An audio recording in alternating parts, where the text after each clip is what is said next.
Good morning, everybody. Good morning. Good morning. Say hello to Kelly Raybon. It's been a while since we've done a stream like this, so this will be fun. It's been a hot minute, but I am glad to be here. Thank you for having me, Trigger. Let's see. Hey, everyone. I see you, Muffy Kitten. Thanks for moderating. Roscoe, everyone else here hanging out. Hotspot, Tammy. We see some of Kelly's people coming in. Good to see. Reginator, how's it going?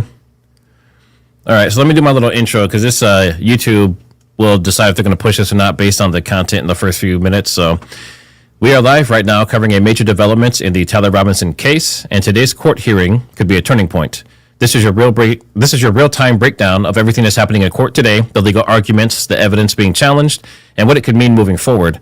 If you've been following the case at all, you already know there are still some major questions around the timeline, the evidence, and how everything fits together. And today, we may start getting some of the answers. They're also specifically looking to see if they're going to ban cameras and audio and stuff in the courtroom. That's going to be part of this today as well. There might be some other stuff because there's been like 3 other motions that have been filed recently. We'll also be watching closely for anything that shifts the direction of the case because what happens in court today could have a serious impact on what comes next. Make sure you are subscribed to Kelly and I. Stay in the chat and let us know what you're seeing as we go because some of the feedback from you guys has been, has been amazing. So if you want to support the channels, consider becoming a member using the links in the description to donate or by sending a super chat or super sticker. We do appreciate your support. And lastly, hit that like on the way in. Much appreciated. The more likes we get initially, the more we get pushed out. And the trial actually starts in about, the pre-trial I should say, starts in about 27 minutes. So we're going to do some pre-gaming, get everyone comfortable, make sure we have the proper stream and everything for the court case, and then we will get started. In the meantime, we're just hanging out. So get comfortable, grab your cocoa if you're in a cold area. If you're in a hot area, I guess grab some tea or some lemonade, some sweet tea, whatever you drink over there. Hey, it's probably 5 o'clock somewhere, considering we have folks from all over the world joining us too. So do as you wish. And I'm going to make sure before we even get into this, I'm not going to let it happen where we have it switch over to showing a commercial on YouTube during this. So I'm switching to my account that does not have commercials. All right. No ads. Hey, Trigger, I think your audio is a little blown out. I'd noticed it, and also I see a couple people in the chat mention it as well. All right, give me 1 second here.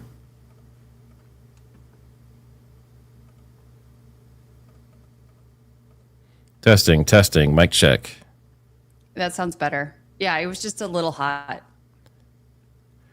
Testing the microphone. This is a microphone check. Test of the broadcast system. All right.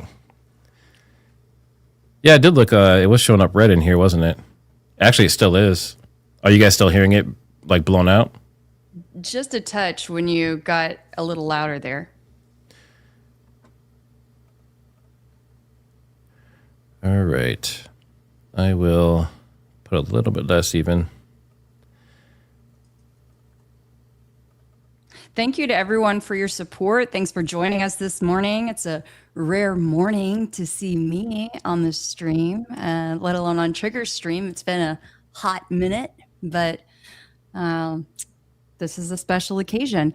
Speaking of special occasions, Trigger, did you know that yesterday was Tyler Robinson's birthday? I did not. He had a birthday in jail, huh? He did. I wonder if they give you any cake on your birthday in jail. I doubt it. Yeah, but it may not be the kind of cakes that you want. Oh, that's not good. Not a good joke. But people are saying audio is better. Too loud, it makes my speakers sound like they're blown. Just kidding. Let me know if it's better now. Southern Sweetie, how's it going? Long time no see. Spade Coffin. Seeing some familiar names in here. Vanity. Aces. Hopefully you could at least take a phone call or had a visitor or, I'm sure. Visitor with parents or something. I mean, I wouldn't be surprised if, he at least did like a virtual visit with his parents or something similar. Mm-hmm. Assuming that they're not going to testify against him. I'm sure you wouldn't want to celebrate your birthday with your parents that are going to put you in jail for the rest of your life or give you the death penalty. So, yeah. little rough, little tension at dinner. Let's see Trigger. I know. Always bring in the sunshine. Someone says, your smile is great. Kelly, yours. Oh, thank you. Thank you very much. Terry says he had 8 birthdays in there. That's rough. Hey, Moon Goddess, how's it going? And everyone, I think, Moon Goddess, correct me if I'm wrong, but I believe you're going to be going in for heart surgery here shortly in the next week or two. So everyone put some prayers out for Moon Goddess so she gets through it safely and is back in here with us afterwards while she's recovering. Absolutely. That's scary. But hopefully they'll have your ticker running like new in no time. Well, if it's like a lot of people I know who've had it done, a lot of times if they had heart failure or some issues before, after surgery, they feel like they're supercharged because they fixed the valves or whatever it may be and doing a lot better. Let's see. Someone says, hey, Trigger, your thoughts on a .25 high-powered air rifle. Could that have possibly been what we saw? I mean, the only problem with the air rifle anything is that it's not going to be, well, it can be supersonic. But yes, it could theoretically, right? Like I know Jason Goodman mentioned like a 50 cal air rifle round or something similar. He thought with his theory. So, I mean, it's possible. I can't say we can't rule it out 100%, but it obviously doesn't match anything else that they're saying about any of the guns or bullets or anything that they supposedly have. Now, a lot of people don't believe any of that stuff, but if it is real, then it's definitely not an air rifle in that case. Let's see. Hi from the UK. Does Tyler Robinson have access to a TV? That's a good question. I do know in some jails they do have the opportunity to watch cable and stuff like that. I'm not sure. I don't know if his would be any different. I'm not sure if he's allowed to watch like mainstream news and stuff like that though. Well, and I don't know how much time he spends in the community. I mean, typically from what I have seen, is I have had some interactions with inmates in the past, and that there's like a community television if you are, in a certain level. But I don't know that he spends a whole lot of time with other inmates due to safety concerns. I'm not sure. Hey, Grumblers, I see you over there. Briskability, manufactured evidence. It's likely it could happen. Hello to everyone that's over there on the different platforms. We have some people on X, some on YouTube, some on Rumble.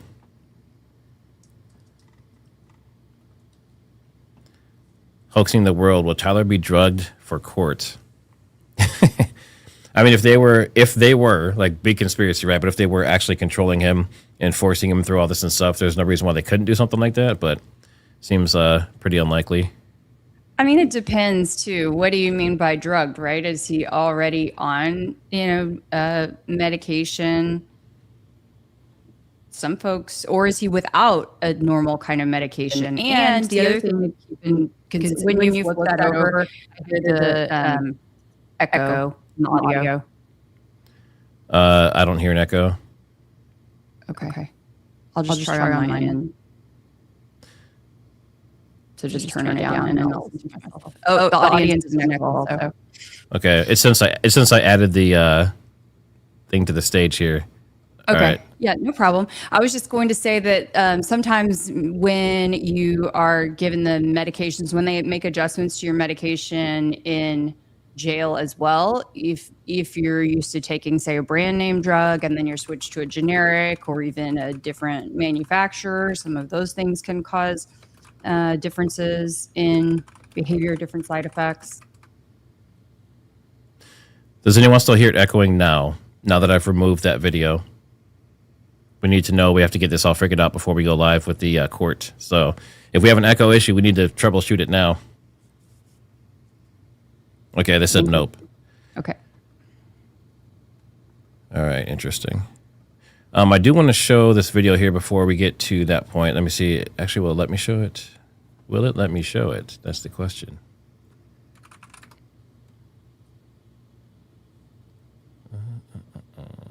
So it was from, I'm sure a lot of people have already seen it.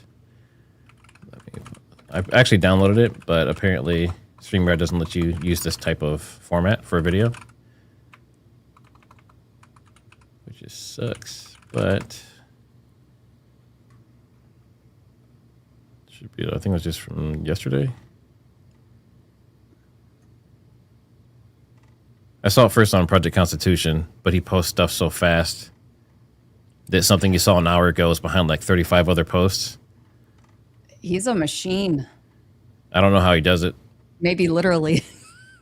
No, I mean, I know he's a real person, but he's got to have some help from a machine. Let's be honest. Come on now. He's a machine around the clock. Well, a lot of people use AI and stuff as well, which helps speed things up. Where is it? I'm going to see if I can quickly convert this video. So in the meantime, Kelly, if you want to entertain us somehow. Oh, I'm a master at that. Let me take a little look-see at the chat. I saw Peter Yu was noticing. I wish I could pull up the comments. Peter Yu was noticing that I've been everywhere lately. Let's see, Kelly's everywhere these days, doing more investigations and coverage than Law and Crime Network. Thank you, Peter, for noticing. I appreciate that. Hey, Kelly, I'm going to drop, and everything should stay in the stream, and everything will be the same. I'm going to drop and come back in and try and re-add that video and see if it still echoes. Sounds good. Thank you. Okay, you guys, in the meantime, while Trigger is troubleshooting, please, if you could, press that like button, as our wonderful mods have suggested, and make sure that you are following and subscribed, of course, to Trigger Smart on YouTube, Trigger Smart, but also myself, Kelly Rabon, KELIRABON. If you follow along on X, Trigger Smart HQ, and I'm Kelly Rabon on X as well.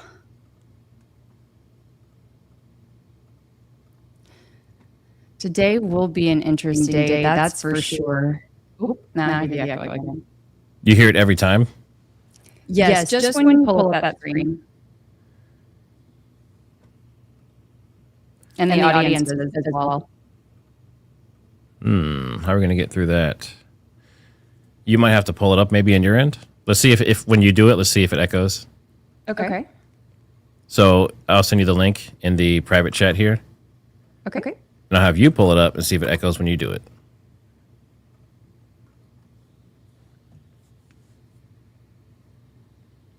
We apologize, audience. That's why we're trying to do this now. Trying to get this out of the way before the stuff starts. While I'm pulling that up, Trigger, there was a question for you. I saw that was Kelly, specific, something that I would. Kelly, they're saying that only you're echoing. Are you using headphones?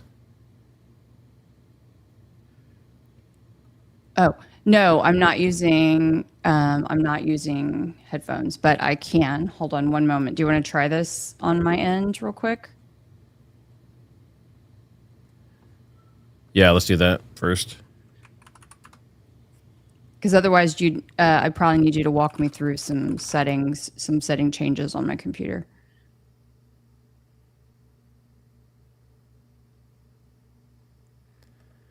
And Kelly, do you also have the echo cancellation turned on in the studio?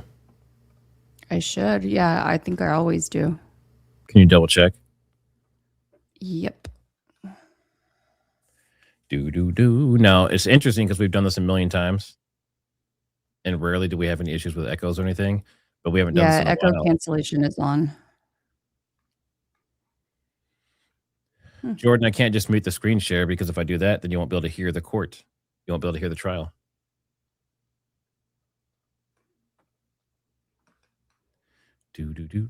Hey, Marty, how's it going? All right, now let us know if it's echoing still. Kelly, go ahead and talk. All right, 3, 2, 1, 1, 2, 3. Do I sound any better? Let's hope Testing for echoes. Let us know if it's echoing, please. How's this working for you guys? Is it better? People are saying it's all good. So, okay, so we'll just share it from you then. Okay. All right. Good deal. That works. Okay. There was a specific question for you. Let me scroll up for just a second. I didn't have time to read all the way through it.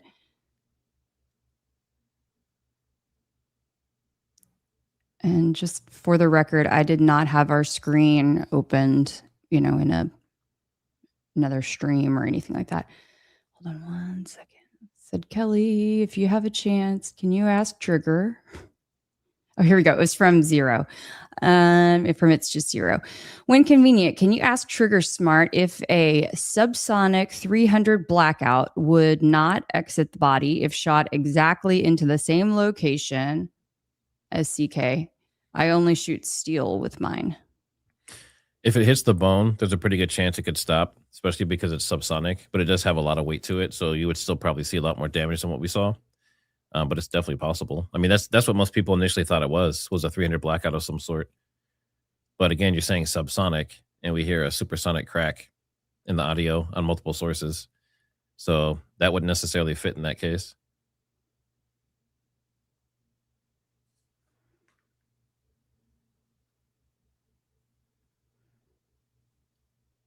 Let's see. Destroy the blob.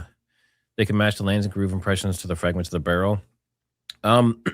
So the issue, one of the issues they're having is the jacket that they're talking about. A lot of people, for some reason, think it's the casing of the entire cartridge. It's not. It's actually just typically copper, but it's just wrapped around the lead, right? So think of it as like lead's in the middle, and that provides the weight, and then it has like a little armor around it, right? The armor would be the jacket. So they have a piece of the jacket that's fragile, and then they have the lead from the inside broken into a few pieces. So, let's see. Yeah, so the grooves and impressions wouldn't be on the lead at all in this case, assuming it was that, like a full metal jacket type of round. And it could be on the grooves and impressions could be on the actual jacket, but we don't know how much jacket they have. I'm guessing they have more than what they're letting on. They basically have like a full bullet that just broke the lead into like 4 pieces. But obviously we won't know until they start showing that evidence, if they show it, if they let cameras be in court. Moon Goddess. If 2 wrapped the gun in a towel immediately after the Big Bang, wouldn't GSR transfer to the towel? And can they test the towel for GSR? So I heard earlier on, and even like reiterated a few months ago, that they found gunshot residue in his vehicle, definitely on him, on his clothes, and then also on the towel and a few other places. So supposedly all that testing was already done, and they have found gunshot residue around. I haven't seen anything about that, though, in the reports that I've seen so far, but I did hear that early on from a few different sources. When you say you heard that, do you remember? It was a news source. It was a news source. But even then, I mean, there was so much misinformation, I feel like, swirling around that. Yeah, let me see if I can find it really quick. Where that source and was. Then even, so much misinformation, I think, being planted as well.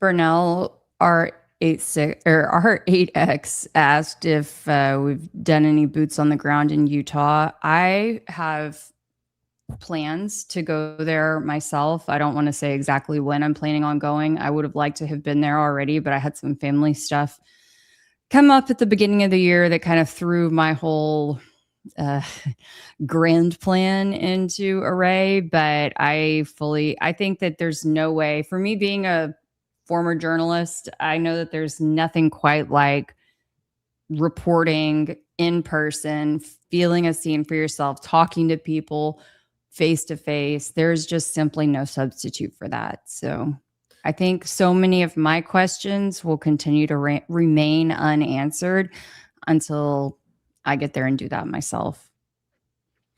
So some of you are asking about Brandy and Billy. I have not heard anything that any of them will be there. I can shoot a text out to them, but as of right now, I haven't heard any plans. Let me message Brandy really quick.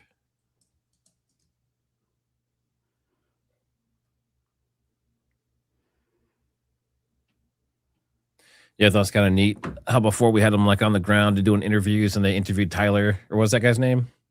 Curtis? What was the guy? Travis. There we go. Travis, third time's the charm. Travis, yes. Yeah.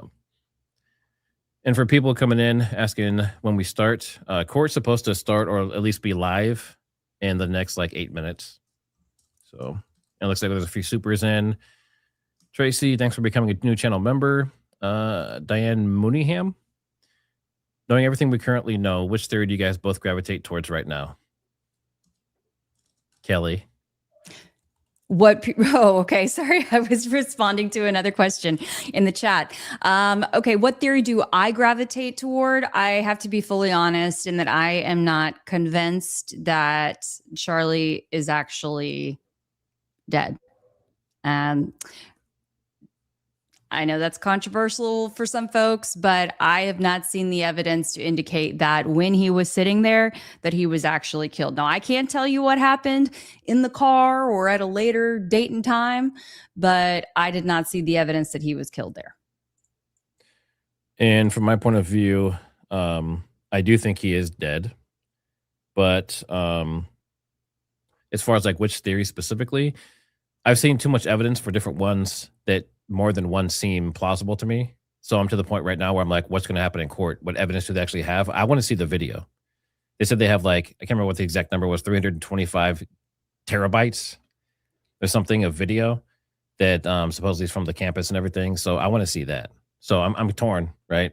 After talking to John Algeist, the official narrative, if it wasn't all planted and crazy and all that kind of stuff, could be theoretically somewhat plausible if it wasn't a 30-06 or if it was some freak magic bullet. There's like, there's too many different things that we've been looking at so much that I can't just be like, oh, it's just that. It's that 100%. So, because there's even holes in some of these other ones. Like I keep seeing little things as people report and keep like expanding on their theories. I keep seeing little holes where I'm like, no, not that. No, probably not that. And I've been doing that the whole way along, and it's actually helped some of their theories kind of continue forward. So that's kind of what I do, right? I'm kind of like the listen to everything and try and poke holes and stuff. But I wasn't like one of the original people that came up with the theory. So I don't really have that place, I guess, in this whole investigation. But, like the John Brays, the Jordan Henshaws, the Algeist Needrums and all that kind of stuff, they're the ones that brought these theories forward and have been working hard to prove their case. Little Saigon. And by the way, thanks for the super chat. Not super familiar with these case details. Which side doesn't want cameras in the courtroom and why? It seems like the defense does not want cameras in the courtroom. And early on, they were saying that part of the reason was because they said people were reading Tyler's lips when he was talking to his counsel. And this whole story came out with some BS. They're saying that he said certain things, and a professional lip reader gave their their view of what he said, which who knows if it's anywhere near correct. So because of that and other things, they don't want to have any, they want to protect him in the case. So they don't want cameras and stuff there. And I think it's like the fourth or fifth time that they've tried to talk about this and asked for them to not be there. I know the judge has said before that it might be like on a case by case basis. Like when they had that one witness before, I think it was the daughter that they were saying was at the UVU when this happened, the daughter of the prosecution. When she was on the stand, there was no cameras allowed. So, and then they brought the cameras back in when she was done. So it might be kind of like that instead. And even though, and if I could expand on that, even though the daughter, they called her adult child, she was at least 18, if not 19. I don't know that they ever said her exact age, but I mean, she was an adult. And so it's just very interesting that they would choose to protect the identity of treat her like a minor. Yeah. To treat her like a minor. I mean, it's not like she was an SA victim or something, it just it didn't really make sense. But the other thing that was very shady going on early and unprofessional by the local news was that they were zooming in even to the computer screens of the defense. And so that was just completely inappropriate. And so for some of us conspiracy theorists, I guess, who kind of ask questions about everything. I call us critical thinkers, and the other kind of CT.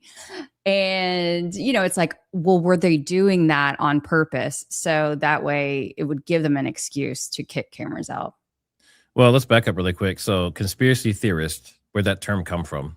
Where's the terminology come from? That was created by the CIA to discredit anyone that questioned them.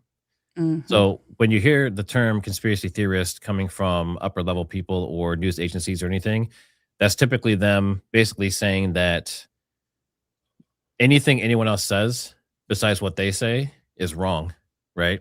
And a lot of people latch onto that. As soon as someone's called a conspiracy theorist, people tend to not listen to them. At least it used to be that way. Now it's starting to go the other way. People that are being called conspiracy theorists are giving a lot of people are taking them a lot more seriously because we saw stuff with like the jab, right, from like 2019. They're saying that a lot of stuff's come out now where people are like, that wasn't a conspiracy theory. A lot of stuff those guys were saying is true. So it should just be a theorist, someone's theory, not a Or a conspiracy critical theory. thinker. Yeah, a critical thinker. Conspiracy theory, that is for the CIA only. Let's see, William, thanks for the super chat. The bullet jacket given to the ATF was one piece, now received by FBI in two pieces, no explanation.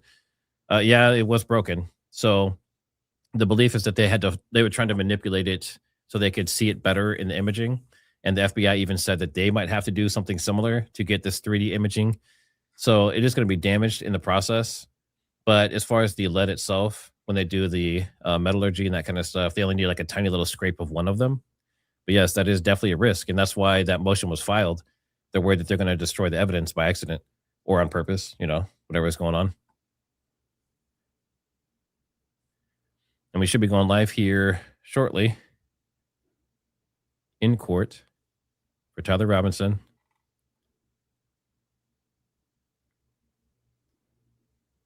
Basic Niche says, if John Bray is hoodwinking us, I'll eat my hat. What flavor is your hat? Right. Let's remember that.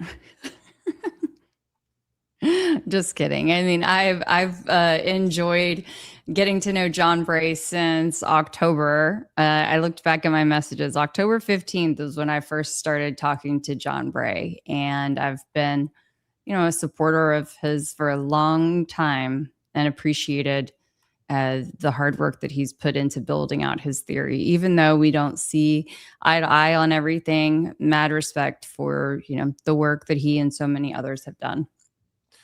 Well, and that's the thing too, to remember, like when this is all said and done, there's last I counted, there were like 8 or 9 different theories. I mean, obviously someone has to be wrong, right? So if one of the theories is right, that means the rest are wrong. Is everyone just going to shut those people out and say that they were a fake and a fraud and all that kind of stuff? Right. Or, that's what I'm kind of thinking about too, is like, how are people going to be treated after the fact Mm-hmm. when the correct one comes to, assuming it ever comes to light? Yeah. Right, I mean, and the fact is, like, people are dedicating so much time and energy to this. You guys are and pouring their money. heart, their souls, their money, their talent into this because they care. Now, some people may have ulterior motives, right? But the vast majority of people that I've experienced, I truly believe have their hearts in the right place. See, Moon Goddess, this is actually a good question. Matt, if they've done testing on the TA, why isn't the result in the reports? They have found DNA consistent with, which is like kind of the new way of saying matching Tyler Robinson, supposedly, or at least they can't rule him out on multiple different things. I mean, we've learned so far that these reports are not super inclusive of all the information they have. So I think we probably will see that they're going to pull out the towel and say we found DNA on this. They're going to pull out the, some rocks and gravel from up there and say, hey, we found his DNA on this. So that stuff isn't in the report currently.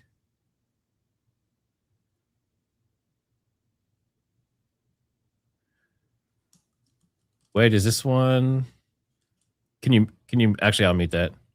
Or no, can I? No, you have to mute it.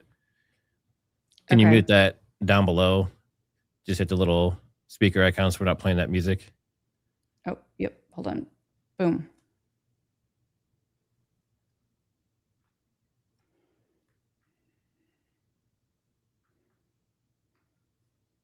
All right.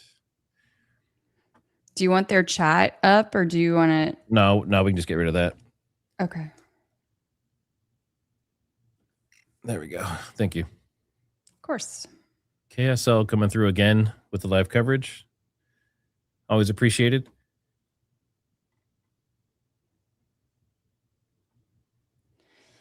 Yeah, so typically how this works, you guys, just as background from a former TV journalist, is that they have a pool camera and there's one photographer who is responsible, or one videographer who's responsible for running this stream out to all of the different local and national networks that want to get this coverage. And so thankfully with the web, we're able to also get a hold of it too in live and streaming. But when there are issues like with that videographer, that happened a couple of times, those videographers acting up and out of line in court decorum, it creates problems for all of us. Well, the judge brings them to the front like little kids. He's like, do you understand that what you can and cannot do in the courtroom? Yes or no? This is why I was laughing. So Iron Maiden kills. Trouser Mauser would have all types of DNA. Testicular DNA? I don't know. I mean, this kind of situation, like just Trouser Mauser, that makes it for me right there. That's going to be the comment of the day, I think. That's the one to beat for anyone else. Should keep a running list. Trouser Mauser. Who's gonna be in the running for top comment of the day? Let's see, F-35 JSF. Matt, how are they certain it's a 30 cal? It's based on a few different things. They piece together back the lead and see how big it is, how much it weighs. Like the weight of the lead alone could tell them a lot, assuming they got all the fragments out. And then depending on how big the jacket is, I mean, the jacket could be pretty sizable, right? Like even though they're talking about like as pieces and you have to use pliers, how big does a piece of metal have to be able to use pliers on it? Decent size, right? So I would assume they have a pretty good, I think it's more than what it sounds like, would be my guess. Mm-hmm. And I think part of the certainty too comes from the other unspent cartridges that are 30-6. That's probably where a lot of it comes from. So they made a strong assumption.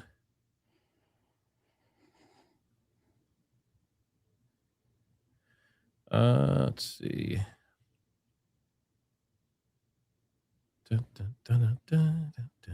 I just think about what movie or show is that from, where it's like somebody's got a lot of splaining to do. I think do you have any audio back on your side? Okay, let's see here. And did you share yours with audio? Yes, I must have, for you to be able to have heard that music. I heard it on my side, on my YouTube video. Oh, let's see.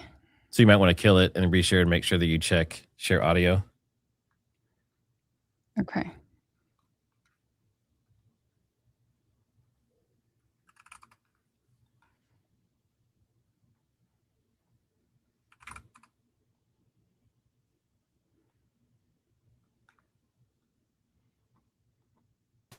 Of the time. Let me know if you hear an echo. Kelly, can you talk? I want to see if there's an echo still on mine. Okay, 3, 2, 1. Yep, now I hear an echo. Okay, so share yours, please, with audio. It's shared. I don't hear anything. Okay, 3, 2, 1. Let me remove this, add that. 3, 2, 1. 1, 2, 3. Mine should be shared with audio. Is there music playing on yours? Sounds like it, yes. Okay, yeah, we got it now. Okay. Okay, so echo should be gone, and you should be able to hear when she unmutes it. Once the music's done, you should be able to hear everything. We just want to make sure it's all set before this all starts so we don't miss anything. Here at Trigger Smart, we try to get the technical issues out of the way before the video. Hey, Texas gal, how's it going? Yeah, I haven't seen some of you guys in quite a while. We're bringing out the whole crew. Make sure you guys hit that like. The like is the most important thing on YouTube. It's the only way they push this stuff out. And then follow Kelly Raybon on X, YouTube, and Instagram. I'm sure a lot of you already do. And then you can tag me on X, TriggerSmartHQ, or you can send tips and emails to engcwarrior@gmail.com.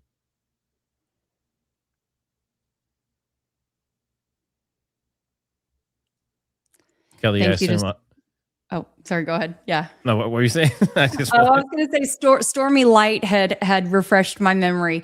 I somehow, since I've been talking about this case, feel like I end up quoting a lot of I Love Lucy, and I have not watched I Love Lucy in decades. But yeah, it was Ricky who would say that Lucy had a lot of explaining to do. Oh, And yeah, it was Ricky. It was Ricky Yep. Ricardo. Okay, that makes sense. I know I recognized it.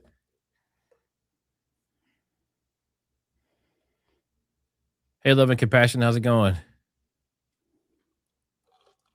Well, we should be starting here any minute.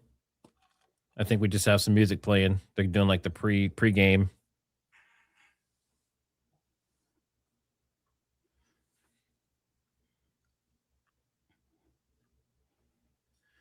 Someone said Coach is on baby duty. Is Coach not live this morning? I know he said that he was getting some pretty rough sleep. Yeah, he's not live this morning. Okay, well, sometimes he goes live a little bit later as well. But yeah, for anyone that doesn't know, Coach Colin has a new baby. They have a new friend of the channel. So make sure you guys show him some love and support him over there.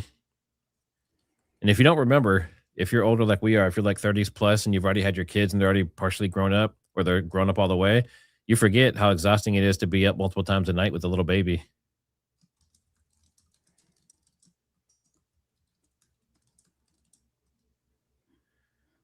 Oh, yeah, his baby was born on his birthday, wasn't it?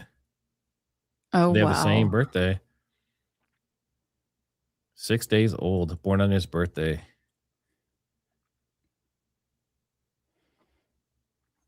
Do you want to do a poll maybe? I think that there's a new feature. I can't access it because I'm not producing, but I think there's a new feature. I don't know if you've played with it in StreamYard, unless you don't want to just run it through. I did. commenting with that. Yeah, I did. I tested that a little while back. Oh, okay. Actually, it worked fine, but what it does is it basically, you ask a question and people enter 1, 2, 3, 4, or 5, 6, or whatever number that matches to that portion of the poll, and then it adds it up on the screen and shares it, and it allows everyone to participate, not just YouTube. Nice. So people on X, people in Rumble, if they enter those numbers in, I think it does the same thing as it does on YouTube. So I did test that like the first day it was available, and it seemed to work pretty well.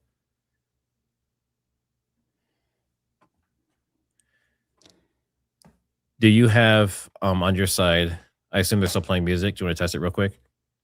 I want to make sure we're not missing talking. Yeah, we're still music. Okay. Yeah, that echo thing is weird. Remember we had that before? Do you have a studio open by chance? Are you talking about StreamYard Studio? No, YouTube. Yes. Could that have been it if you had? No, because that's muted. Oh, okay. I don't know. Yeah, what happened before is it was happening. Paisley, thanks for becoming a channel member. What was happening before is it had something to do with anytime we added someone to the screen. And in this case, it's happening when we're adding a source to the screen. So that's very strange. Let's see.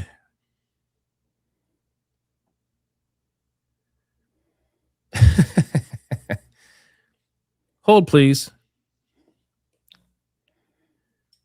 Yeah, I think people are asking about Billy and Brandy. They are, as far as I know, they're not there. I texted Brandy to see if if anyone's gonna be there at all, and I don't know if they will be or not. I see some people coming in a little bit late, talking about the audio. We did get it figured out. So in the future, when you get to where we're at now, it is working. All right, here we go. Okay, I'm gonna turn that back. We've still got until we see his mouth start moving, I guess. And hopefully, and their mics typically sound horrible. So, oh, there he goes. Video recording may begin. Calling case number 251-501-576, State of Utah versus Tyler James Robinson. Counsel, could you please enter your appearances? Chad Grunander, Lauren Hunt, Ryan McBride, and Chris Ballard for the state here in the court today, Your Honor. County Attorney Jeff Gray is joining via WebEx, although I don't believe he will be making an appearance at today's hearing. All right, thank you and good morning. Good morning, Your Honor. Kathy Nestor, Michael Burt, Richard Novak, and Stacy Visser here on behalf of Mr. Robinson, who is seated beside me. Good morning to Defense Counsel and Mr. Robinson. Good morning to you as well. All right, before addressing the business that's before the court today, I want to address some preliminary matters. First, with respect to courtroom protocol, to maintain security and decorum, any individual who exits the courtroom during these proceedings will not be permitted to re-enter until the recess. So I just want to give you that heads up. All counsel are expected to take reasonable measures to safeguard confidential communication. Such measures may include the use of screen protections on electronic devices and care to avoid the inadvertent capture of privileged or private discussions by recording equipment or by those present in the courtroom. Second, I wish to address the camera operator and still photographer, if you would both come forward.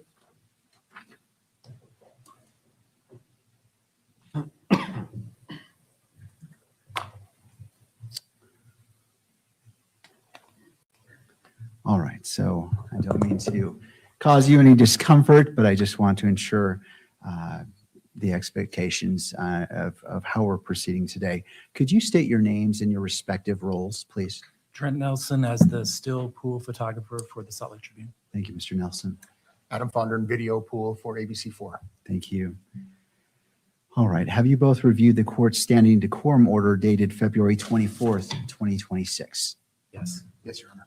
And do you understand the requirements set forth in that order as it applies to your activities today? Yes, Your Honor. All right. Do you require additional time to review the order or to adjust equipment to ensure compliance? No. No, Your Honor. All right. Do you anticipate any difficulty with complying with the order? No, Your Honor. All right. Well, Mr. Nelson, Mr. Fondren, I appreciate your cooperation. Thank you. Thank you. Turning next to discovery, counsel for the state, could you give an update? Your Honor, on April 3rd, I filed a notice of the state of discovery with the court. I don't know if you've seen that, but I attached to that filing a 225-page document that lists the discovery that had been provided as of April 1st of this year. There's over 20,000 files. That document has about 100 files per page listed. Discovery continues to come in. I believe it was March 26th, the defense counsel sent a discovery letter requesting special discovery or specific discovery of materials, case files, underlying data, and so forth of lab materials from scientific reports. We're going to address some of that in the motion to continue the preliminary hearing today. Those materials have been requested from the FBI and ATF labs. Both laboratories are responding to that. They're reviewing it and they're providing information. As of Saturday and Sunday of this week, ATF, or some weeks ago, ATF provided to SBI their entire lab files, their entire case file. On Saturday and Sunday of this week, SBI was able to process much of that material, and we were provided at our office about 1,700 files from the scientific reports from the ATF.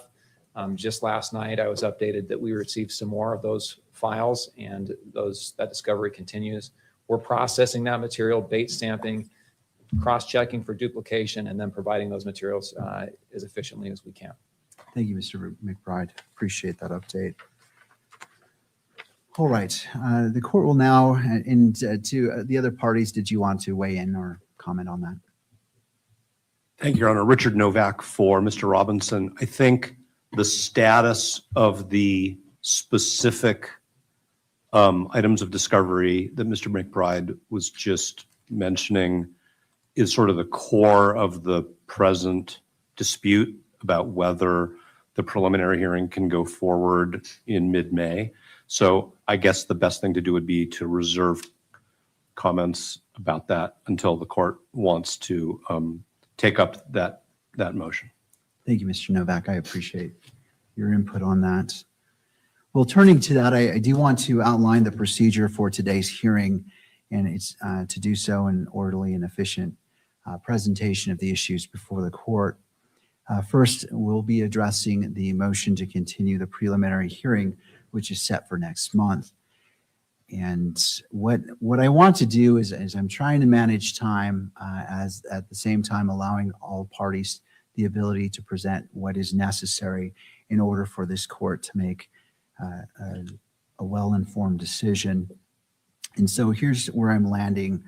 As it relates to the continuation of the preliminary hearing, I will allow both sides 30 minutes to present what you wish to present to this court.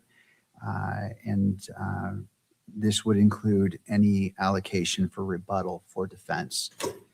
Upon conclusion of argument on that motion, the court will proceed to the pending motions concerning media access within the courtroom. Each side will be afforded up to 2 hours to present argument, examine witnesses, cross-examination, and redirect, and respond to inquiries from the court, as well as reserve time for rebuttal. So I just want to create that expectation. Knowing the expertise and experience of the parties, that's probably more time than you need, but I want to create an expectation so we know how to proceed. I encourage the parties to be succinct in presenting the evidence, and the purposes of these time allocations is for case management and not to alter or diminish any of the parties' substantial rights. Following the defense's presentation, the court will recess for approximately 30 minutes, during which time the courtroom will be closed. Proceedings will then resume with the state's presentation. If necessary, members of the media will be thereafter afforded up to 15 minutes for any responses. The court will then take a brief recess of approximately 10 minutes. Upon reconvening, the parties may proceed with closing arguments using any of the remaining allotted time. The court will monitor the time and argument will conclude upon the expiration of that time. The court anticipates issuing its ruling at a later time via WebEx, as you may come to expect, to permit full and careful consideration of the record and the arguments presented today. The scheduling of that proceeding will be addressed at the conclusion of today's hearing. The court recognizes the significance of the matters before it and the preparation undertaken by all counsel. All participants are expected to adhere to the applicable standards of professionalism, civility, and ethics. The court finds most helpful those submissions and arguments grounded in the evidentiary record and supported by controlling authority and applicable law. Counsel are expected to ensure that their witnesses conduct themselves in a manner consistent with these standards. The court will now turn to the defense.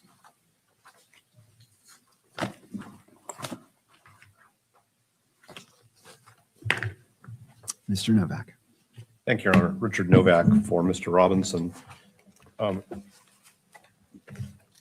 Honor, the three docketed pleadings that are germane to the defense's first motion to continue the preliminary hearing are our motion, which is docket number 466, the state's response, which is docket number 476, and our reply, which is docket number 493.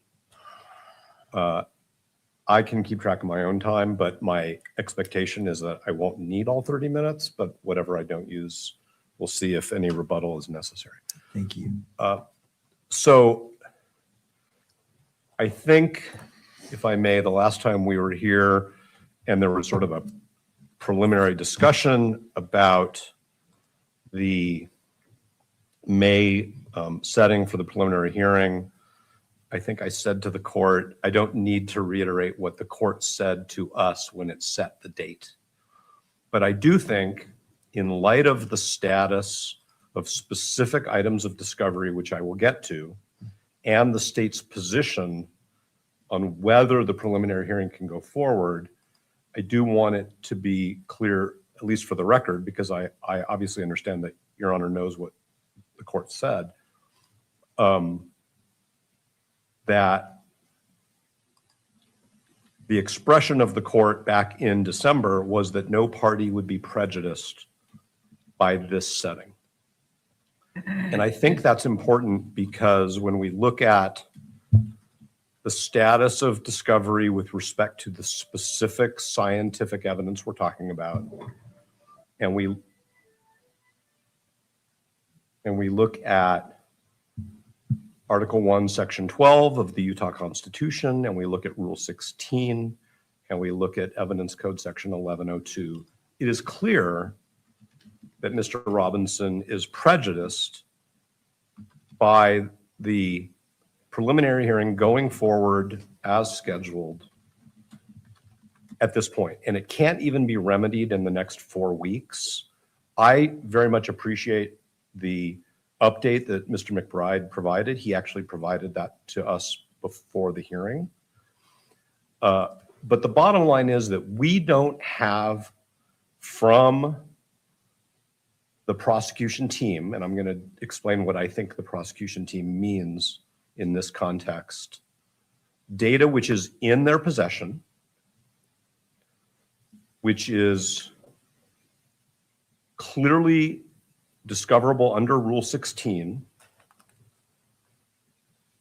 which is what the Constitution of Utah refers to when it talks about appropriate discovery.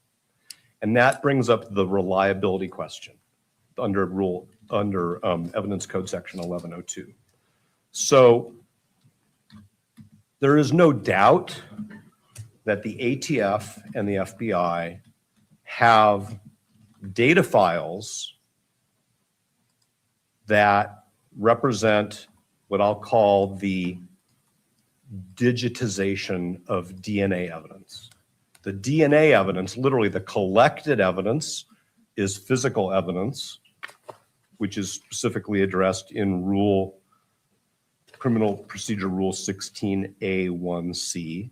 And then when it's digitized, and it may be that experts will tell me that's not the right word, but when it is converted into data that can be analyzed, data sets that can be utilized in DNA analysis, that's electronic evidence under Rule 16A1C. And we don't have that, and Mr. McBride acknowledges that we don't have that. And when I say we, I mean the defense from either the ATF or the FBI. Now, Mr. McBride, I think, said to the court, he did say to me, that the ATF has just recently given SBI some files. SBI has turned over some of them to the Utah County Attorney's Office, but not all of them. The defense has not yet received them. So neither Mr. McBride nor I actually know if these data files, the raw data upon which all DNA analysis has been done, or have been produced from the ATF to SBI, and we don't know if it's gone from SBI yet to the Utah County Attorney's Office. The FBI has not turned over anything, according to Mr. McBride, that might include the data files because there has been no production by the FBI in recent months in what I'll call the DNA area. We did make what Mr. McBride called a supplemental discovery request some weeks ago that set forth with great specificity the forensic related documents and materials that we want, including those data files. That's actually attached as an exhibit to our motion. But that was not the first time that we asked for these data files. And I am not casting aspersions at Mr. McBride and his team, because those data files are in the possession of their federal law enforcement partners. We're not asking somebody to go looking for a needle in a haystack. Hey, there might be some piece of evidence somewhere. Can you go looking? We know that these data files exist because we have summary FBI and ATF reports summarizing the data analysis that go all the way back to September. So I actually think that one of the questions, if I may, one of the questions, because counsel don't ask each other questions in the courtroom. We understand that all questions are asked by the court. Why hasn't the FBI turned over these data yet? And why hasn't the ATF clearly communicated until very recently whether it has and why it has not? The state's opposition to our motion does not explain why the data files have not been turned over. So now what I want to talk about is the significance of the data files. We have a right at a preliminary hearing to both examine and cross-examine witnesses. And our right to present witnesses includes presenting expert witnesses. If the state doesn't want to call the forensic examiners at the FBI and the ATF to testify about their analyses and the conclusions, that's their choice. But we have a right to present evidence that gets at these DNA issues, and we have a right to do that through expert witnesses. We cannot do that when the law enforcement partners, ATF and FBI, have not provided us with appropriate discovery. That's the word, that's the phrase in the Constitution, appropriate discovery. So that appropriate discovery is the gateway to reliable hearsay at a prelim. It is meaningless for us to have the right under the code to present and cross-examine, present our own witnesses and cross-examine witnesses when we don't have the electronic evidence, that is these data files, that comes from physical evidence, the DNA swabs. It's a meaningless right, and it frankly makes a mockery of the reliability concept. We have identified for the court in public pleadings 2 DNA experts who we have retained who are waiting for these data and for other materials so that they can advise us on whether the opinions expressed in these reports, these are ATF and FBI forensic reports on the results of their DNA analysis, whether these reports are reliable. And if they are, if they're not, cannot be determined without that underlying data, those underlying data. So we have the experts, they're waiting for the data. We don't have the data. It's not Mr. McBride's fault. It's not SBI's fault. It's the law enforcement partners who have had these data files since September. Like, it's been over 6 months.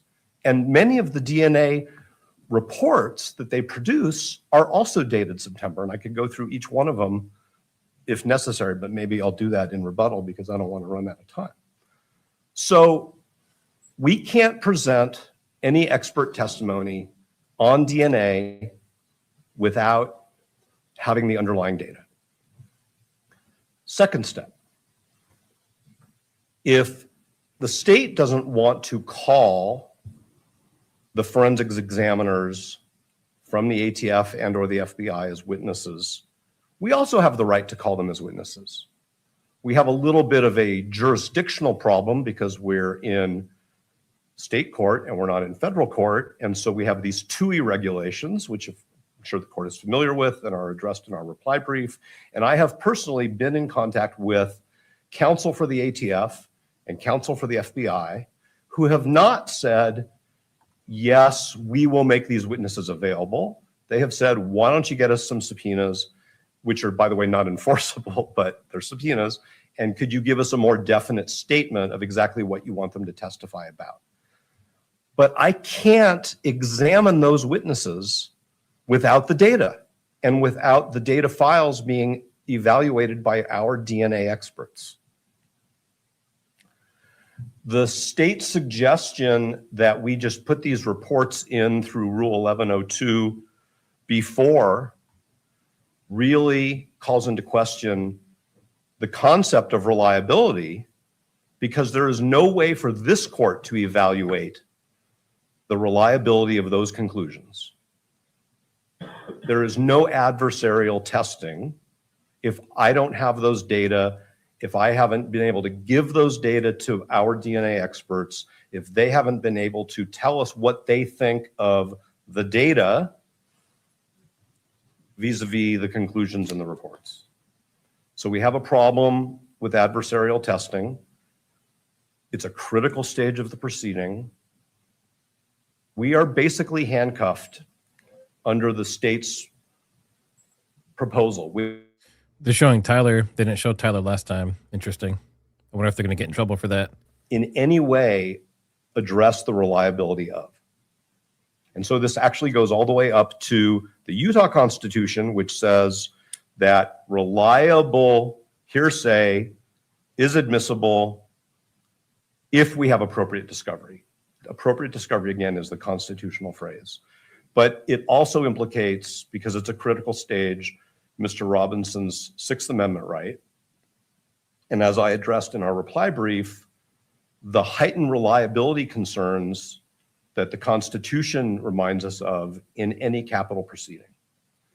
And heightened reliability isn't just reserved for penalty phase. And I provided the court with a number of cases which talk about heightened reliability being something that is a gloss over the entire proceeding. So the court, in my opinion, needs to, and in light of the law here, needs to say to the state, I can't do the prelim until the defense has the data files in a reasonable period of time. When are we going to get the data files from the ATF and the FBI? And if Mr. McBride, given all of his due diligence, can only say to the court, I don't know, because the FBI hasn't told us when, and the FBI hasn't told us why, then we're just going to have to wait. We're not interested in postponing this for the sake of postponing this. We're interested in having a meaningful testing of expert reports, which the state wants the court to just receive into evidence under 1102b4. And that's not reliability. That's not reliability under the constitutional test, which requires appropriate discovery first. It's not reliability under the 5th, 6th, and 8th Amendments.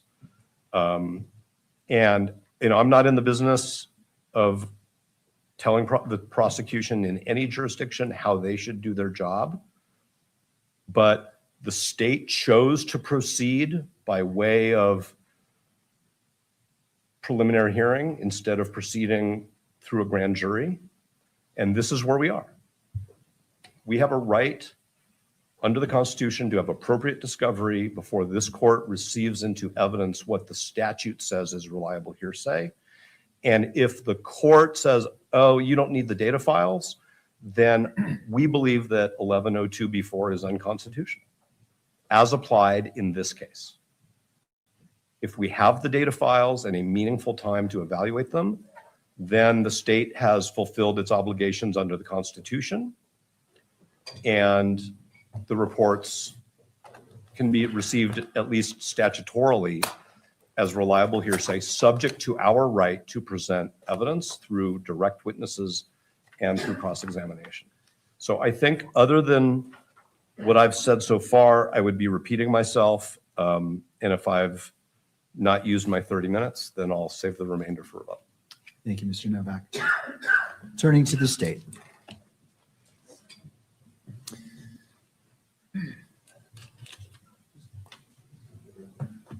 Is that okay if I disconnect it? Yeah, sure.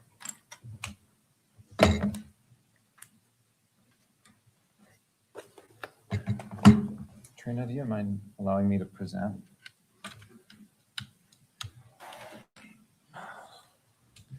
Uh-oh, we can see what's on his laptop.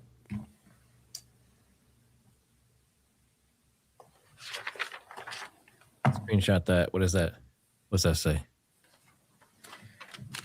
Your Honor, the court should deny defendant's motion to continue the preliminary hearing simply because the reason the defense has requested to continue the preliminary hearing really has nothing to do with the preliminary hearing.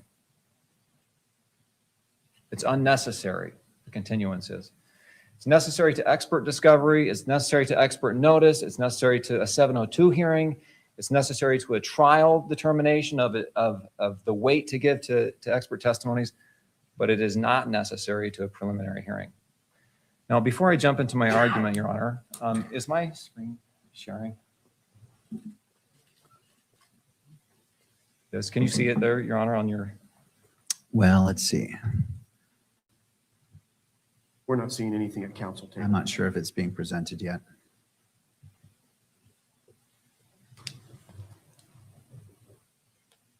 Make sure I've got my settings right here too.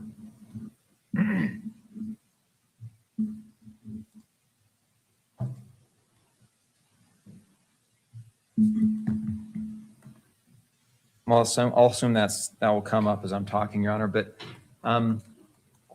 before launching into my argument, I want you to understand my structure here, okay? My first point that I'm going to make is the defense has not shown that a continuance is necessary to the purpose of a preliminary hearing. Maybe necessary for other reasons, this material, but not necessary.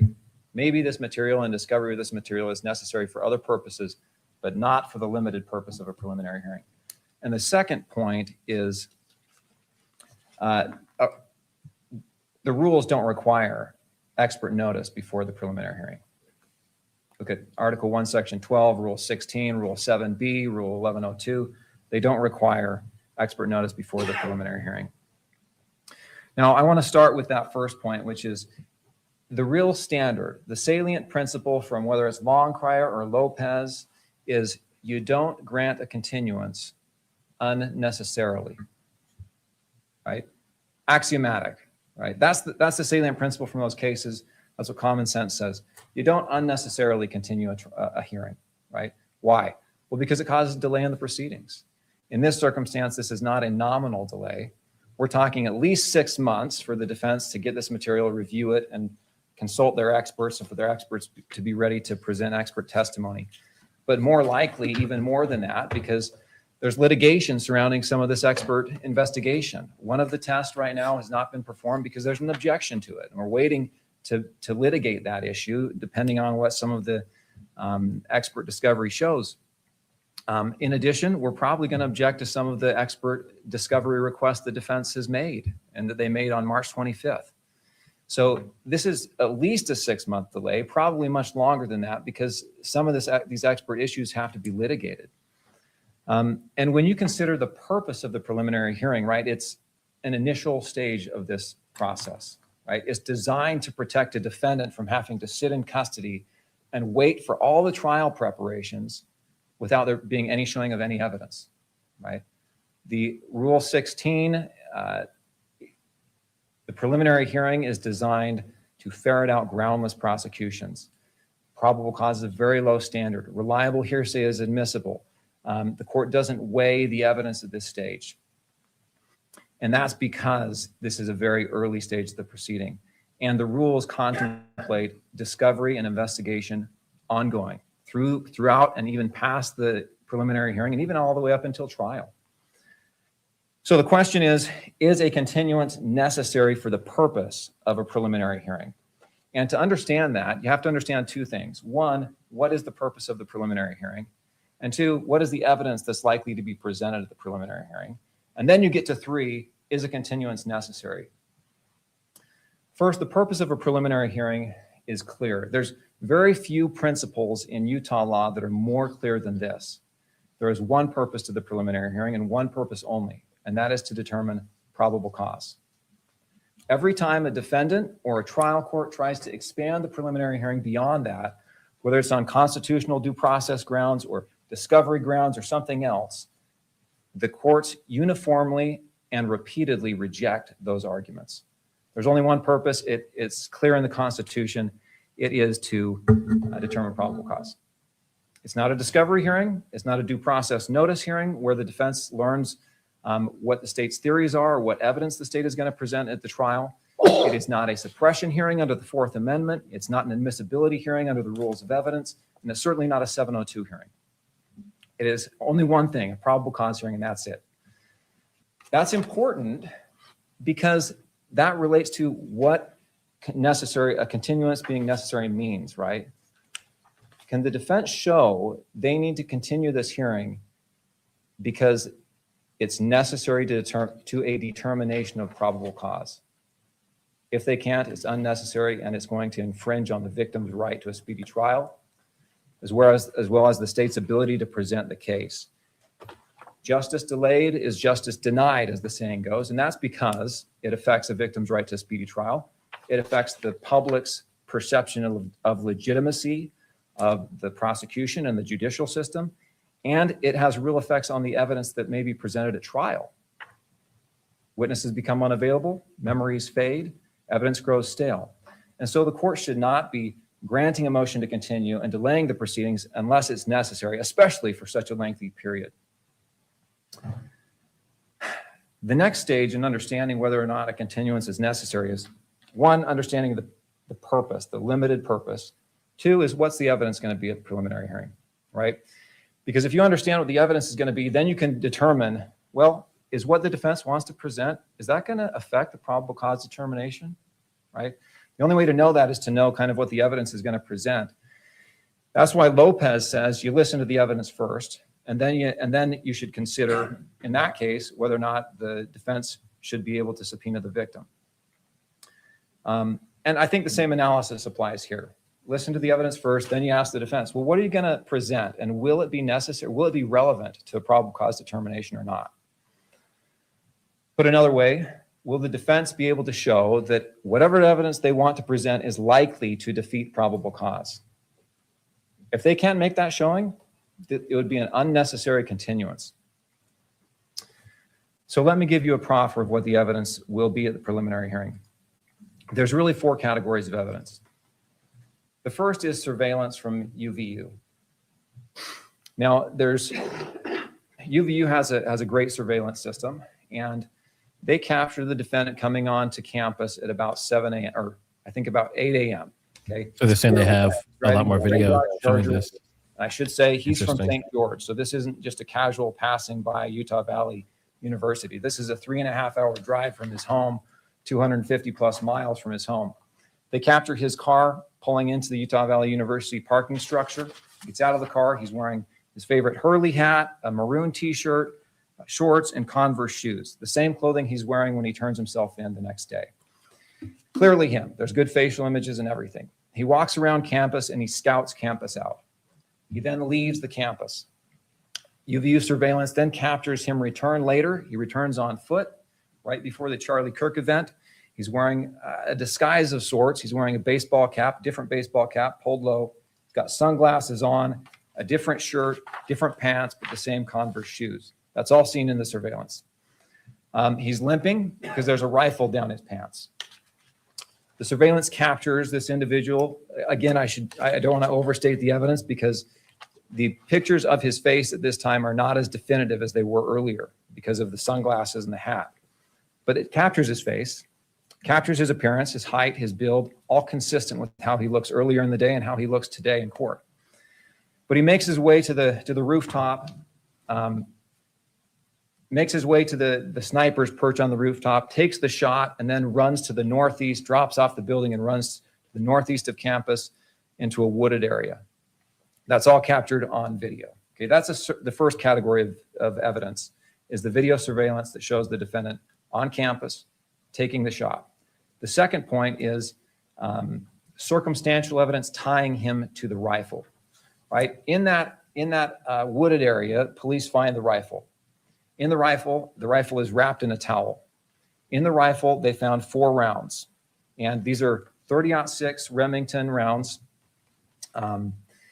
that one has been fired, 3 have not. consistent with the shot at Charlie Kirk. And all of these rounds are unique in that they have inscriptions on the brass. There's etchings on the brass with little political messages.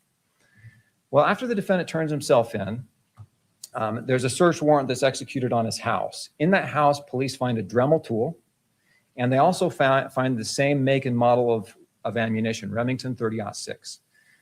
And not only that, but one of these rounds has etching on it, consistent with the etchings on the rounds found in the rifle, right?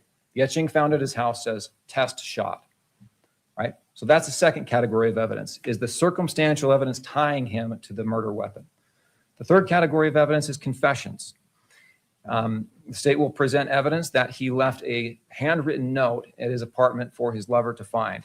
In that note, he says, I had the opportunity to take out Charlie Kirk and I took it, right? This note was written before he left St. George and came to Orem, and it was left in his apartment. His roommate finds it, roommate/lover finds it, and this initiates a text message conversation back and forth between the lover and the defendant, where the defendant says, yeah, I shot Charlie Kirk, and I'm summarizing, shot Charlie Kirk, I left the rifle behind, I had to leave the rifle behind, but I'm gonna pick it up and then I'm coming home.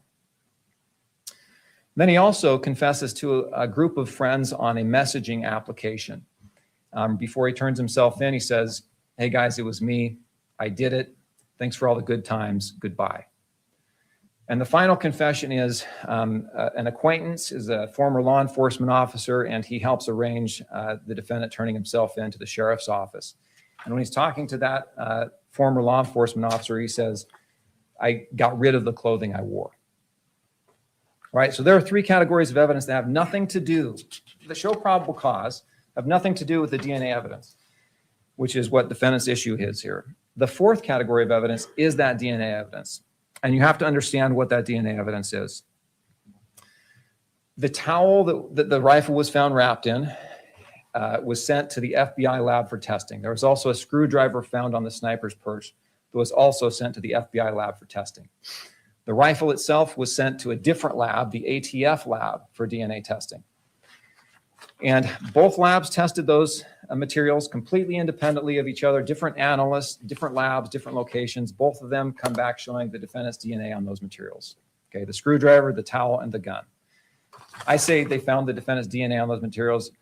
The experts and the reports that we'll present at the preliminary hearing were much more precise than that, right? Really what they say is there's astronomical odds that this DNA belongs to anyone but the defendant.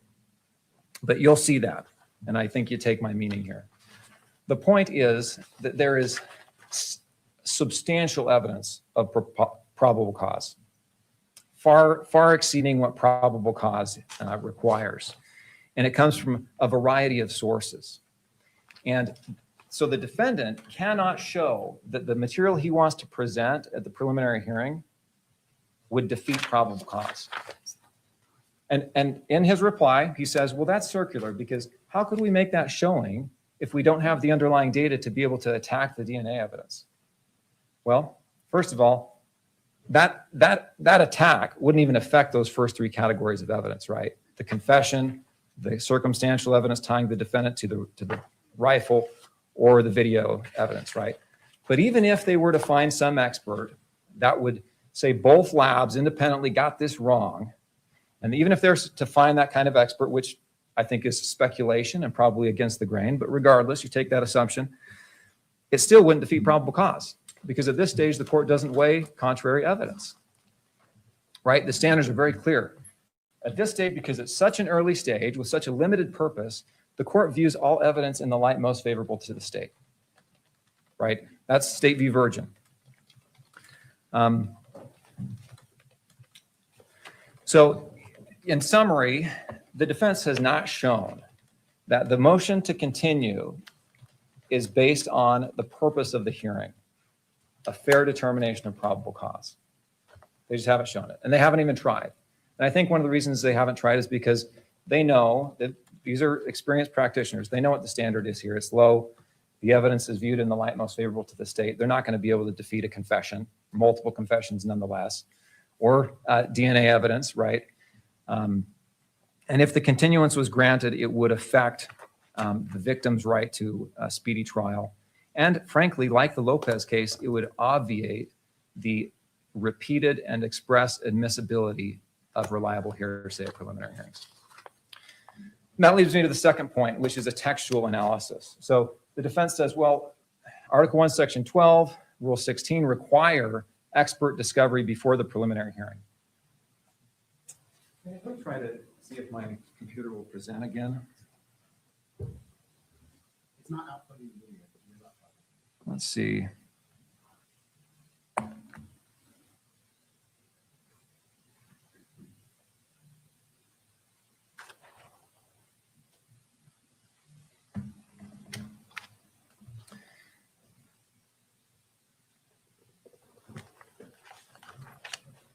I'm showing it's connected.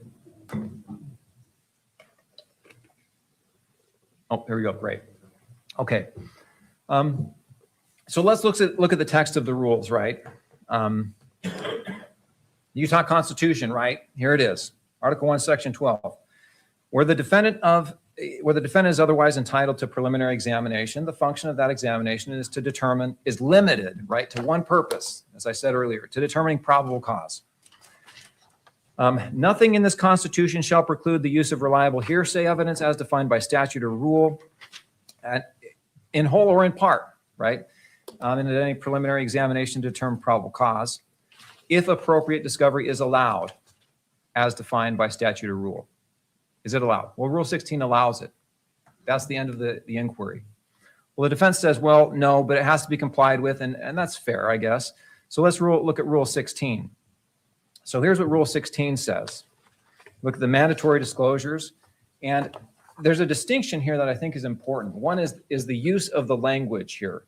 Prosecution team. When we talk about mandatory disclosures under A1, we're talking about what the prosecution team has, right?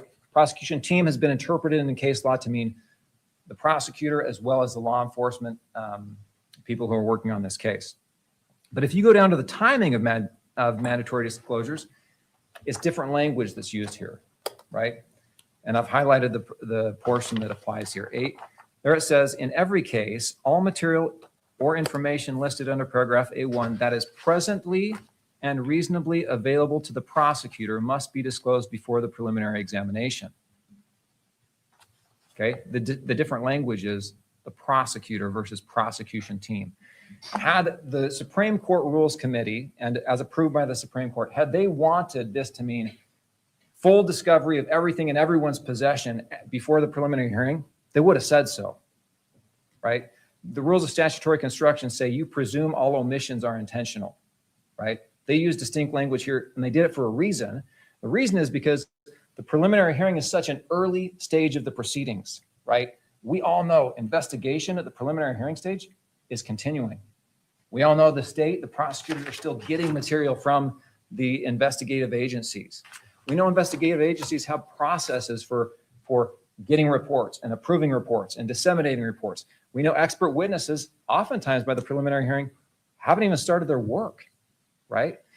The Rule 7B says a preliminary hearing has to take place within 14 days where it's requested, right? This is a very early stage of the proceeding designed to protect the defendant from having to sit in custody where there's no showing of probable cause. And the rule itself, Rule 16, makes clear that discovery is ongoing. It foresees that discovery is going to be ongoing throughout the trial. So the defense argument that Rule 16 requires full discovery of this material before the preliminary hearing is a contra-textual reading. But even so, you look under A1, and what does A1 actually require as mandatory disclosures? Well, there's a specific provision that talks about scientific tests and experience. It's A1B, reports and results of any physical or mental examination, of any identification procedure, and of any scientific test or experiment. We've provided those reports, okay? What the defense wants is complete and total expert notice and expert discovery. We've even complied with A1 as it relates to what the prosecution team has with regard to the reports. Okay, so Article 1, Section 12 doesn't require discovery before the preliminary hearing. Rule 16 doesn't require full, complete discovery before the preliminary hearing. Well, is there any other provision of authority we should be looking at here? Well, how about the provision of authority that is directly on point with regard to expert notice? Let's take a look at that. 77-17-13. 1A, if the prosecution or the defense intends to call any expert to testify in a felony case at trial or at any hearing, excluding a preliminary hearing held pursuant to Rule 7, the party intending to call the expert shall give expert notice, right? It's hard for the defense to make an argument that expert notice is required before the preliminary hearing when that's not even an against the grain reading. That's a completely contrary reading to the statute directly on point. The court would have to find that this section does not apply, and it's just impossible to do that. The defense may say, well, we're not requiring expert notice. What we're asking for is just discovery here. Well, no, what they're asking for is, in fact, expert notice. Rule 77-17-13 talks about what expert notice is. If you look at B, right, it's a CV of the expert, the report, written explanation, and then 2 says an expert's anticipated, if it's based on specialized data, the witness shall provide the opposing party the information of that specialized data upon request. Well, the expert notice request, let's see if I can find my list here.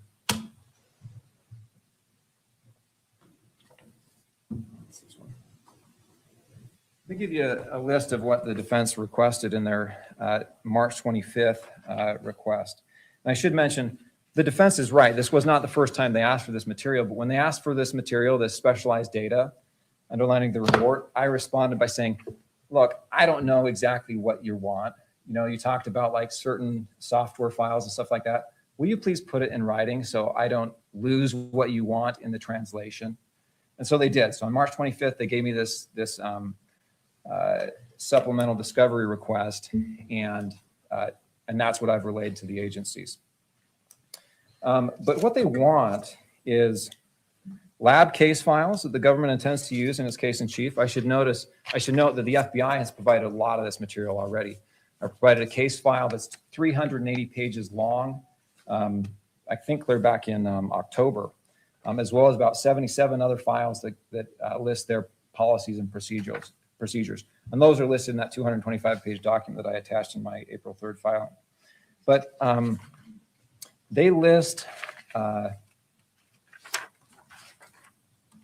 CVs of analysts, accreditation documentation of the labs, accreditation documentation of the programs used to interpret data, standard operating procedures and protocols, STR databases and frequency tables, chain of custody documentation, data files underlying the analysis, software names and software versions used, developmental validation of instruments and processes, internal validation of instruments and processes, proficiency tests of analysts, audit records. All of that material may go to expert qualification, the qualification of the labs, the methodologies, may go to 702 issues, but it doesn't go to probable cause, okay? Especially when you've got to view this evidence in the light most favorable to the state. And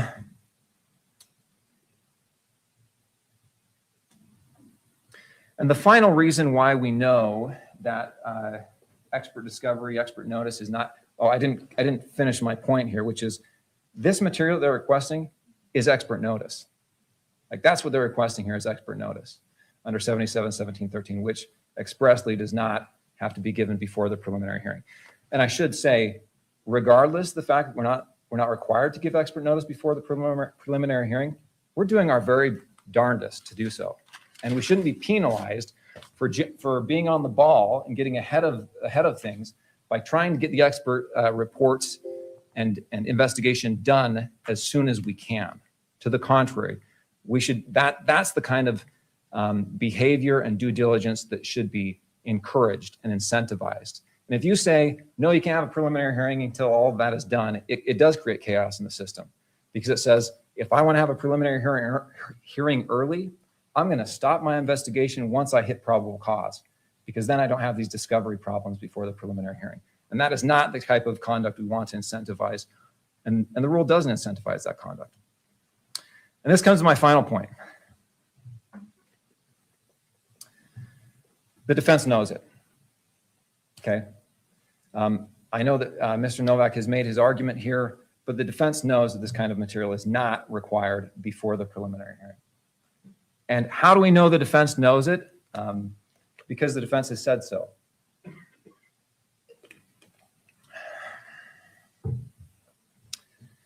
In one of their earliest pleadings in this case, docket number 16, I think it's 16, the defense counsel filed their request for discovery. This is the formal request for discovery that's filed, I think, docket 16. And in that docket, they recognize the discovery is an ongoing process. You get down to page 11, and the defense cites Rule 16 saying, the prosecutor's duty to disclose material is ongoing. In every case, all material that is presently and reasonably available to the prosecutor must be disclosed before the preliminary examination, right? But here's the key phrase that I think shuts the door on this argument the defense has made, is highlighted in red there. And I quote, defendant acknowledges he does not have a right to discovery prior to preliminary hearing pursuant to Article 1, Section 12 of the Utah State Constitution. That's it. The defense concedes this point. Now, the point I'm making is what the defense makes right here in the next sentence. However, defendant relies upon this initial discovery request through trial, post-preliminary hearing, to enforce their rights encompassed in the Utah Constitution to a fair, speedy trial. That's the point I'm making, is the state should be pursuing expert investigation, their due diligence, getting the investigation done as early as possible, and providing that discovery as it comes in on a rolling basis, right? And that's what we want to have happen. We shouldn't punish the state and the victims and everyone else by delaying the proceedings when the state does exactly what has been done here, which is getting on top of those things early, right? I think that's all I have, Your Honor. Do you have any questions for me? I will. I'm going to turn to defense for their rebuttal and then have questions for both parties. Thank you, Mr. McBride. Thank you, Your Honor.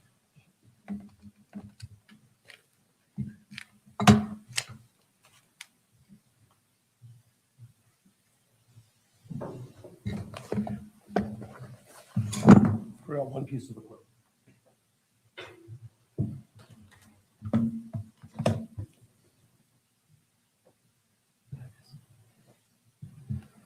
Thank you, Your Honor. I do want to respond directly to a number of the arguments that Mr. McBride made, but I also want to refer the court back to the accusatory pleading which initiated this case, which is the information. The information specifically relies upon two types of DNA evidence.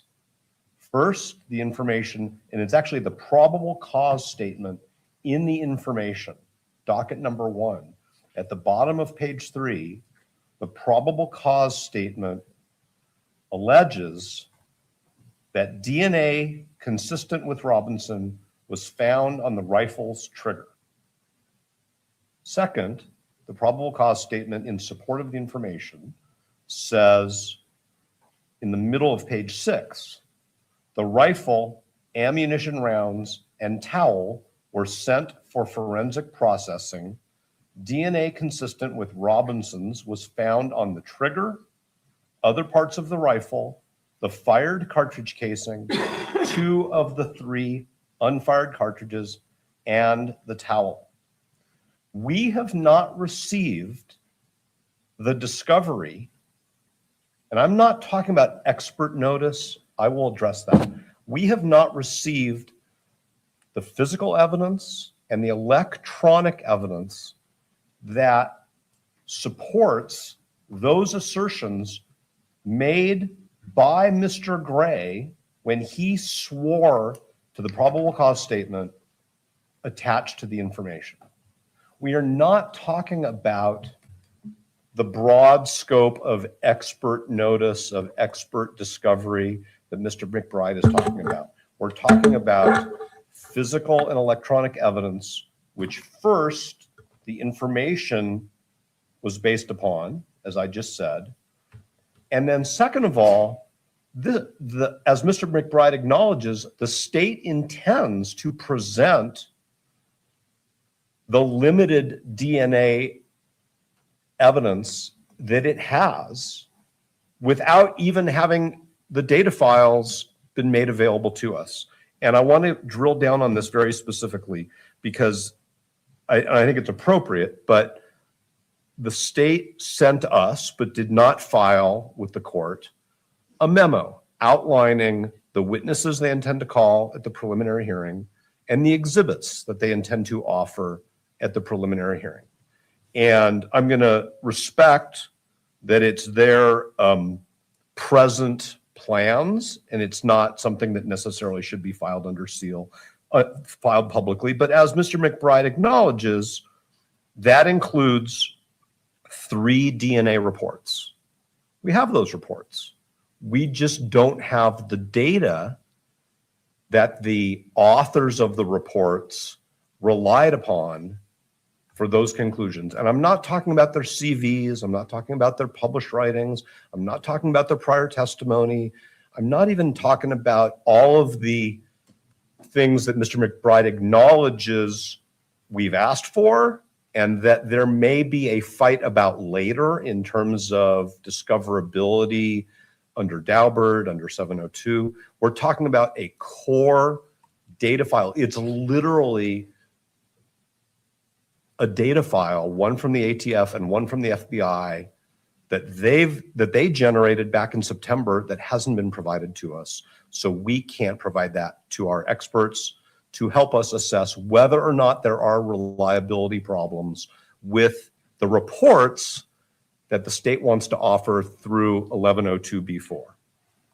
So we're not talking about the slippery slope and months of litigation of Daubert type expert notice.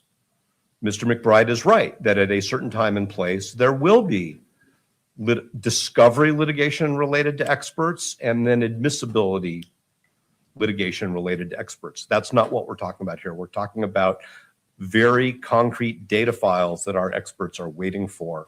And when I say data files, I literally mean the digitization of physical evidence obtained from our client and from these objects. We didn't choose for the state to present DNA evidence at the prelim. That's their choice. And that's why we are having this dispute right now. The question that I think this court needs to also address is when Mr. McBride talks about what discovery is, quote, reasonably available to the prosecution. How can this court conclude that not having these data files is reasonable, given that the ATF and the FBI generated these data files from the swabs months ago? They've concluded their work, as far as we know. They've generated reports. The state believes that the reports are sufficiently final that they would offer them into evidence in a preliminary hearing. So I think this court should make the finding that those reports are reasonably available and that they should be produced to us. Mr. McBride, probably because he can't, still hasn't told the court why we don't have the data files. So where Mr. McBride, with all due respect to his advocacy, because he's a fantastic advocate, goes, is he goes into the slippery slope of expert discovery and expert notice and Daubert, and that's really not what we're talking about here. We're also not talking about the bullet fragment further testing issue, which has previously been described as the January 9th motion, which the court unsealed. That is not a DNA issue. That is about what happens to a bullet fragment when a federal law enforcement lab wants to do what they call destructive testing. It's not to get DNA off of it. It's to look at whether that bullet fragment can be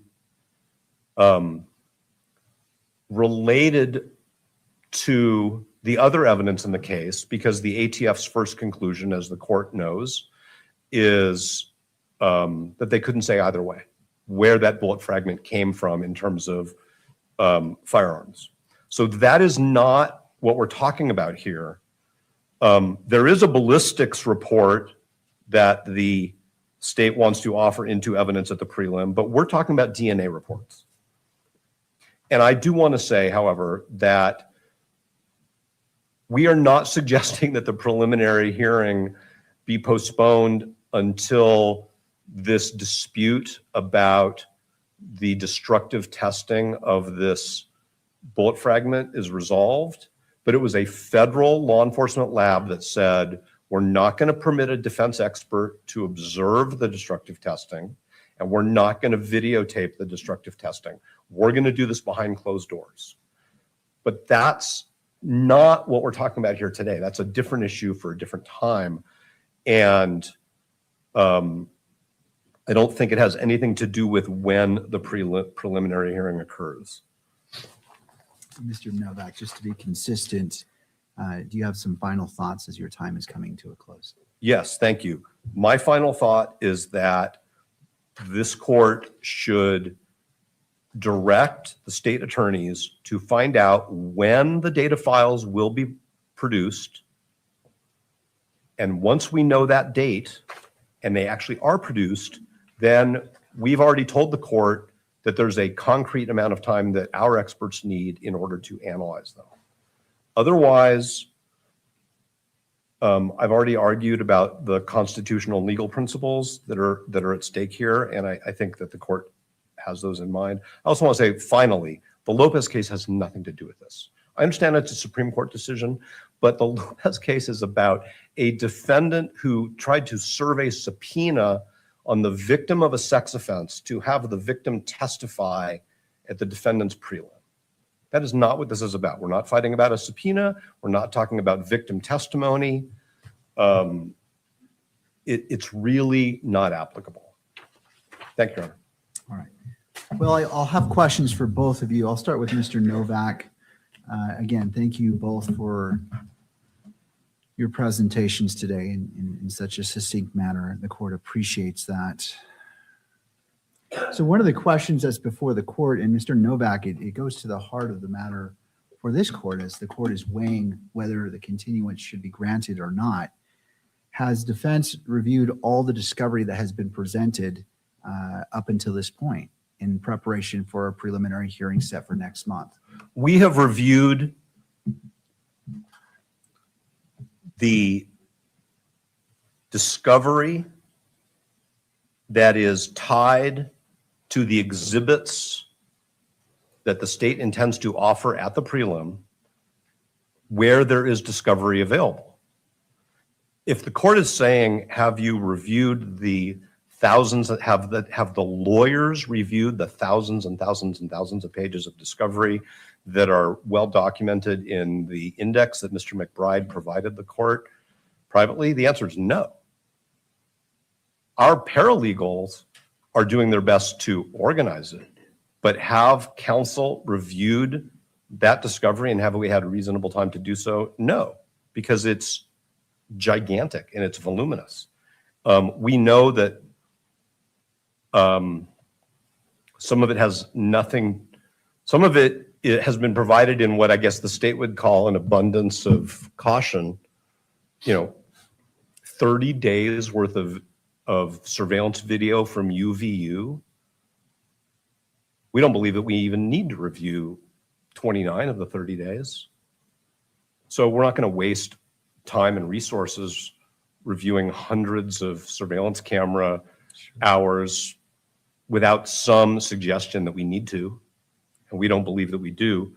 Have we reviewed, every FBI report interviewing people who claim to have known Mr. Robinson or known his roommate? Yeah, we've reviewed all of that. Have we reviewed The forensic materials that we have received, yes. Have we reviewed all the law enforcement reports about the events at UVU? I mean, I can only speak for myself. No. Because it's so voluminous that we haven't had that time. Well, in really the heart of my question is, have you reviewed all the discovery that has been passed that enables you to be prepared for a prelim next month? That's that you're saying is applicable to what you understand the state will be presenting, or what you need to review. Just because the state says they're going this direction, you have to do an independent determination of the discovery on what you need to review to be prepared. And so my question is, have you done that, and are you there? No.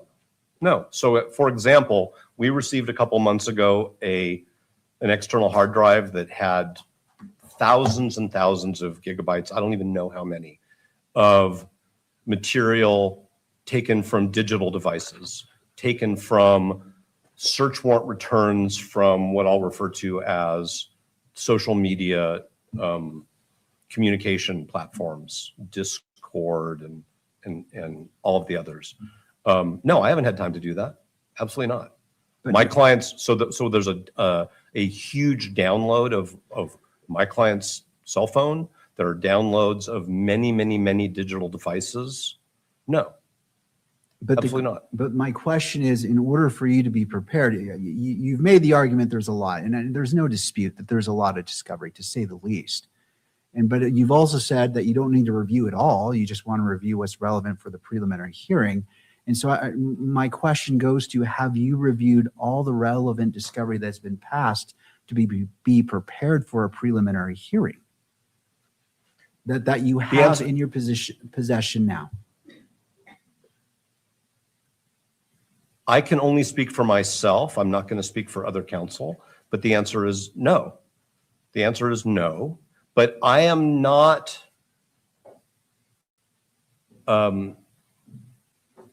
able to, maybe this isn't the court's question, but I'm not even able to approach this fourth category of evidence that the state wants to offer at the prelim, which is the DNA evidence, because we don't have the underlying data files to be able to assess what to do about those reports. So if the court said to me, Mr. Novak, have you reviewed all the drone images that they want to use? Have you reviewed all of the video that they want to present? Have you reviewed all of the UVU surveillance? And by the way, this is a letter we received on April 4th. Have you reviewed all the Discord chats that they want to present? No. And I believe I've been diligent. Would you like time to confer with your counsel? Because I need to know that information. I need to know that if we move forward with the preliminary hearing, either next month or a different date, that there's effective assistance of counsel moving forward. And that's one of the factors is, have you reviewed the necessary discovery? Typically in criminal cases, defense attorneys say, hey, I haven't been able to for whatever reason. And the court recognizes that, right? Like, I get it.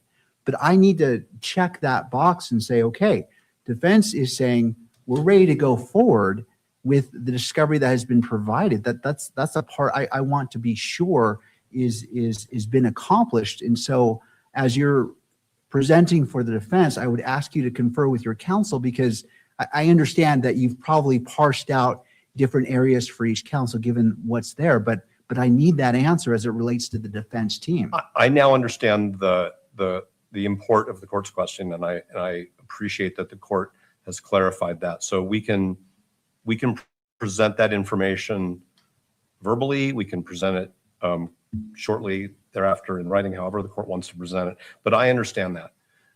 So I'll just give the court by way of an example. I have not personally, and I don't think any of the other counsel have, but we should probably take a short break and we can discuss that. Reviewed significant portions of the electronic discovery. And when I say electronic discovery, I mean images of device downloads, as well as sort of cloud-based information produced to the state pursuant to subpoenas for chats, postings, gaming communications. I mean, the primary platform is Discord with a capital D. It's a thing. Sure. Right? So I think I'm just repeating myself, and maybe that's because obviously I would want to speak with my Sure. co-counsel No, and not speak for them. I respect that. I understand that you're being cautious and you don't want to present something that someone may or may not have reviewed. So I respect that, and you'll be given time to do that. But that's an important factor for the court to determine. Totally understand. I mean, we've been trying to focus on the very specific items of discovery that we don't have, which relate directly to evidence that the state wants to present at the prelim. And the court is asking, I think, very helpfully, a broader question. And the court is not challenging, the court is not really confronting us on the question of diligence, so I'm not even going to go there. But obviously, there's been a lot of pretrial litigation on a lot of different issues. And as the court knows from our filing yesterday, there's more coming. Right. No, and I appreciate that. And the court's intent is I just want to make sure that when we move forward, we can move forward properly and uphold the constitutional rights of Mr. Robinson and all parties to ensure that what we do is proper and appropriate, because quite honestly, I don't want to do it again. And so, I recognize, and I can do so, that both sides have been very diligent and have worked extremely hard. Obviously, I'm not in your offices. I don't know your communications, but it is evident to me that both sides have. And so the purpose of that question is, that's just a checkbox I need to know to move to that stage. And only your team has that answer. And again, and I recognize the amount of discovery that's is out there. And so it is no way to impugn defense at all, saying, well, you're not doing your job, you're not working hard. Not at all. I just want to know that answer. And so that's the sole purpose. And I didn't feel that the court was making those assertions. And I want to say, we hear that the court doesn't want to do it again. Mr. Robinson and his family don't want to do it again. Counsel don't want to do it again. We know that the state doesn't want to do it again. And we also don't want Mrs. Kirk and her family to have to go through it again, because that's actually, in my opinion, the greatest harm to surviving victims in a case like this is the long run when cases don't proceed as the Constitution requires. And so going to that point that you just asked, so how do you propose the court balance your request for a potentially large, a long delay against the constitutional rights of victim representative Ms. Kirk in her right to a speedy disposition of the case? For example, I noted in your motion, you stated that your DNA expert needs, I believe it was 6 months. That was her estimate. And so how do we balance that? And I appreciate your statement, but going to your statement as it relates to Ms. Kirk's right to a speedy disposition of a party outside, right? Not counsel from either side, but it seems like we're going to be held to the timeline of somebody outside who's an expert who's saying 6 months. And that concerns the court about that is a potential hang up of, well, we can't move forward until we comport with their timeline. And that's concerning. So how do we reconcile that? Well, first of all, if the expert needs 6 months, the data files were available in September, which was 6 months ago. And so I actually think, while I will answer the court's question, another important question is, why haven't the FBI and the ATF provided data files that they utilized 6 months ago? And Your Honor can't answer that question, and I can't answer that question, and obviously Mr. McBride can't answer that question. And so I actually think, and I don't purport to speak for the victim representative, but that's a question that the victim representative should be asking, at least through her counsel, is why haven't the federal law enforcement agencies, which took responsibility for this analysis, provided the data? Not the CVs. I mean, I've actually examined at least one of these FBI forensic examiners in another case. I have her CV. That's not my issue. We cited in our reply brief The cases which show that the victim's right to a speedy trial does not, I'm sorry to use this word in the current environment, but that's the word we use, does not trump, lowercase t, the defendant's constitutional rights. We do not want the victim representative and her family to have to wait any longer than we have to wait. But it isn't sufficient for the state to say, we've turned over gigabytes and gigabytes and the defense, doesn't really need to review it before the prelim. That's not, obviously, in the court, I think, tends to agree with what I just said, that doesn't make a lot of sense. So we do respect the concerns of the victim representative and her family, but we can't constitutionally shortcut Mr. Robinson's right to the adequate assistance of counsel. And I think, as we said in our brief, when the state doesn't give us the data that their law enforcement partners have and have had for 6 months, we can't be constitutionally effective. And, and again, I keep talking about Mr. McBride because I appreciate his advocacy, but if the state didn't want to have to deal with Article 1, Section 12, the concept of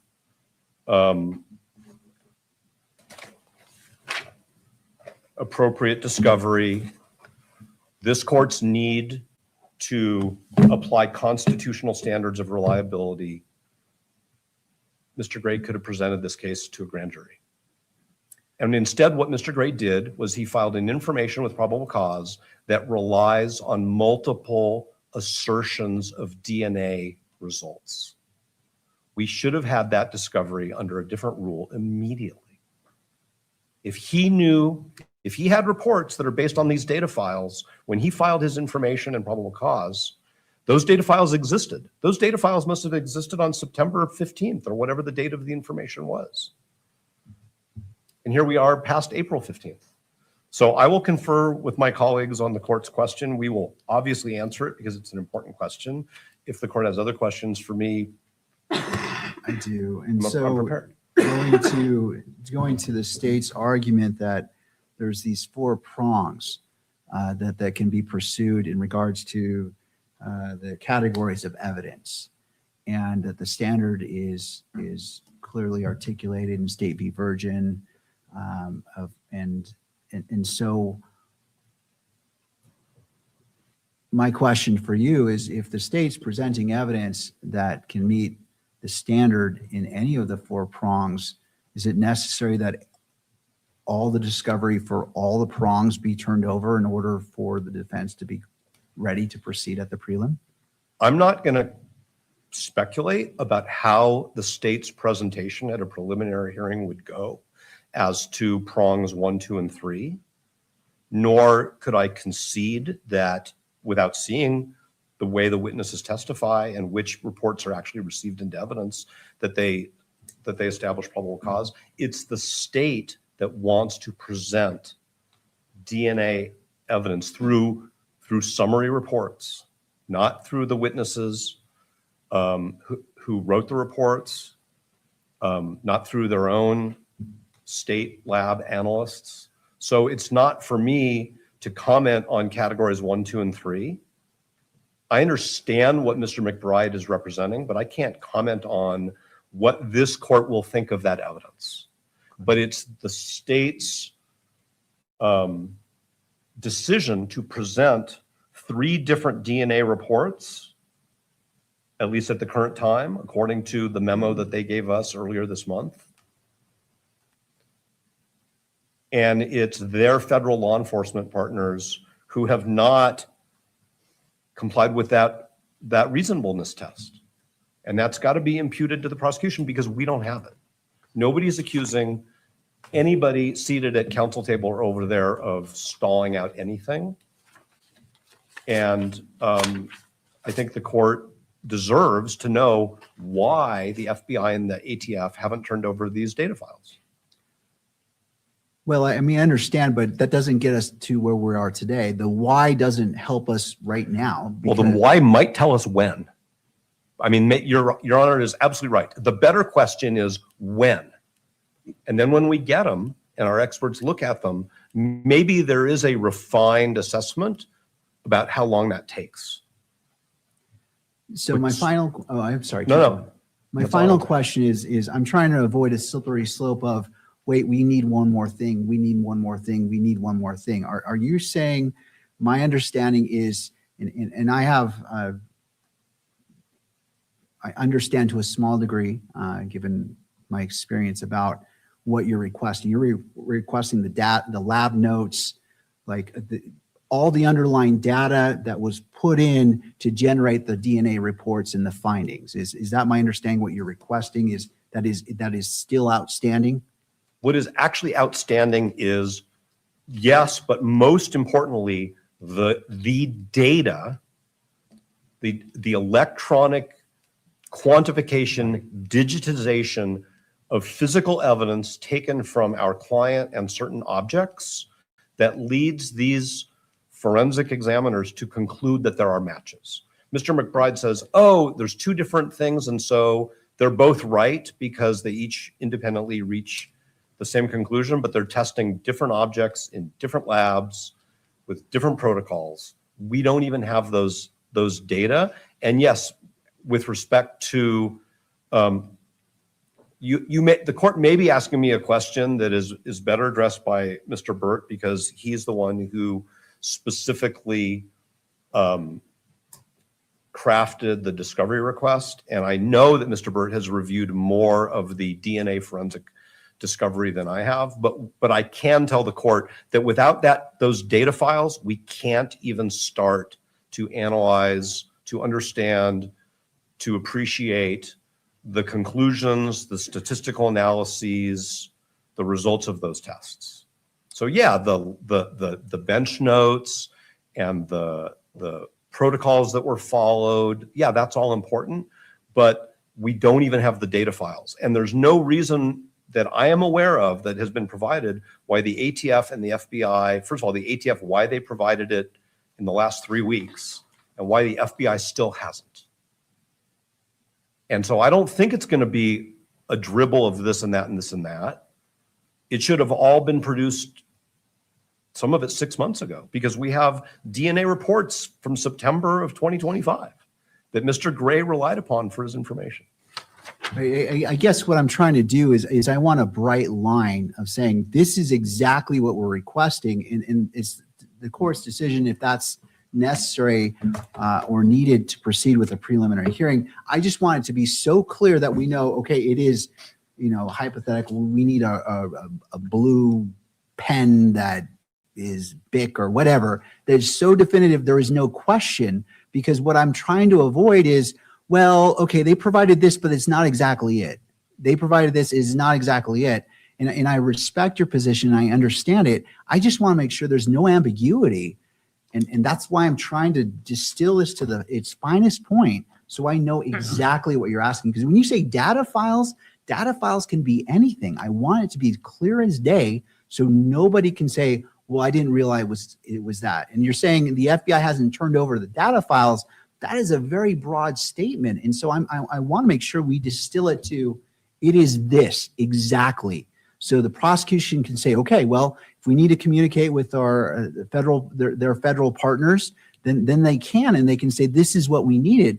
But if it's just a broad, we're missing data files, that's difficult for the court to weigh whether it is actually necessary in order for the preliminary hearing to proceed. So I think then what the court is maybe requesting or maybe suggesting is that there's going to be a continuum from what data we need in order to be constitutionally effective at this prelim versus the continuum from that all the way over to what is more in the nature of expert notice, 702 Daubert issues before a trial.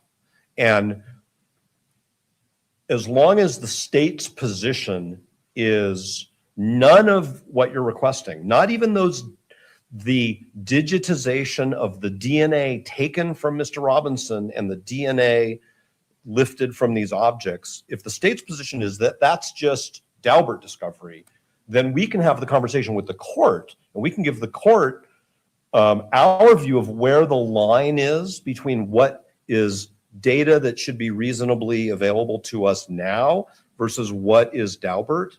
But Mr. McBride's position is we don't even need the digitization of the DNA swabs in order for this preliminary hearing to go forward. So if the court, I'm not trying to obviously put words in the court's mouth, but if the court's saying, I'm not going to go that far, but I need to draw a line somewhere, then we can take our discovery letter, which we gave Mr. McBride, and we can tell the court, these are the things that we think we need in order to be able to go forward in the preliminary hearing, and we acknowledge that these other things are more akin to expert notice, Daubert, and Rule 702 issues. We can do that, and it wouldn't take long, but and I think it's an appropriate way for the court to say, I'm not able to guarantee Mr. Robinson effective assistance of counsel at a preliminary hearing until the defense has these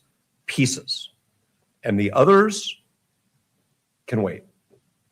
So I understand the court's question, but it does require looking at a 3 or 4 page discovery letter and drawing a line somewhere, or maybe it's yes, no, yes, no, yes, no, or you know what I'm saying.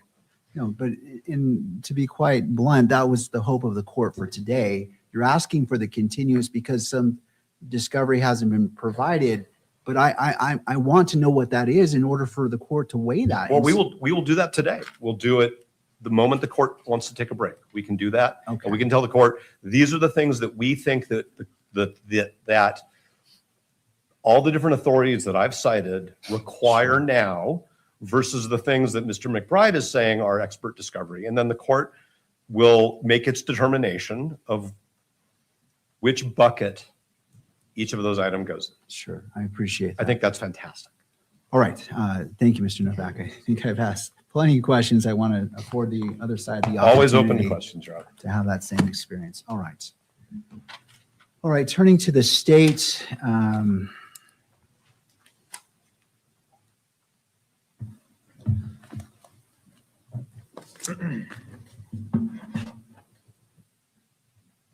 All right. So the defense has emphasized that this is a capital case, which triggers an Eighth Amendment requirement for heightened standard of reliability at all critical stages of the proceeding. How does the state's proposal to proceed with highly technical, uncross-examinable forensic hearsay reports without defense having access to the underlying data, I use that word loosely, satisfied this heightened constitutional requirement and the defendant's Sixth Amendment right to effective assistance of counsel? Well, my tendency is to say, well, if you require these experts to come in and testify, we're doing the same thing that happened in Lopez, that was rejected by Lopez in obviating the admissibility of reliable hearsay. And I don't think that just because it's a capital case, you throw, the baby out with the bathwater here. The rules are the rules, and they satisfy constitutional muster, and they don't change because it's a capital case. Should we pay special attention to them? Absolutely, we should, and we should keep in mind what's at stake here. But it doesn't mean there's a completely separate set of processes and rules that apply to a capital case, right? It's just that we are very rigorous in the analysis of how we apply those same rules to these facts. So I think reliable hearsay is still admissible, and that's where we are. The rules govern, and the rules clearly don't require expert discovery and expert notice before the preliminary hearing. I don't think there's any way to read the rules to require that. All right.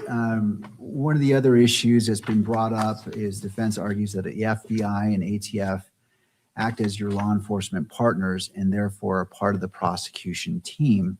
How do you reconcile your position that you only need to provide what is physically present and reasonably available to the prosecutor under Rule 16A2 with the broader definition of the prosecution team, does the state have an affirmative obligation to compel its federal partners to produce the underlying forensic data for this hearing? I don't think for this hearing. I think the state does have an obligation, absolutely. I think that obligation, the case law is very clear that obligation certainly applies by trial, right? We've seen numerous cases reversed because the prosecutor has not gone out and gotten material that's in the possession of a law enforcement officer. Some of that stuff, the prosecution probably couldn't have gotten anyway because it was hidden by police officers, right? But yeah, certainly by trial, the defense is entitled to all this material. I can't say all of it because there's probably going to be some objections to some of the material they've requested, like the source code for some of the proprietary software developed in this case or used in this case. But they're entitled to most of that stuff, and we're going to provide it. And that because that's the basis of 702 hearings and also admissibility under 702 and weight questions at trial. But at the preliminary hearing stage, no. The state does not have the same obligations, the same discovery obligations that apply at trial. Now, that doesn't mean the state can. What I think is important under Rule 16 is what is reasonably available to the prosecutor.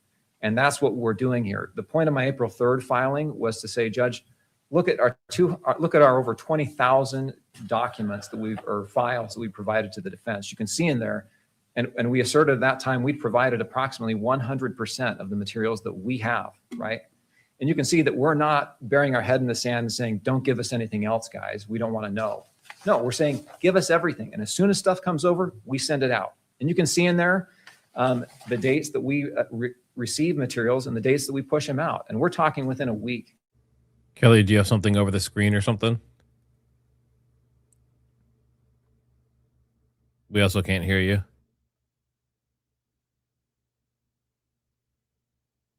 Those are the materials that we've provided and we've satisfied. Yeah, we can't hear you.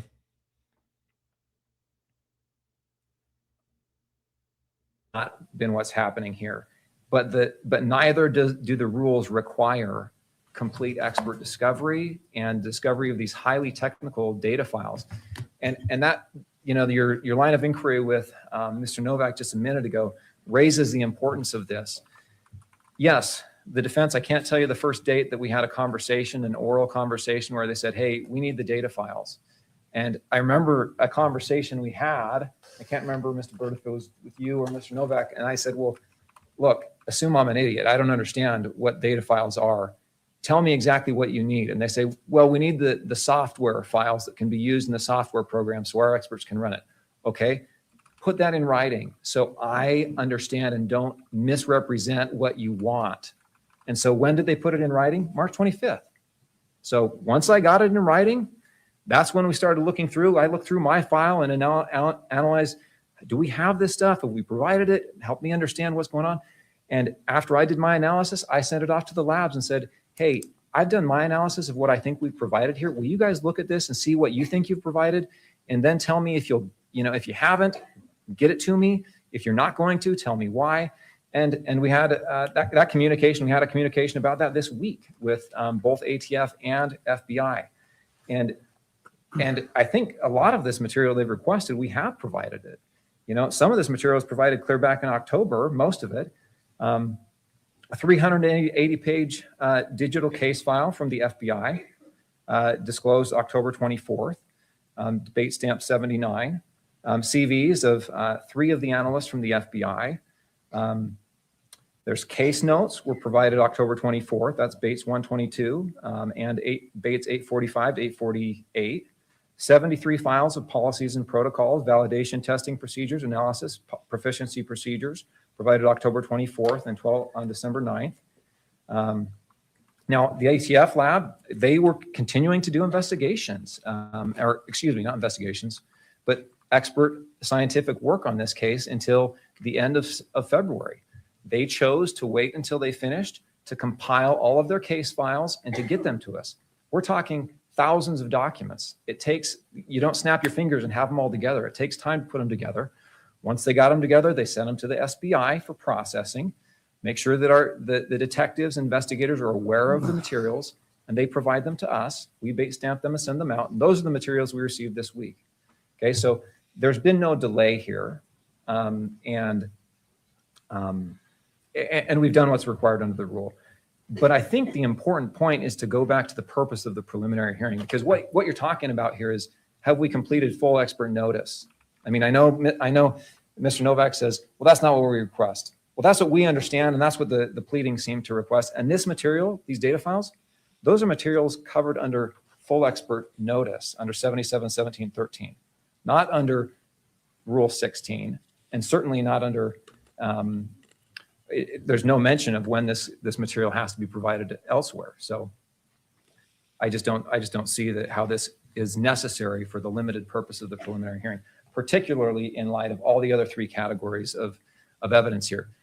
I think this is why Mr. Novak couldn't talk about whether or not this discovery material of expert material would affect the probable cause determination. This is why the Lopez analysis is so important, is because you can hear the evidence, you can listen to it, and you can say, you know, there's the confessions, there's the circumstantial evidence, there's the video evidence, and then there's the DNA evidence. I don't even need to consider the DNA evidence. And there's probable cause here. And that's the state's position, is that there's probable cause regardless. And there's no showing the defense can make that would say it's going to undermine probable cause here. That whatever their experts say, best case scenario for the defense is they get an expert that says both labs messed up. It doesn't affect probable cause because you weigh the evidence in the light most favorable to the state with relation to the DNA evidence. And there's all this other evidence anyway, a confession. That's clearly probable cause.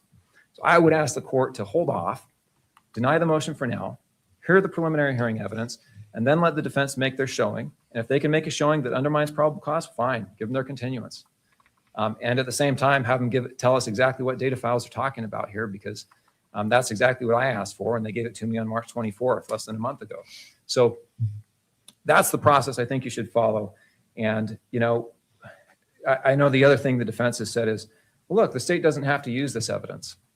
They're right, we don't have to use the evidence, but we're not going to not use it where the rules allow it. We're not going to back down because of an argument that's meritless in our view. We're entitled to use it, we're going to use it. If the court decides not to rely on it, that's fine.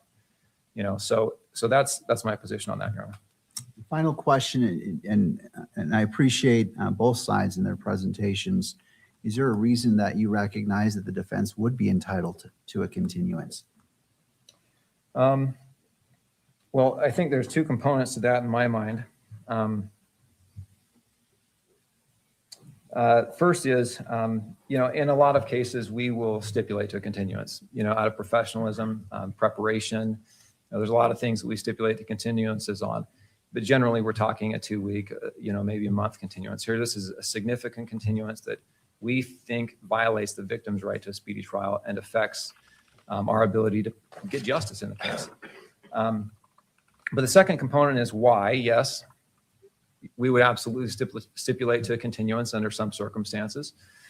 This case, it's hard to say because there's these 4 different categories of evidence that I've told you about.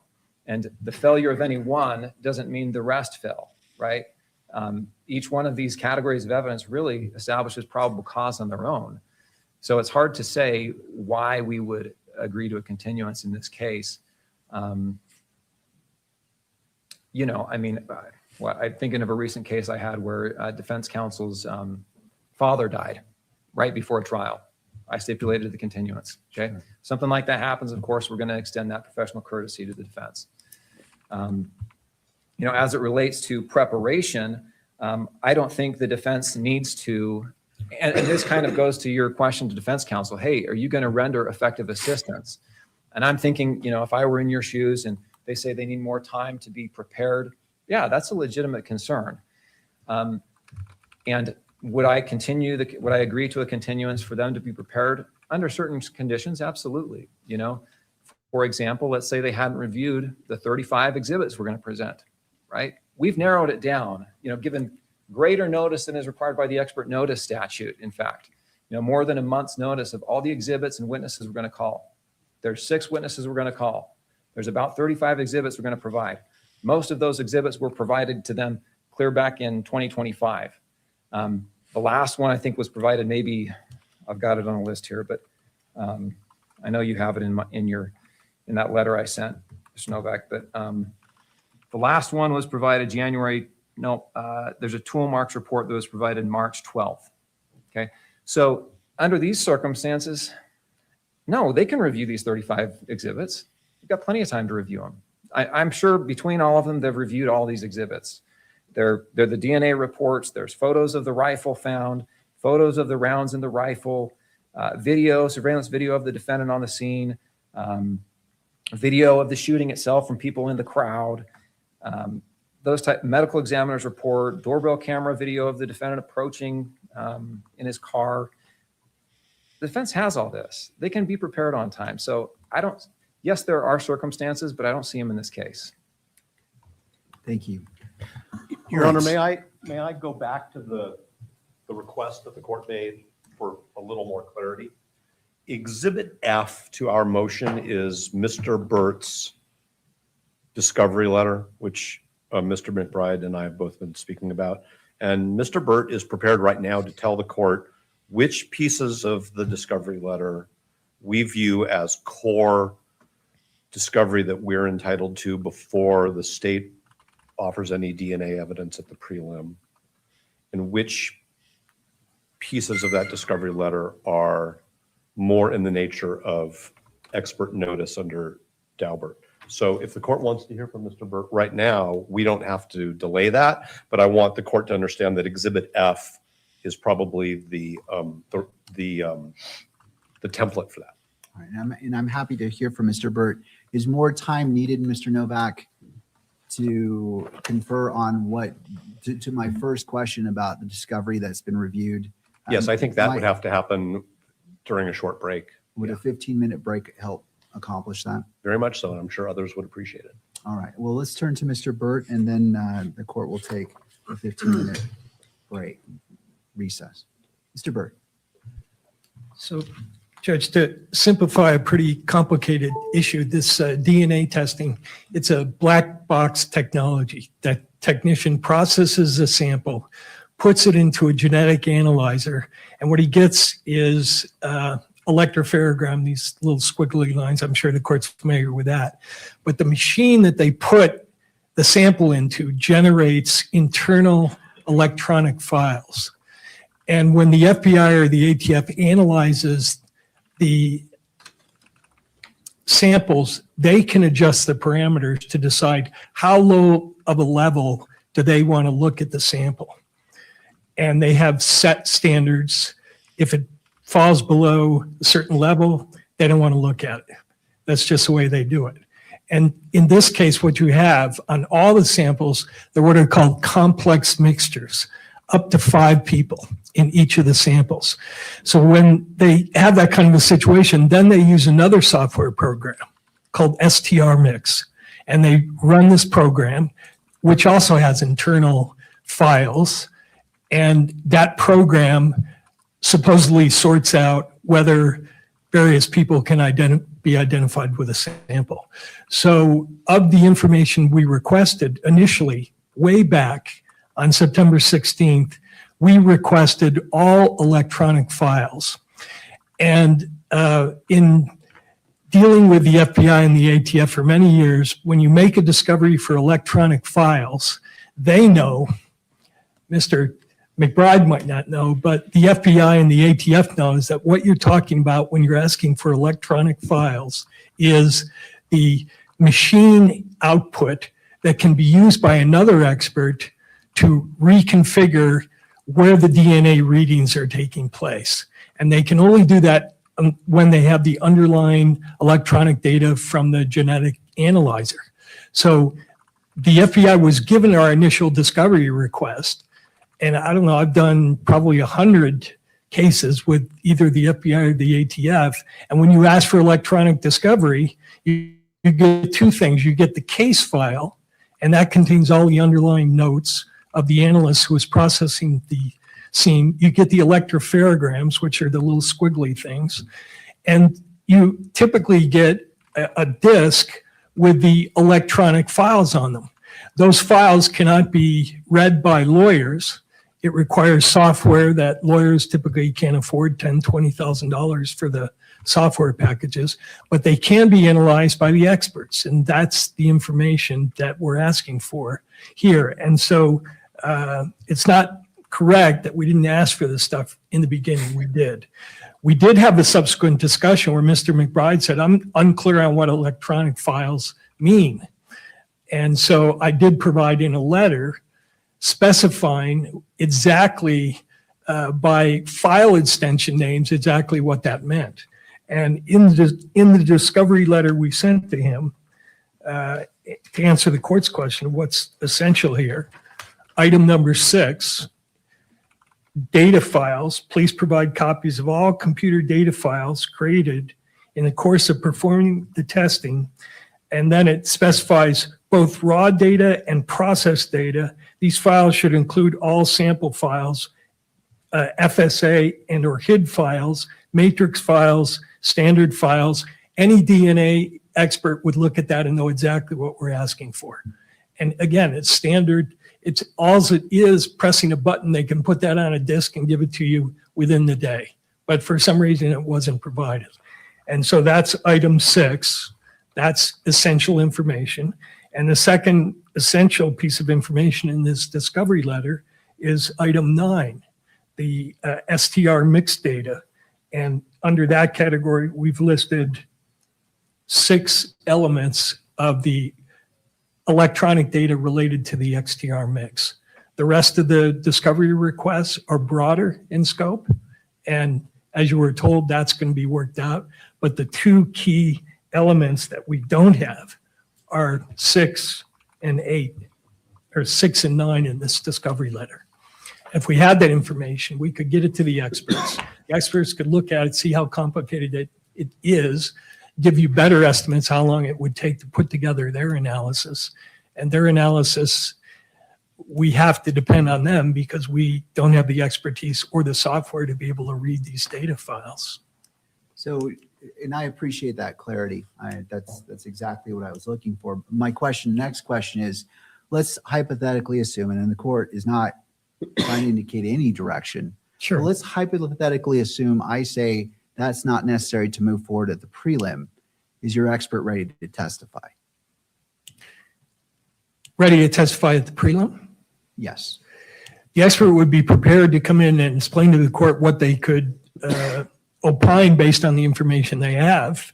But the bottom line of the opinions would be what they stated in their declarations to the court. Without the underlying data, it's impossible to draw conclusions. Part of it, the issue here, the specific issue is the STR mixed data that we're asking for includes the internal validation records. The internal validation records tells the lab how many people in a mixture they can reliably assess using the software. And we cited some cases to the court in the continuance motion where courts around the country are struggling with this issue. There's a certain number, if you surpass, that you can't reliably sort out a mixture. So the experts would come in and tell the court that, but they'd also say, till I see the internal validation files, the underlying data files, I wouldn't be able to tell the court whether they can reliably sort out these mixtures or not, because I haven't looked at what their files say. So, and I appreciate that, but my question is, have you received the lab notes? I understand, it sounds like in order to simplify it, there's some internal settings for these machines, calibrations and such. Right. That is separate than lab notes. Where Right. Now, I just want to make sure I'm on understanding. Have you received the lab notes for the DNA that the state is intending to move forward on as they've given you notice? Have you received that data? We've received the case file, the lab notes, I'll call them, from the FBI, not the ATF. So we're missing the ATF lab notes. We do have the FBI lab notes, but those lab notes will tell you how the sample was processed up to the point when it was put into the machine. It will not tell you anything about whether the machine reliably spit out the number of contributors in the sample or how they sorted out how they're matching one of the 5 or 6 people in each sample to Mr. Robinson. That's where we're lacking the information. So I have reviewed the lab note files that tells me how they process the sample. But the critical issue here is, can they reliably sort this out given the complex mixture that they're dealing with? And so that question cannot be answered based on the information that we have and we reviewed. Thank you, Mr. Root. I appreciate that. Thank you. It provides a lot of clarity. All right, let's go ahead, and we're at the 12 o'clock hour. Let's break for 15 minutes, come back at 12:15 to confer with defense in regards to discovery. And then we're going to transition to talking about the media in the courtroom. As indicated, it's not the court's intent to issue a ruling about continuing the preliminary hearing. I want to weigh the evidence, the oral argument, the information today, but I am also cognizant of the timelines. And so that ruling will not be delayed because both parties require that, as they should. With that, court is now in recess. All right. All right, there we go.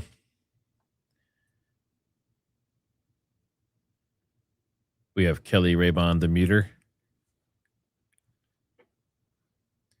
So let's do a quick poll. We'll just do this one directly in the chat.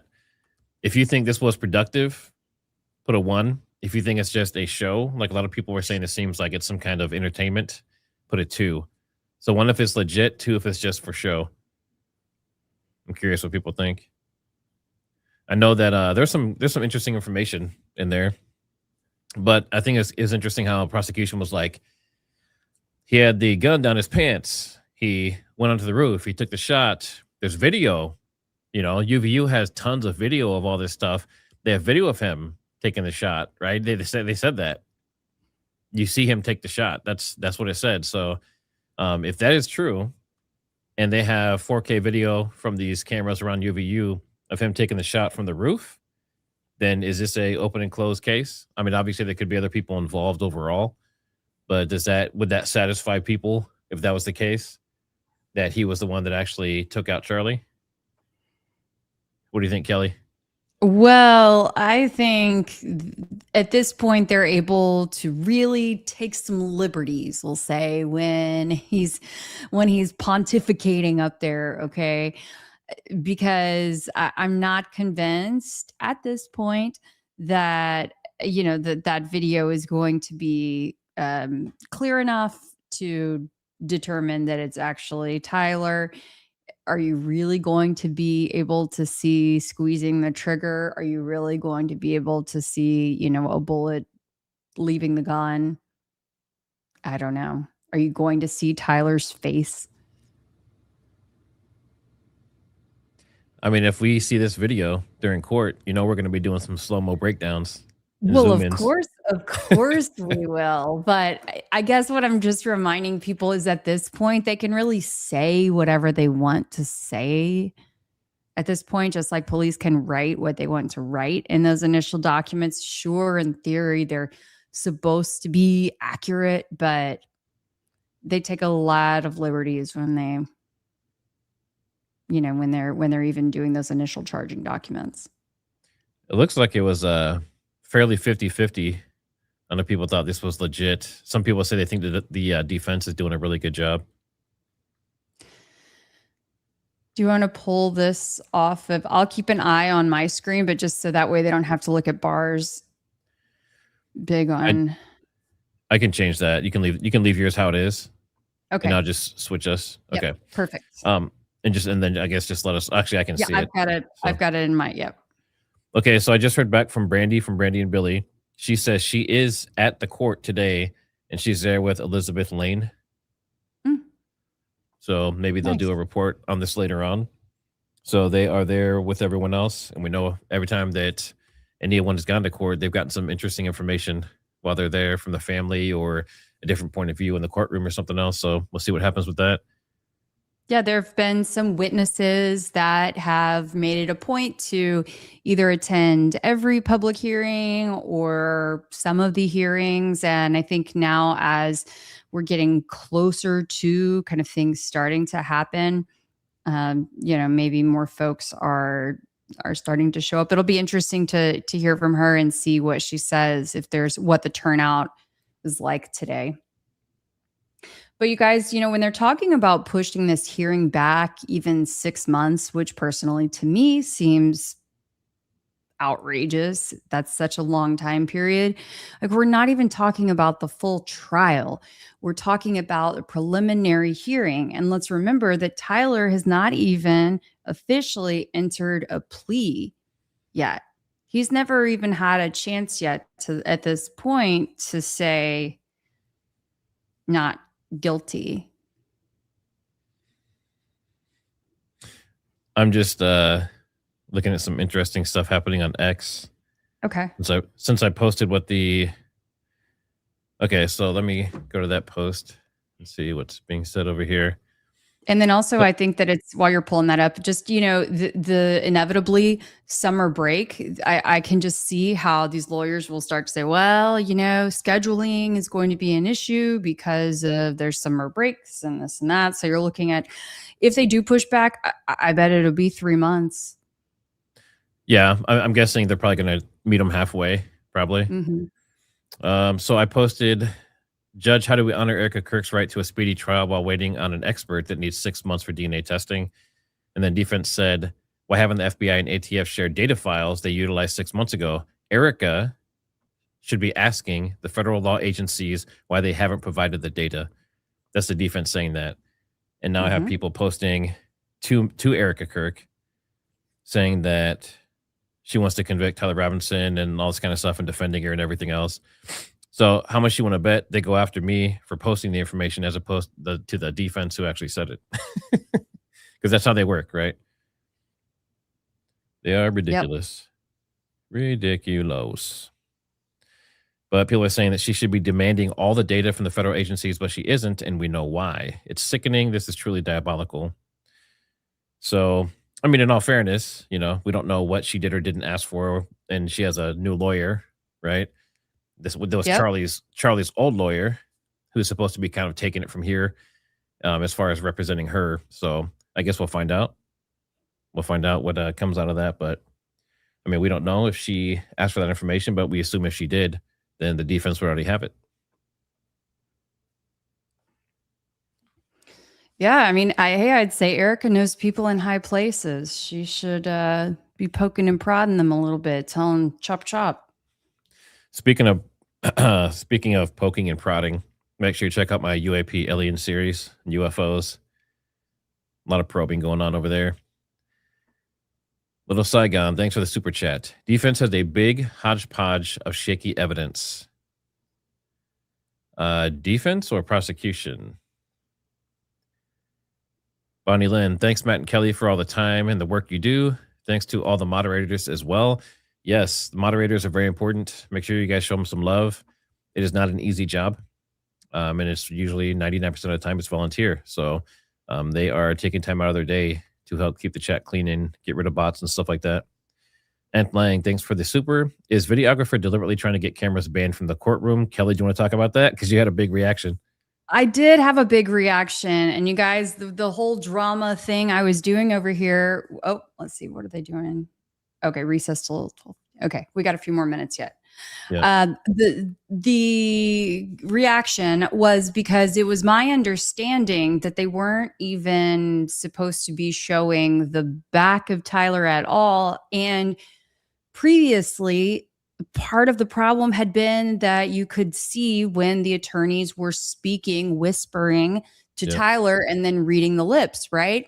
Now, I think it's really annoying that, it's not so hard to just cover your mouth on both sides. You're an attorney, okay? You should be doing that. But there was a time there when the camera went wide, almost as if it was planned.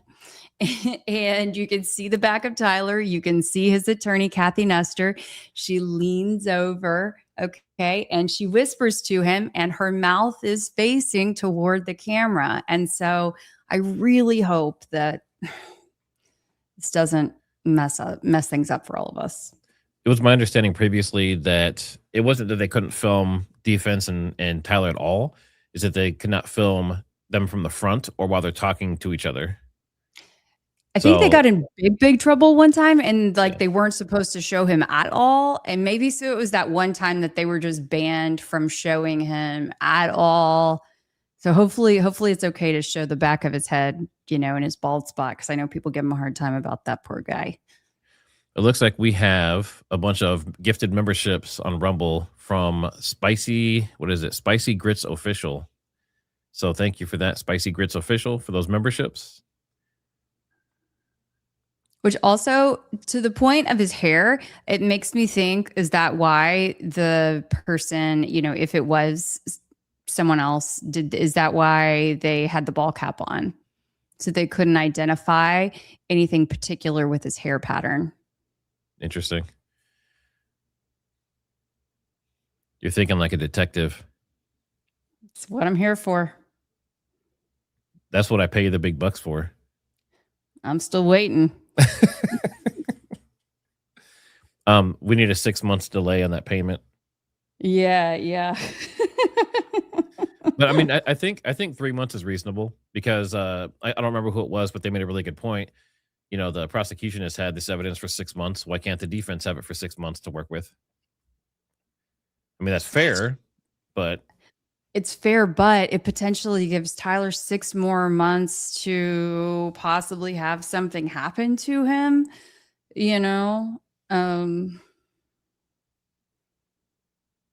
that's a concern. I think it's interesting that defense did call out Erica Kirk, though. That's an interesting little piece. And it looks like they're getting ready to start here shortly, or the camera guy has Tourette's or something. He's shaking a lot. Like usually they do that when they're like tightening up the screws on the side where they're going to move it. And he's showing us all the media on this camera. Look at that. Hopefully he doesn't go into the wrong folder. We may see some things we're not supposed to see.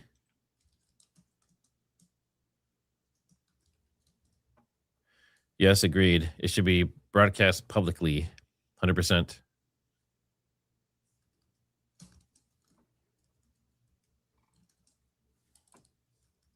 Let me check our last poll here. Are you impressed with what you're seeing in court today, slop or no slop? So it looks like 80% of you said it seemed like a bunch of slop. That is interesting.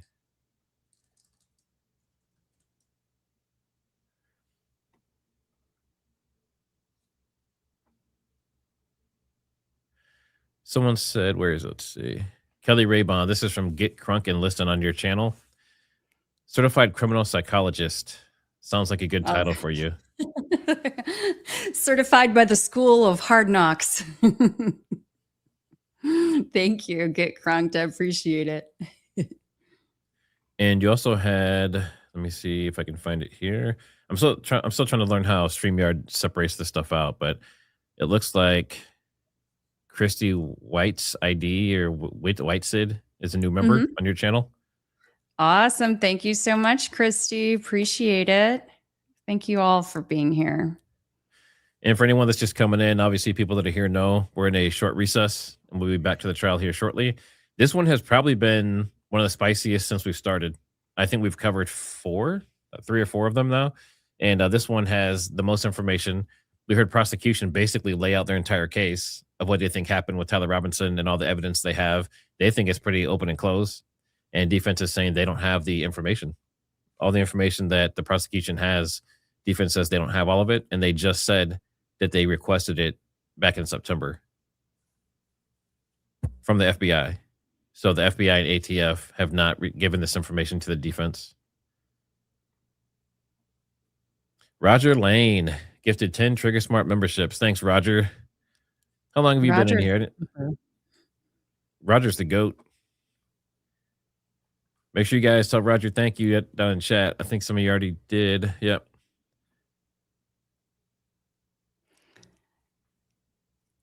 I think we just got another super chat as well. Yeah, I'm trying to keep up here. This is on your side. Go for it. Nature's Nectar 24/7. Thank you so much for the super chat. Really enjoy these breakdowns. Get into the nitty gritty. Well, thank you so much for appreciating the details. Trigger and I both really enjoy not just the fluff, but getting into the good stuff. Kelly gets into the grittiest of the nitty, for sure. Definitely. Bonnie and Lion, Thanks for being a member, and also thanks for the super chat. We had trial here in North Carolina where a teenager unalived 2 other teenagers. It was televised, and the judge held a photo up of the crime scene with the bodies still there. It was awful. Yeah. Yeah, that's pretty rough. Thanks for the super chat. We need a palate cleanser now. What's a good palate cleanser? This is not a palate cleanser. Never mind. I'll keep my mouth shut. Go for it. Well, I was just going to say the Murdaugh trial, wasn't that was that South Carolina? South Carolina, I think. Yeah, you remember the dad and oh gosh, it was so bad. Yeah, I'm looking South Carolina. Yep. South Carolina. Yep. My mom or my parents went to South Carolina several months ago, and they saw, I think it was one of the sons there, like in a store, just like in a small little store or restaurant or something like that. And anyway, one of the people that they were with, like, went up and talked to him, and he said he was nice enough, but man, what a terrible ordeal. Yeah, X is really running with that Erica Kirk defense piece. So we'll see what comes out of that. But, you know, I don't know. The defense is saying that Erica Kirk should be putting the pressure on him and everything else. But I think with the way it works with lawyers and everything, wouldn't it be the lawyer putting pressure? I don't know, Kelly, have you been through some of that stuff? Yes, of course. But I mean, Erica does have the specific strings to pull, right? She's got the bat line to JD Vance. She's got the bat line to Trump. You know, she gets the hugs and kisses from him, right? So, you know, Cash was a personal friend of Charlie's. She knows who to call if she needs to. It's how the deals get done, right? The bat line, huh? Mm-hmm. So what would be on the bat symbol? That E that they use for, that's actually, I guess, I don't know, that's on the Charlie Kirk E in the, you know what I'm talking about? When they're streaming. It's supposed to be the US flag, but I've always thought it looks more like an E. I've never seen that. Let me see. Oh my gosh. Yes. This has on the Charlie been one Kirk of show? my other little, yeah. This has been one of my other little conspiracies, you know, that it's been planned for a long time. And for anyone that's watching, if I just cut out and I'm gone, it could be because we're supposed to be getting some tornadic weather here. So we might be getting some major storms. We're in we're under the eye right now. So if we get hit and I just disappear, then Kelly will carry on my legacy. I'll make it happen.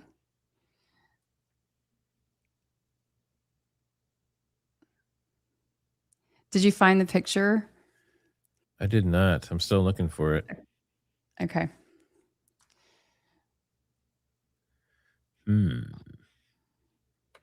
Hold on.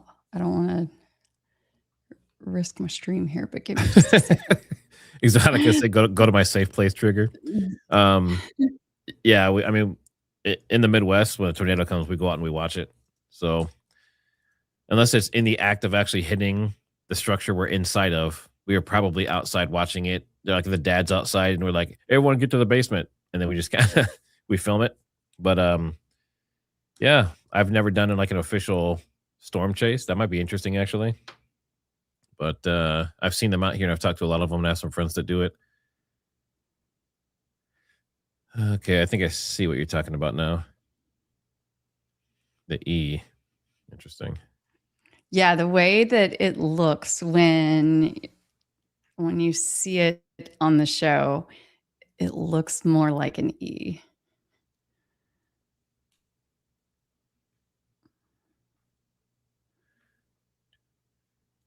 All right, let's check this. All right, I'm going to set up another poll. They said 15 minutes, right? Yeah, it still shows 12:15, so they should just be running slightly behind, I'm guessing. Let's see. Okay, so Jananana. Okay. Trigger Smart, what happens next when they come back from recess? How much longer will this session last? I would assume that the media session shouldn't be as long as what we just watched, I would think. And he said that he's not going to make a ruling today. So I think he's just going to hear from the defense and prosecution their thoughts on the media thing. And then, he'll say, I have your information, and we'll make a decision at the beginning of the next pretrial or whatever it may be. So I'm guessing it shouldn't be, it could be another hour or two, to be honest. But I'm hoping not. We're already almost 3 hours in. But we want to get the information. We want to see what they say and what's going on with it. So we'll probably stay alive the whole thing. We usually do.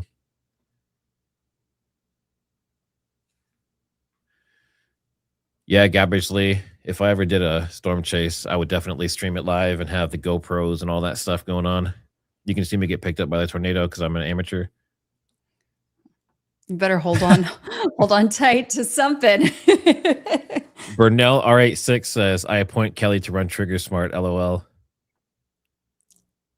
Can we get that in writing from you, Trigger? I want to see you shoot. That's what I want to see. Like, you should come out here and shoot at the range with us. Okay. I could do that. I think that'd be fun. I love that. I actually wanted to see, I need to talk to Jesse and Heavy Duty Country, but I want to see if I can schedule something out there this summer to go out and shoot with those guys. Maybe you can meet us down there or something. I would love that. My, because even my parents' farm, it's on the way there. And my son, he's a great shot. He shot his first deer right before Christmas, on Christmas Eve. So someone's saying, what is Kelly's channel? So it's Kelly Raybon, KELIRABON on the bottom of the screen. And that's on X, YouTube, and Instagram. And I'm not sure. Are you anywhere else as well, Kelly? TikTok. Grinder. All right, let's see. I'm not made for that kind of stuff. She said she doesn't work for TPUSA. Oh. And if you want to tag me or Kelly, she's also Kelly Raybon on X. I am Trigger Smart HQ because Trigger Smart was already taken. And you can send emails to me at engcwarrior@gmail.com. And I believe Kelly is yours, Kelly at kellyraybon.com. That's right. Okay. Yep. So hit that like. A few more minutes, we'll be back into trial and should be interesting. We already know they have this other arguments and things they've been talking about for the DNA and the bullets. So that's something that's going to have to be, I think they're talking about it during this recess. So I don't think we're going to go straight into the media stuff because they have to finish up that piece. And then the media piece will be after that. Should be interesting. I can tell you, though, that the defense sounds a lot more seasoned than the prosecution. Mm-hmm. It's just hard to listen to that guy, though. His name just slipped my mind, but he was doing most of the talking today. I hope that he's more savvy with his briefs and his filings than he is, with that he's more of a legal mind than he is. He's certainly not a compelling orator. Kathy Nestor, though, man, you put her up there. Wind her up and let her go. So Jack from South Carolina, hold on to your Mauser. That might be the new comment of the day. Earlier we had Trouser Mauser. Hold on to your Mauser. Took it a step high. I think this one wins now. Let's see. I think we had, we had a couple more supers come in. What time are we at? Okay, so we'll do these really quick. Sarah Bryan, thanks for the super. I was stuck to the Murdaugh trial. It made me crazy. He was so guilty from the get-go. I didn't see it. I've never seen anything about that trial. Oh, you should at least, even if you didn't go back and watch any of that, there are some of the series that have been done on it, really good. Yeah, that might be some of the stuff I might go back to, especially after this trial and everything is done. If it's done anytime, who knows when, next 6 months to a year plus. But I might go back and start looking into these older trials and like JFK and stuff like that as well.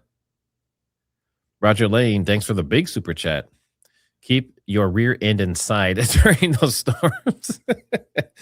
There's too many things flying through the air, and they don't care who it hits. Be smart or change the handle to plain trigger. LOL. That's a good one. Yeah, I mean, if it's okay, so I used to have a news channel before, like in other social media, like way back in the day, and it never got big or anything. But part of what I would do is during kind of like what Max Velocity does and Ryan Hall, I would do like the weather analyst stuff, and I would have a radar up, and you could see where the tornadoes are and everything. So if I go look at this stuff, I always make sure I know exactly where it is on the radar, because you can actually see the tornado. You can see its movement. You can see where it's spinning and everything. So if it's 10 miles away, then I'm probably not going to be in my basement. But if it's within a mile or two, then I might take it very seriously. I'm not saying you should. Always listen to the alerts and everything else. Make sure you guys always go in the basement, be safe and everything else. But some people that have looked at this stuff before, we can pinpoint exactly where the tornado is once it's down, and it's pretty easy to follow it around. All right. Oh, Sarah Bryan, thanks for another super. The forensics on the Murdaugh trial were so phenomenal. Was that I don't know anything about that case. Was that like a federal case or a state case? It was a state case, and it was so controversial. I mean, there was the political aspect of it and the power, and it's a super, wealthy Southern family, and there were the kids, and yes, I mean, it was a tragedy because he murdered his wife and his son and then tried to cover it up. Was it a tragedy? You say that funny. Oh my gosh. A tragedy. Iron Maiden Kill says Kelly is probably bigger than Jesse. I don't know how tall Jesse. I don't know how tall Jesse is, but he's a badass. He's a purple belt in jiu-jitsu, and I can tell you from experience, because I've done jiu-jitsu for many years, even a white belt in jiu-jitsu could mess up most people in other styles of fighting, and especially people who don't train at all. But when you take someone who's been a blue belt, purple belt, brown belt, and they're working their way up, that's going to be someone that could probably whoop your ass in most cases, unfortunately. I definitely don't have Jesse level muscles, just mom muscles. Sometimes mom muscles are stronger than trained muscles. Because we're back up. Yeah. All right, Ms. Visser. Thank you, Your Honor. Our intention is for each attorney to briefly discuss where they are at as far as rendering effective assistance of counsel at the anticipated preliminary hearing dates. I just want to note a few things. For my part, I have been doing my very best to keep up with all of the discovery productions. I certainly have not read everything. But I think it's important to note that we are just starting to find what we're missing. Although the state has indicated there are 35 exhibits for the preliminary hearing, as this court is well aware, we'll have law enforcement witnesses that also testify to hearsay from other law enforcement witnesses, which means we need to read all the law enforcement reports, right? We need to review all of the interviews that are likely to come up in that testimony. So we are in the process of determining what reports we're still missing, and there are some still missing, and what interviews we are still missing. And we are still missing interviews. And we haven't sent an updated list to the state as of today because we don't want to piecemeal it. We don't want to just ask for one thing at a time, because we know it's a process to go to the law enforcement partners, get it to SBI, SBI get it to the state. But we are creating a list. And the discovery in this case, the only way I can really describe it is that it is like a living, breathing organism, right? Every time something comes in, we have to check our list, see if it's something that we've been waiting for, something that we've anticipated or requested. So if the court is asking me personally if I feel like I'm ready to render effective assistance of counsel in May at a preliminary hearing, the answer is no. Both because there is not enough time to determine everything that we are missing and get that requested and review it in sufficient time to render effective assistance of counsel. And just the sheer magnitude of what we're dealing with. We're dealing with dozens of law enforcement agencies, hundreds of reports. We are going through it as quickly as possible. But of course, the most important thing to us is rendering effective assistance of counsel. So if the court is asking my opinion of me right now, the answer is no. So, Ms. Visser, I appreciate that. When will you be ready with So what you have right now? with what we have right now, so this is one of those things where you're ready when you have to be ready, right? Based off of my calendar and what I believe I need personally, well, we need the DNA. So Well, let's focus outside of the only DNA? on what you have, what's before you now. I would say I need at least 4 months to finish processing what I have based off of my calendar, my trial calendar. All right. Thank you. Thank you. Good afternoon, Your Honor. Kathy Nestor on behalf of Mr. Robinson. I don't know if you recall, it's been a long time, but when we were first setting this prelim, I mentioned to the court that for the months of February and March, I would not be available. I was involved in a murder trial in Summit County. And so for the entire months of February and March, I was not able to work on this case. The trial ended, I think, March 17th or 18th. Then I got sick for like 10 days. So I have not been able to turn back to Mr. Robinson's case until the beginning of this month. In the time that I was in trial, we've had 7 disclosures from the state. Many of those disclosures involve thousands and thousands of pages. One of the biggest disclosures we got was on March 5th while I was in trial, and it consisted of the entire FBI file, which was massive. That's what I've been focusing on the last 2 weeks, reading it as fast as my eyes can read it, because a lot of the reports I think that are going to come out through the SBI originated through interviews with the FBI. So I've been trying to get my head around that file.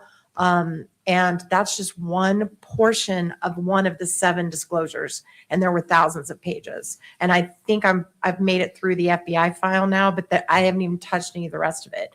And as lead counsel, I do expect to have at least a portion of the witnesses at the prelim. I share Ms. Visser's concern about, even though there's only 35 exhibits they're going to introduce, that doesn't limit the testimony that's coming in. And I feel like if I'm going to do a job, a good job, that I need to be able to be familiar with everything that officer has touched, and really what the SBI has done generally. We went to examine physical evidence this past week, this week. It took us 6 hours. We did finish what the SBI has. However, we still have never seen the gun. The gun is at Quantico. So we've never been able to look at the gun. I actually think that's really important for purposes of the hearing. So I have some concerns about that. I also have not been able to get into my client's phone. The electronics that we have required an expert because they're so massive. We had to all get these huge hard drives shipped to us from our digital expert. I have not looked at my client's phone, and that concerns me, especially because the state's indicated they may call individuals uniquely connected to my client. I'm not going to say who because I don't want to commit you guys if you call them or not. But we've been given the names of some witnesses they may call, and what is on my client's phone I think is going to be really important. So I would share Ms. Visser's request for 4 months. I will tell you, I handle quite a few murder cases in the state. I think my last murder case that we had a prelim, we continued it, I think, 3 times, and there was 2 terabytes. This case has over 200 terabytes. So I think in the scheme of preliminary hearings and timing, this is not unusual or out of the ordinary for a homicide case in the state, especially one this complex. So personally asking for a little more time, setting the DNA completely aside. Even if they get up and say, forget it, we're not going to introduce the DNA, even if you say, I'm not going to listen to the DNA, the rest of it is still significant. I also have some concerns that we do have a notice of intent to seek death with an aggravator. So I assume we're going to go forward with that at the prelim. No one's discussed that. If that happens, that does require really careful review of the scene itself, which I don't know that we're there yet, but we're close. I mean, we definitely have looked at so many videos. I think I've memorized the face of everybody in the crowd. But if we're going to go forward and the court has to make a decision, if you're binding over on whether or not it's capital, whether or not there's an aggravator, that's a whole nother section we have to get into. So for all the same reasons, I would ask for 4 months at least. Thank you, Your Honor. Thank you, Ms. Nestor. Mr. Burt. Yes. I've had two primary assignments in the case. One is dealing with the media litigation, which has taken substantial amounts of my time. And I'm responsible for putting the hearing on today and working with the experts. And so a lot of my time has been devoted to those kinds of preparation issues. In addition, I've been assigned the task of dealing with all forensic issues at the preliminary hearing. And those efforts so far have involved me sorting the discovery as it comes in, because it's not come in discrete packages.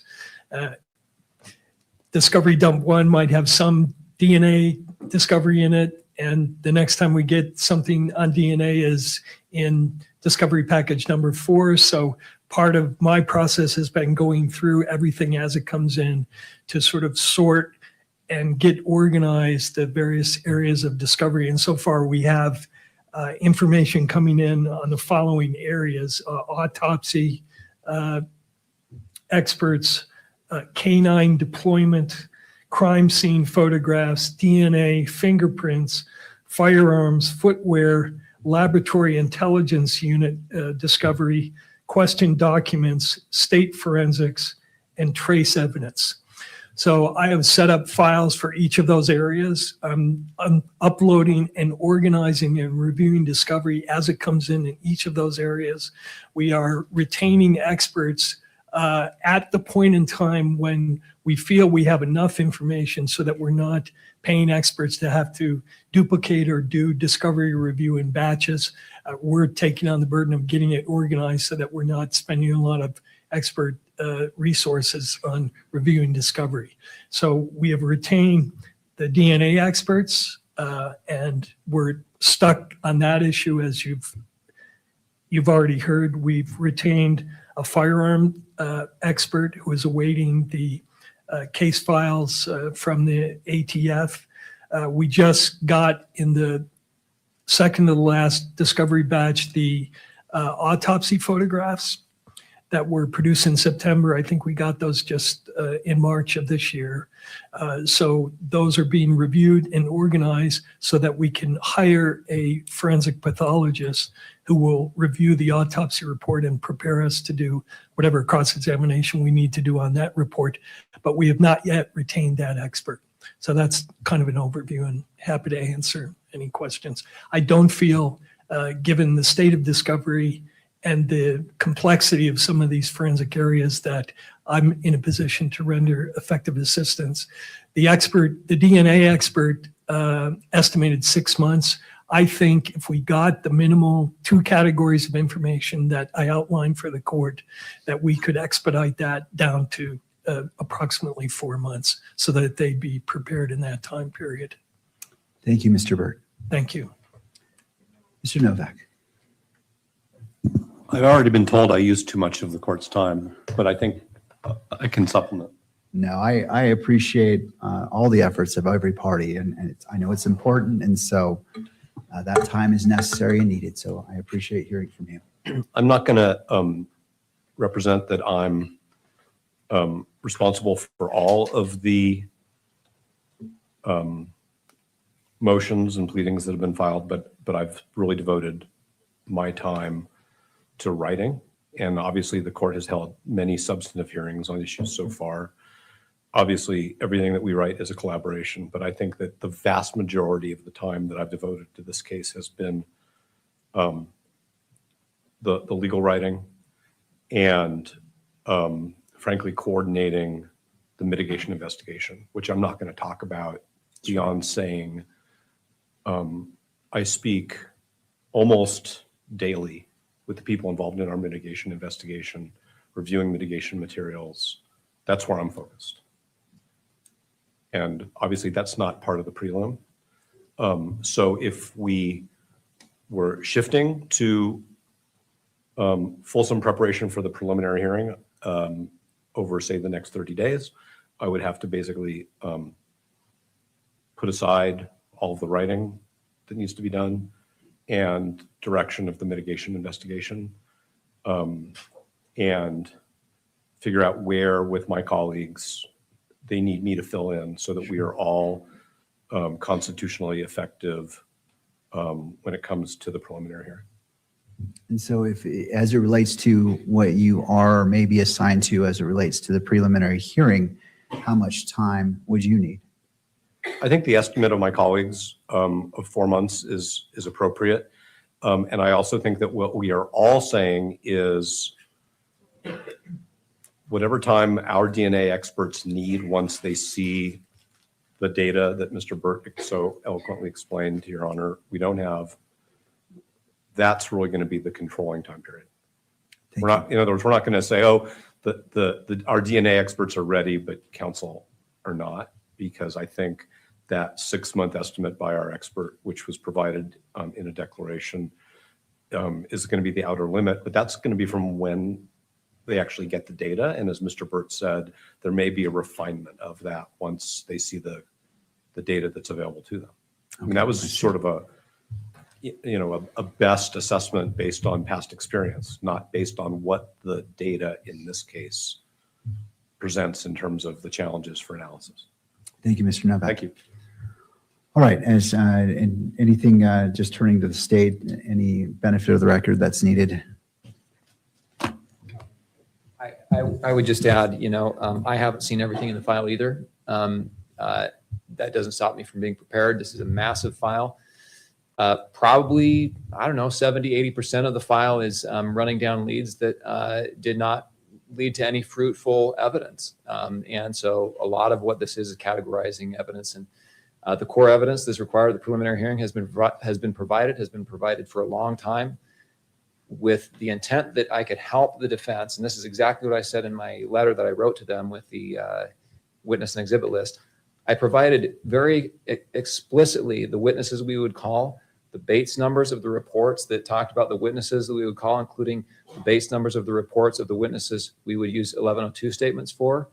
I included all of the exhibits, the Bates numbers for those exhibits, the dates on which those exhibits were provided for the defense. I see no reason why the defense can't review that material. We could probably review it in an hour or two with them, and they could sit down, look at those exhibits, look at those reports, and be prepared for the preliminary hearing, Your Honor. Thank you. All right, thank you to all parties. I appreciate that guidance. I've made note of it. As indicated before, we will take another brief recess. We just need to get technology set up to ensure that it's seamless as you're making presentations. And we'll break, come back at the 1 o'clock hour. Council also uses time to prepare. So when we start at 1, we're ready to jump in. We'll start with defense, and that way we can be efficient with our time. Thank you. Court is now in recess.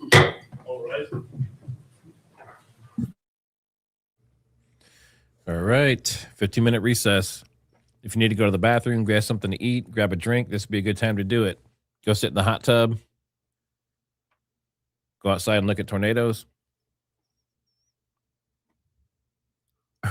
Jordan. Yeah, I mean, he just said that he could sit down with, prosecution just said they could sit down with defense for like an hour and they'd be updated on everything. Crazy. You've had a full hour to prepare. Yeah, I mean, the problem is it's not just a few things that they're talking about. It's like I said, thousands of gigs of video, tons of documents, hard drives full of data. I mean, there's just no way they're going to be able to go through everything. And it sounds like they have assistants. They have paralegals and things that are helping them too, and they still don't have enough manpower to do it. So yes, definitely go fishing. And actually, that's what I was wanting to do today. Actually, was go fishing, but the weather's not going to allow that. Let's see. Do I know the answer to the big chap question? I don't. Where's that? What was the question? Is that the name of the person? Oh, let's see. Big chap. I see big chap. Let's see. This is all we will enter. So that's all you need to look at. He's gatekeeping. Big chap. Did you have a question? I see comments.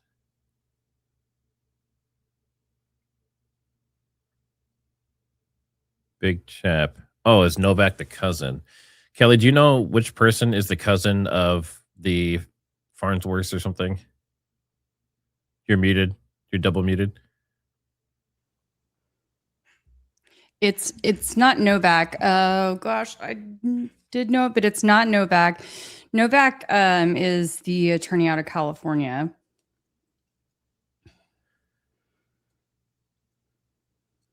Let's see. So we don't know which one. Yeah, give me just a second. It'll come to me. Do you want to take this off of the screen though? The bars. Zibaris. There we go. Boom. And we can still see it. It's muted. Okay. Yeah. Yep, I've got it. Was that confirmed? Was it confirmed? Okay, go ahead. Oh, I was just going. I'm going to pull up the name right now, but I just couldn't think of the attorney's name off the top of my head. Writing about life. Thanks for the super. Is it typical that weapons are still at Quantico? Let's ask. Let's look it up. There's a lot of good questions in chat. Let's see. We'll do that one first. If this pulls up, there we go. Is it typical to keep criminal weapons during trials at Quantico? No, I mean they don't have that much storage in Quantico. I've been there. It says no. It is not typical to keep criminal weapons during trials at Quantico in the sense of storing or holding them there. Quantico, Virginia hosts the FBI laboratory. Let's see. During active investigations, criminal weapons are submitted to the FBI for forensic exams. It doesn't say they're stored there. It's yeah. They literally want to get the stuff in, test it, and get it out as fast as possible. The longer that something sits in the FBI's possession or any other agency's possession than where it's supposed to be technically, raises questions, because that allows for more possibility of, potential chain of custody issues, more people to potentially be involved that, wouldn't ideally want. It says they're kept under strict chain of custody rules, but after testimony, they're typically returned to law enforcement custody.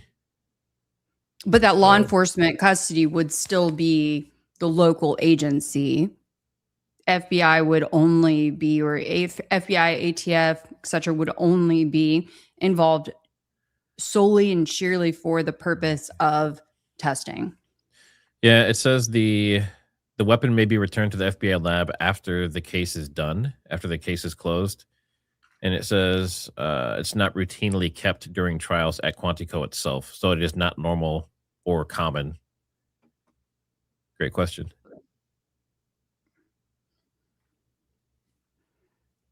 Make sure I didn't miss any. Let's see. William.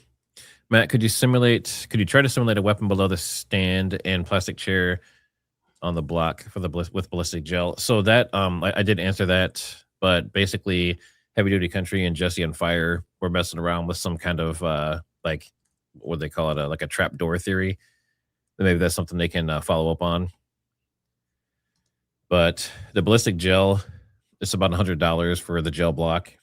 And then as far as like the plastic chair and that kind of stuff, I mean, the chair could also have metal in it too. We don't know everything about the chair. So if we just did a plain plastic chair and shot through it, it might not be accurate for the test. Because it was how big Charlie was. If it was only a plastic chair, I don't know if it'd be strong enough for him.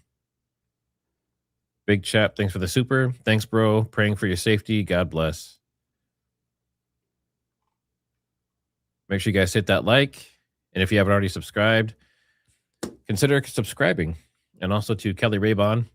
She is on X and YouTube and Instagram. Now, a lot of people don't know this. Kelly's basically famous on Instagram. She has like 130,000. She has more subscribers on Instagram than I do on YouTube. Okay. I just want to throw that out there. Thank you very much. She's a celebrity on Instagram.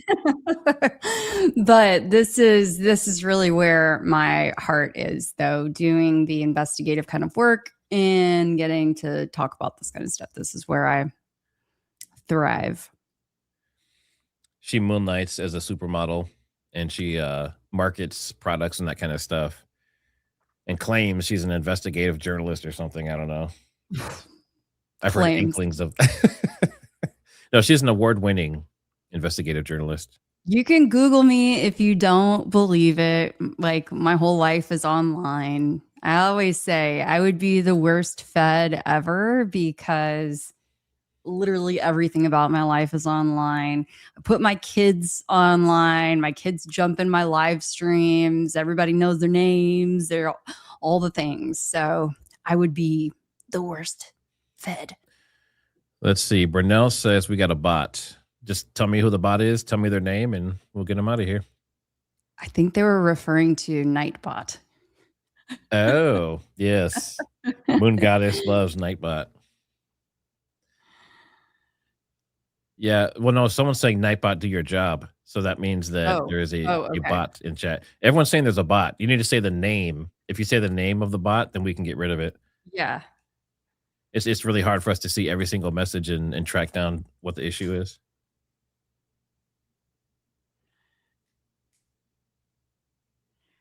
Oh, I like this one. Can you pull up this one from Get Crunked?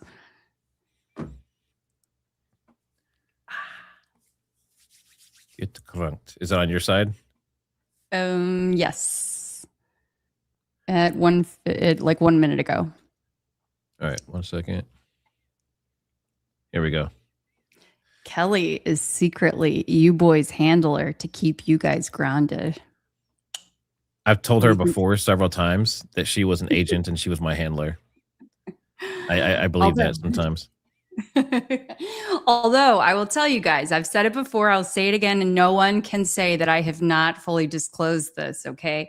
I have been to Quantico multiple times, okay? I had the pleasure of being in the Citizens Academy back in the day. This was many, many years ago, like over 10 years ago.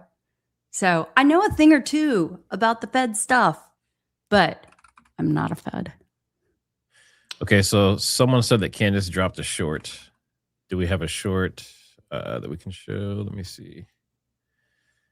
Is it on YouTube or is that on X or what? It looks like it's not on YouTube. So that would have to be on X or Instagram, I guess. Or she's on TikTok too, right? I don't do TikTok, so I may not have access to that.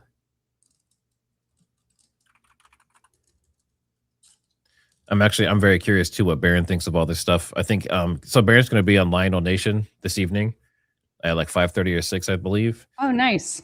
So we're going to have two lawyers. So if I assume they're going to talk about this stuff because there's some very interesting kind of sketchy stuff coming out of the stuff today. I said stuff like 20 times there. That was weird. Candace, I don't see. Oh, here it is. Okay. So I'll send you the link, Kelly. Okay. Since when I share, for some reason today, it's doing the weirdness. And you can pull this up really quick. Go ahead and pull it up now. Yeah. I think you can add it as another source. And if not, we can just swap sources with the court really quick.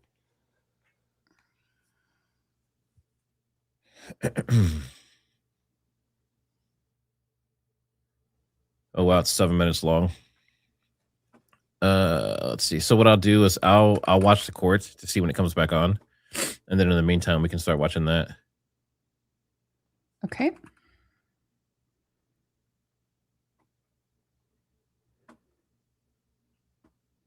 Okay, it's gonna make me stop the other screen. Yeah, that's why I said I'll watch Yep. it on my side, Okay. and then we'll see when it comes back on. We can swap back over. Teamwork. Just to make sure, and this is the Candace thing before I start sharing something that I shouldn't share. To confirm. This is the Someone- Candace explanation. William said, Kelly, are you just inactive? Are you a deactivated agent? Deactive. Fed for life.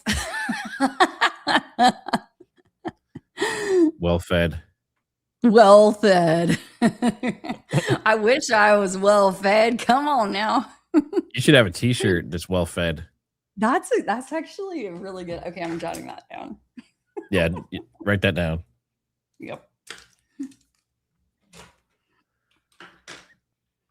Let's see.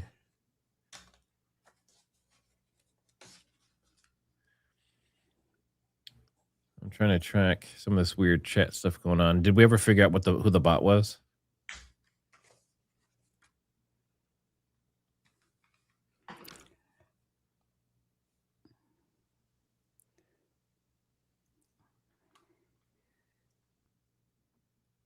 All right. You ready? I'm ready. All right. This is Candace from just a little bit ago, I think. Okay. What is going on right now? I am seized, obviously, by the Charlie Kirk assassination trial. And I want to make sure I'm breaking down to the public what is happening because there's a hearing live right now. The defense versus the prosecution. Prosecution is representing Erica Kirk because she is the victim on this case. And you might recall that Erica did this news hit a while ago. It was kind of weird where she just asserted and then they passed around that she really wanted to make sure that her right to a speedy trial was observed. Okay. And I was like, okay, that's kind of weird. Like, why? Well, it turns out that now we are understanding that this is going to be the prosecution's strategy. And I will be very clear here. I do not believe Tyler Robinson assassinated Charlie Kirk. And I believe that Turning Point USA is implicated in this moment in a cover-up of sorts. Okay, what various roles were played. But to me, looking at the evidence, which I have done more than anybody else, there is a cover-up taking place. And this hearing proves it. Okay. So they were supposed to have a probable cause hearing in May. It is slated on the calendar. When they agreed to do this in May, the defense, Tyler Robinson's defense, was like, well, we shouldn't set a date until we all get our discovery requests. And they were like, we're just going to put it on the calendar. Don't worry. We're just going to throw it on the calendar. And then, of course, if you guys don't have what you need, the case will not go forward. Lo and behold, Erica goes on Fox News and says, I want to make sure it's a speedy trial on the victim, whatever. And so now we're hearing that directly from the defense, and the prosecution is not disputing this, they both agree that the ATF and the FBI will not hand over their data files that they have had in their possession since September, despite multiple requests from the defense. They're like, we literally cannot have this hearing because we have not been given any data files. What am I talking about? This is crucial. Erica's team is arguing, we want the hearing to go through anyways. It's just a probable cause hearing. Okay, but they are basing this probable cause hearing. They want this to be televised, and they're going to say, what evidence do you have that Tyler Robinson did this? And the prosecution is going to say, well, we have his fingerprints that are on the gun. Well, what they're not telling you is that they're saying they have his fingerprints on the gun. That's just a summary report that the FBI gave to the defense. The defense is saying, okay, now can we see the digitized files? Can we see the fingerprints? Can we see your process and how you got this? No. You just get the summary. The summary report is all you need. No, actually, we need to make sure that what you're saying you saw and what you have is real. Also, aren't there 5 other sets of print? No, all you get is our summary report saying that Tyler Robinson's fingerprints are on the gun. Similarly, the ATF is also refusing to hand over for some unknown reason. It actually is kind of a known reason. Like, we don't know, but we know the reason of talking about the gun. They are also unable to get the chain of custody. Again, probable cause hearing. Erica's prosecution is going to say, well, we saw Tyler Robinson get onto the rooftop at this time. We saw Tyler Robinson get into his car at this time. Well, the defense is saying they won't give us the chain of custody. So basically, we can't dispute anything they're saying. It's possible, highly possible, that actually those images were taken on a different day. How do we know if you don't hand us over the files, if we can't see the chain of custody, how these files were created, who it was transferred over to? Otherwise, all we have is a report that says, well, Tyler Robinson, the FBI concluded, jumped onto the rooftop at 12:19 p.m. before taking a shot at Charlie Kirk. We don't have to give you any more. That is the argument that Erica's team is making right now, that, well, it's just a probable cause hearing, so it doesn't really matter. We want things to go through. She's a victim. She wants things to happen quickly. And their defense is making a very valid, a very layered, a not complex argument for anybody who has common sense to understand that there can be no going All right, we're forward back. until we have what we need, because we can't dispute what you're saying. We're just supposed to trust.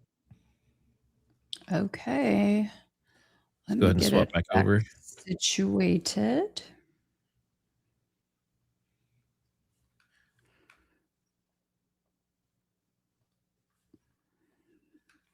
Stand by.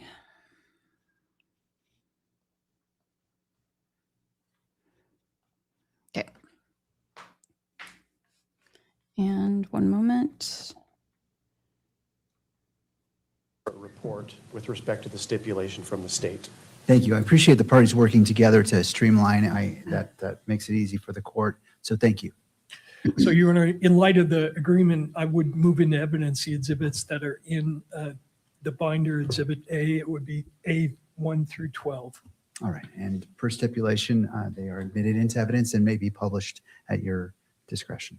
Thank you, Your Honor. Second of all, we have put on a hard drive that we're marking as Exhibit B, all of the PowerPoints that are going to be displayed for the court, all of the scientific studies that are going to be cited by Dr. Ruva, as well as the underlying videos that are going to be displayed. Some of the videos are, because of the time limitations, have had to be edited. So we get to the gist of what we want to show to the court. But the entire video clips are on the hard drive if the court wants to look at it. I've also provided a document of all the transcripts of all the electronic media coverage from September 10th through today. It's about 6,000 pages. I see. But I just, in case the court wants to look at any of the material, the actual full context of some of the clips we're going to show the court, it's there. And in terms of what else, so I move that into evidence as well. So that would be Defense Exhibit B. Correct. All right. And There's no objection for the purposes of this hearing. And I would just say, Judge, that while these are being received into evidence, the state has no objection for the purposes of this hearing. If we move to another sort of challenge with respect to venue, for example, I see. we may have to revisit any sort of stipulation. Thank you, Mr. Grunander. And just for the benefit of both parties, I meant to start with this. So we have a monitor set up here for a court reporter. I just want to make counsel aware that it could be picked up on the camera, the transmission. So if there's something that should not, please make the court aware and we can adjust accordingly. But I just want to make aware so our court reporter can look and accurately make note of what's happening in court. So just FYI. Thank you. And Your Honor, just in terms of what's in front of the court in Exhibit A, tab number 1 is the CV for Dr. Edelman. He will be our first witness, a social psychologist and the person who conducted a survey of the community opinion. He's going to talk about that. The survey he conducted is tab number 2. Tab number 3 is his PowerPoint, which is very lengthy, and there's no way we're going to be able to get through it in the time allotted. So I'm going to do the best I can to summarize it for the court. Tab 4 is Dr. Ruva's declaration, and Dr. Ruva's, Christina Ruva, RUVA's CV. She will be our second, and we're only going to have 2 witnesses. We're originally going to have 3. We've condensed it down to 2. Okay. So you have her CV on tab 4. Tab 5 is the report she submitted in support of the motion that we filed back in December. Tab 6 is a supplemental report that she wrote after the state and the media filed their opposition to the motion. Tab 7 is her PowerPoint, again, very lengthy, and because of its length, we're not going to be able to present the entire thing to the court. 8 is a document that is currently under seal. It's a declaration of Amber Robinson, and the court has sealed that. So one of the issues is whether it should remain sealed. And it relates to the issue of the privacy prong of the rule that indicates the court has to take into consideration privacy concerns of witnesses and others. So that is currently private. 9 is the declaration of Matthew Robinson, also private. 10 is a declaration of Ms. Nestor regarding some threats she has received. And that's, we're not offering that as private. That's something that the court can consider. 11 is a declaration from a prosecution witness whose name is Samuel New, NEW, indicating his objection to being televised and the reasons for it. 12 is a declaration of another prosecution witness, James Rawlinson, indicating the same thing. And Your Honor, just to let the court know, there are over 3,000 witnesses, so we have not been able to survey any of them except the 2 that we're providing to the court in terms of whether they have privacy concerns. When we get to the argument, I'll be addressing that issue, but I wanted to alert the court that we do have witnesses who are, at least these 2 who so far have stated their opinions. Thank you, Mr. Bird. So I'm prepared to call Dr. Edelman at this point. All right, and just before we do, this may not be applicable, but just to be thorough, is either party invoking the exclusionary rule? Your Honor, we've discussed that, and I think with the agreement with the court that we would not invoke the rule, and the prosecution's expert or witness will be allowed to attend, as well as Dr. Ruva would still listen to Dr. Edelman. I think that would expedite the process. Thank you. That's accurate, Judge. Generally, there is an exclusion for expert witnesses. In part, that's the reason for the stipulation. The state's witness is going to be a fact witness, Okay. but nonetheless, the defense is not objecting to him being present. All right, thank you for addressing that. That does streamline things. All right, Mr. Burton. Can you call Call your Dr. witness? Edelman.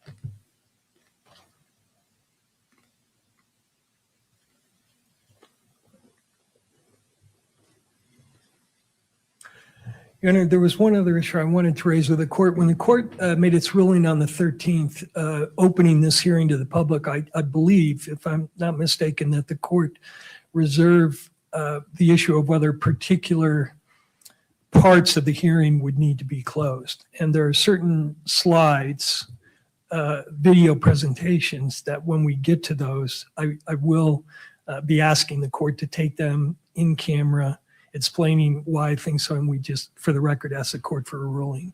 Thank you. I appreciate that heads up. Sure.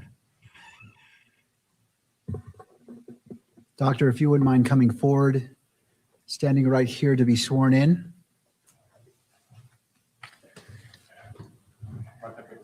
Sure, go ahead. Well, either way.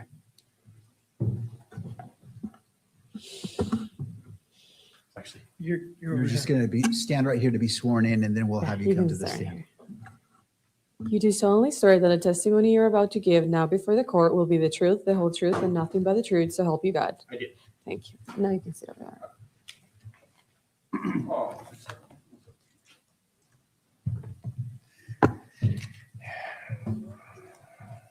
All right, if you'd like to get seated, make yourself comfortable.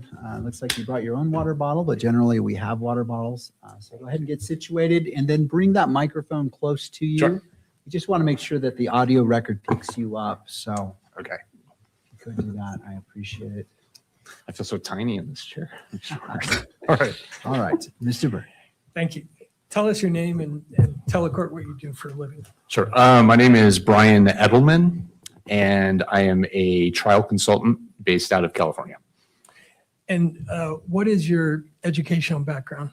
I have a PhD in social psychology and then an LLM in international law. What does a trial consultant do?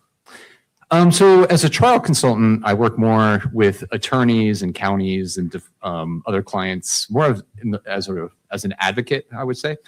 And I do pretrial research such as focus groups, mock trials. I help with jury selection, so write juror questionnaires, oral voir dire questions, attend jury selections, give recommendations in terms of cause challenges, peremptory challenges, a lot of post-trial interviews after trials are over, so post-verdict interviews. And I also work as an expert, which is different hat. So when I'm doing this type of work, it's more as an objective person, so I'm not advocating for one side or the other. So that's a different role. What were you asked to do in this case? Can you speak in, Mike? I'm sorry. Sure. What were you asked to do in this case? So at this point, what I was asked to do was to assess whether or not people in the community are being exposed to media coverage, how closely they're following it, and what their sources are. So not a change of venue survey. A lot of the work I do isn't change of venue. I would not classify this as a change of venue study. Okay. Now, there's a binder there in front of you. Would you take a look at tab 1, please? Sure. Is that your resume? It is. And does it set forth all the cases you've worked on, either change of venue or doing community surveys, the kind that you were asked to do in this case? Yeah, for the most part. I mean, I'm probably not all of them are in here, but yeah, these are most of them. All right. Now, did you prepare a PowerPoint I for did. this case? And is that in tab 3 there in front of you in the binder? Let's see. Yes. And I've informed you we have some time restrictions here, right? Yes. Do you think you're going to be able to get through this whole? I'm going to talk really fast. I've had a lot of coffee, so I think we'll be good. Okay, good. So if I could bring that up. All right.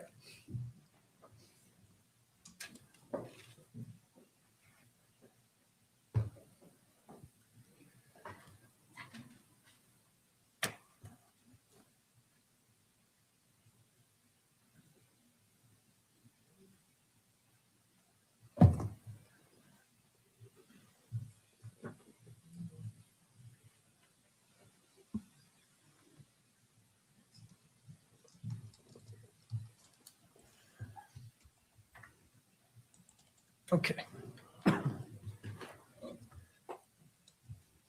So why don't you walk us through what you were asked to, or what you're going to present here in your presentation? So I'm not going to talk about the social science literature just because Dr. Ruba is going to do that. But primarily we'll focus on the extent and nature of the coverage in this case. And this isn't a change of venue study, so it's really focusing on what coverage has come out of these hearings, more of from the video streaming and video cameras in the courtroom. So not looking at an analysis of the prejudicial nature of the coverage per se, like we would in change of venue survey.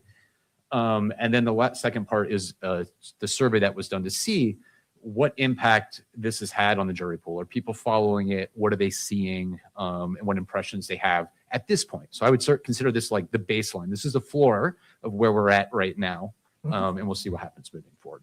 And then the last section, if we have time, talks about some of the challenges cases like this pose when you're trying to pick a jury in a community like this. Right. So you said on the first area, the social science literature, that's something Dr. Ruba is going to talk about, but did you have one key point you wanted to make there? The only thing I want to say about it, because we'll touch on it when we get into the media coverage, is, there's a lot of research on this. And the main takeaway I want to talk about is the types of pretrial publicity that are most prejudicial is emotional pretrial publicity and pretrial publicity around the character of the defendant. So all I'm going to say is because it'll come up later. Okay. So I'm going to skip ahead. Okay. To the extent of the coverage, and has the coverage impacted the jury pool? Right. Okay. So again, this is just looking at two things. Where are we at today in terms of the extent and nature of some of the coverage, focusing on the question of whether or not having cameras in the courtroom is potentially prejudicial, and if it's creating sensational content, or is it more of a neutral nature that, people watching live streams and things like that? And then what impact has this coverage had so far on the jury pool? And question 2 is answered by your survey? By telephone survey, yes. All right. So let's take a look at the first area, the media coverage. Okay, so I just wanted to touch on the extent of the coverage. So the data here come from two different sources. The first source is called Newsbank, and that's an archive of newspaper coverage. So when it's looking at the coverage in the state of Utah, there's 831 articles in that Newsbank that are sources that are based in the state. And it's probably a conservative number because it's not exhaustive. There's things that are missed. But I'd rather be conservative than overly inclusive. Right. And then Utah County, 697. And I believe it looked at like 15 sources primarily, of 15 newspapers. It also includes Fox KSTU, the local Fox station, and there's 209 news segments that are in that archive. The last section there, that row, is from Alexis Search, which is different, and it captures transcripts. So there's 441 of those that are nationwide, but it is limited. So it doesn't include Fox News. It doesn't include, I think, MSNBC, NBC. So it's not an exhaustive list. It's only certain. I'm sorry, to include networks. CNN, the major It has networks. CNN, I think it has CBS, NBC, or maybe ABC or something like that, but it's missing some of the networks. And I told the court that on his thumb drive, or on his drive that we provided, was the 441 transcripts, Okay. 6,000 pages. Yeah, that's right. You've seen that. I have seen that. Okay.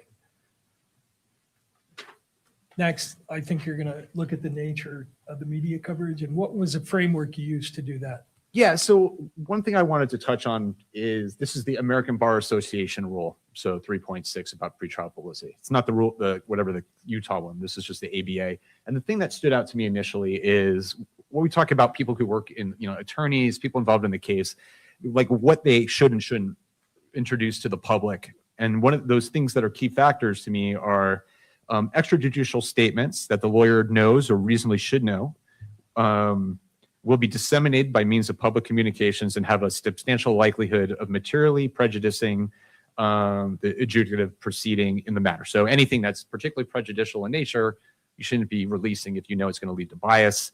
Examples when we talk about the defendant, I mentioned defendant character evidence is particularly prejudicial. We have character, credibility, reputation, or criminal record. And then tests and things like confessions, admissions, statements given by a defendant. When we talk about tests, it could be DNA, ballistics, things like that. And then opinions as to the guilt or innocence of the defendant. And then anything they know might be admissible. So this is the stuff I look at. Are things crossing that line? Because those things are particularly prejudicial. And I think the ABA, a lot of that is driven by the research that tells us that. Okay. We're on slide 14. What does this show us? So the reason I point this out is because a lot of the prejudicial content that's come out so far that you see in the media and keeps being reproduced on social media, in television newscasts, is what was initially released in this press conference. So, it was the, I guess the indictment or arrest affidavit, and there's a lot of prejudicial details that are distributed in there where it's, a very long press conference. We're literally reading text messages from the defendant to his roommate, and they're prejudicial. They imply there's some degree of guilt in there, and it's reading it, the whole thing, which is then disseminated, and it gets reproduced on TV and reproduced again and again and again. It appears in social media posts, reels on YouTube, and a host of other places. And does that reproduction include when the coverage relates to in-court appearances? It does. So, we'll get to that, but the information that was here keeps getting reproduced in a sensational way on TV. And not only that, like here, he's reading it, but when you see it in the graphics, it shows text message that implies this is the actual text message on a phone that came from the defendant, and it's not. So it's very prejudicial and misleading. So you see on your slide, this serves as sort of a megaphone and a distributor of certain information. That Yes, and the is within interesting- the categories you set out.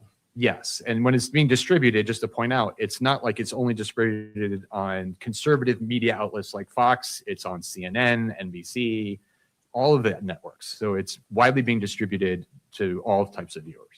And in terms of other sources of this megaphone effect, your next, and by the way, you've got the actual video of the press conference. Yeah, this is a Parts clip of it. We're not going to play that Yeah. because of time limitations, but it's Right. there if the court wants to look at it. Are there other sort of megaphone factors here? Yeah, so this is a unique factor in this case in the sense that people who are very influential, obviously the president of the United States, or former attorney general, these are people that have a lot of influence and power, perceived credibility, and they're making strong prejudicial inflammatory statements. And I think that's unique. I don't usually see that in cases. And calling for the public execution of the defendant before there's been a trial, things like that are unique in nature. Right, Your Honor, this is one of the slides I would like the court to see, and it's, as he just indicated, expressing opinions, strong opinions about whether Mr. Robinson should be executed. So the court wants to take it in public, that's fine, but for the record, I'm asking the court not to do that. I do think it's important that the court hear this, just the tone of it and the substance, I think, is very important for the court to consider. Since we are submitting it, the PowerPoint is on the drive. The court could listen to it outside of the public domain, however the court wants to proceed. So I'll make note of that, and I'm happy to review that in its Thank you. entirety. If we're not going to play, just one thing that's unique about it, if we're not playing it, is Sure. there's inflammatory language in there that also creates in-group, out-group identification. When I think, Could you explain that? yeah, so it's like a lot of people identify with a political side. Unfortunately, I'm a member of the Democratic Party or Republican Party. I'm liberal. I'm conservative. So I think there's some language in that clip where it mentions, I don't remember the exact phrase, but something about like lunatic leftists or something like that are doing this. So it creates this. The outgroup is dangerous. They're lunatics, maniacs, or whatever phrase was used, which creates more of danger, the perception that members of that group, that outgroup, are dangerous, and there's a danger there. So that's something that comes up later as well. And how is that kind of information more or less prejudicial? Well, it creates, again, in-group, out-group identification, and we think members of the outgroup are not like us. They tend to, they're all the same. We attribute stereotypes that of how those people behave. They're more likely to impact how we see them. You're less likely to have empathy for members of the outgroup when group salience is high, versus members of our group we see as individuals or complex, less likely to be impacted by stereotypes, more likely to empathize with them, identify with them, things like that. All right.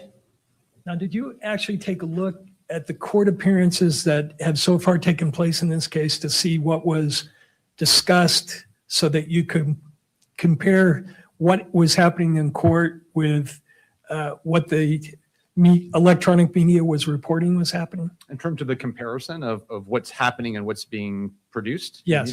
Yeah, I did look at that. So the timeline, could you explain this, what you have up here? So this is just a timeline of the hearings that have taken place and like high level what they were. So like the initial WebEx appearance, pretty brief, and you would think that's a pretty neutral, not very significant hearing, and you would expect if you're looking at the media, it should be neutral. It shouldn't be highly prejudicial, inflammatory, since very little happened there, right? Mm-hmm. And the same thing when you have like the waiver hearing, appointment of counsel. There's not a lot of fireworks. It's not the preliminary hearing. No evidence is being laid out or anything like that. So you would expect the media not to be introducing prejudicial content, given the nature of those particular hearings. If they were serving an educational function. If they were educational, transparent, a summary of what occurred, these are very procedural, technical things, are not necessarily sensational in any way. So did you take a look at the first hearing, the initial WebEx appearance by Mr. Robinson? Right. So this is a brief, short hearing. Where, I think he appeared on WebEx, right? And then I looked primarily at what did that elicit? What was the reaction to the media? Was it kind of just summarizing this is what happened, or was it more sensational in nature? Okay. So let's take a look at the clip. And this is from You NBC have been News watching that court on that hearing date, for correct? the man Can you turn it up a little bit? suspected of shooting and killing Charlie Kirk last week on a campus in Utah. You saw the suspected assassin, 22-year-old Tyler Robinson there, not speak. I think we got a problem with the audio. To thank all parties for being here, and this concludes to thank all parties for being here. Well, I need to.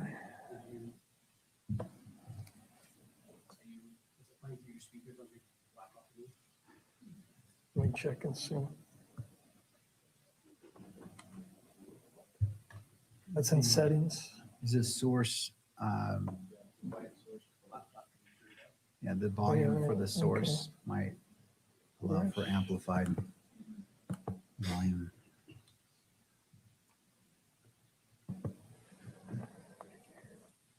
Oh, yeah, right. Okay. That's what I. Let me unplug this and replug it. That's the way it happened last time.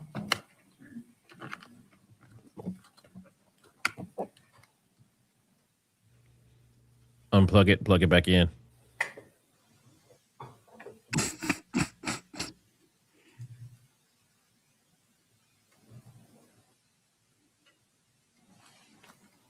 Speaker.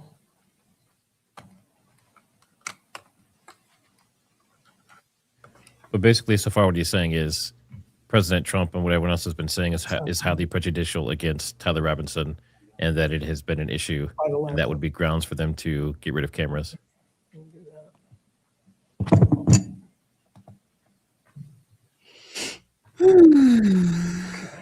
Mighty convenient. Mighty convenient. Okay, so is this first slide from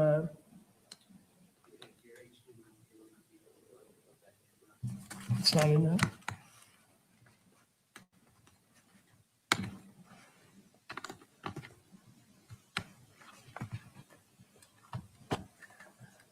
All right, let's try that out. There we go. There we go. Okay, let me escape. Slide.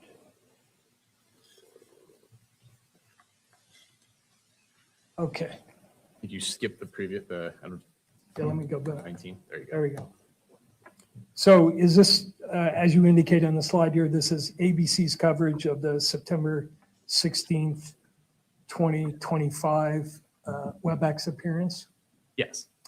And in this clip, are you picking up the coverage right after the court says we're in recess? Yes.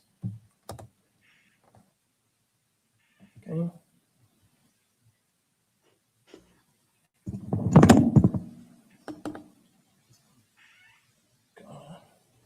Is he sitting on the microphone? The hell is Maybe. that? I don't know.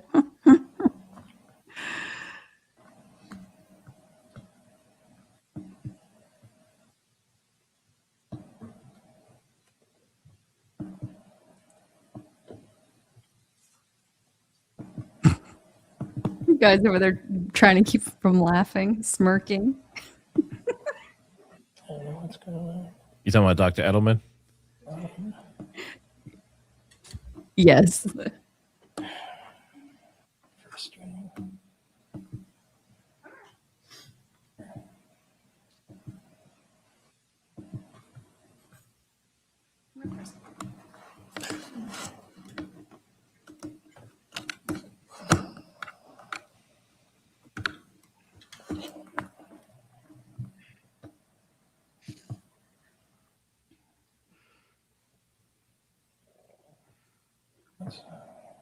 He looks highly irritated. He's getting paid regardless. And if he's paid by the hour, he's probably happy. But if it's a flat fee, maybe that's why he was wanting to talk real fast. I don't know. That's not-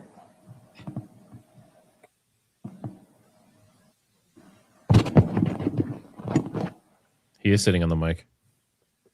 Getting no audio at all. But try a different laptop. I'd have you reread that back. I'm sorry. I recommend rebooting the laptop. Okay. He's like, how do you reboot a laptop? That's funny.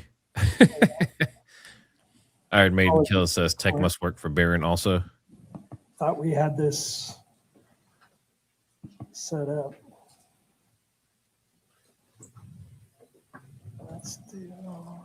It's his first rodeo.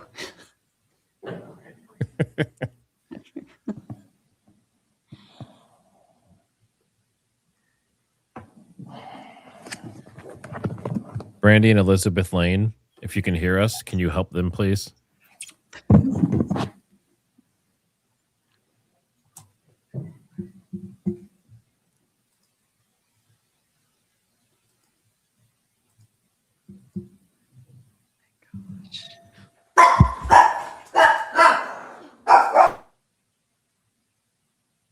Why do they have a dog in court?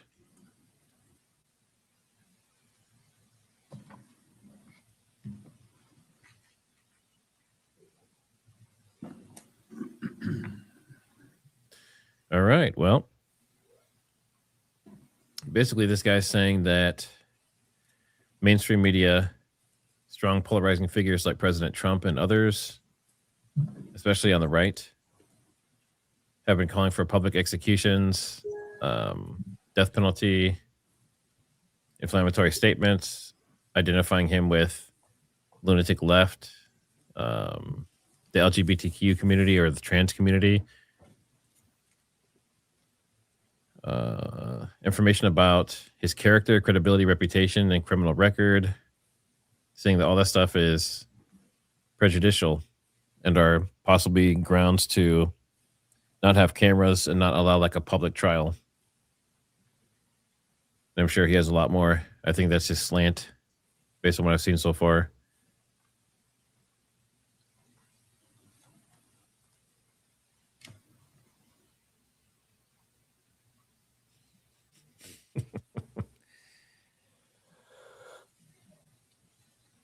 Oh, man. And of course, if you guys haven't, go check out my UAP UFO videos. I know they're not Charlie Kirk content, but they are interesting. There's more coming. It's going to be like a 10 or 20 part series, including the supposed new information they've released. Say again. Pull that HDMI cable out now and use your Bluetooth. And plug it back in. Yeah, so that's, I'll meet them here really quick. Let me see. So while they're doing that, someone mentioned the gag order. Okay. The original gag order. Yes. Hold on, they might be back up. Okay. My apologies. They So are. you're picking this up from the point in time right after they've shown the whole hearing. Yes. And this is kind of the aftermath. Right.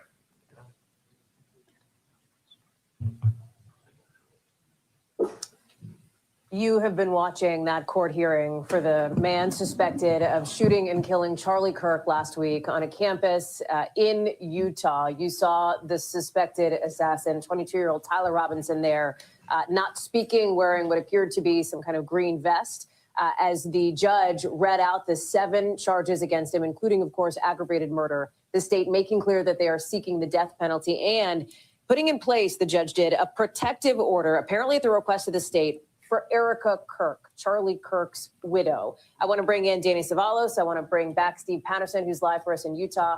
Danny, here too, some of the paperwork is just into us on that protective order that the court finds the defendant represents a credible threat to the physical safety of that person here being Erica Kirk. Danny, stand by for a second. I want to go back to Steve Patterson here. And Steve, it has been a remarkable series of developments over the course of the last several hours as state officials, the Utah attorney there earlier in the day described, and the charging documents, some of these probable cause documents showed step by step, almost minute by minute in some instances, how they closed in on this 22-year-old as their suspect.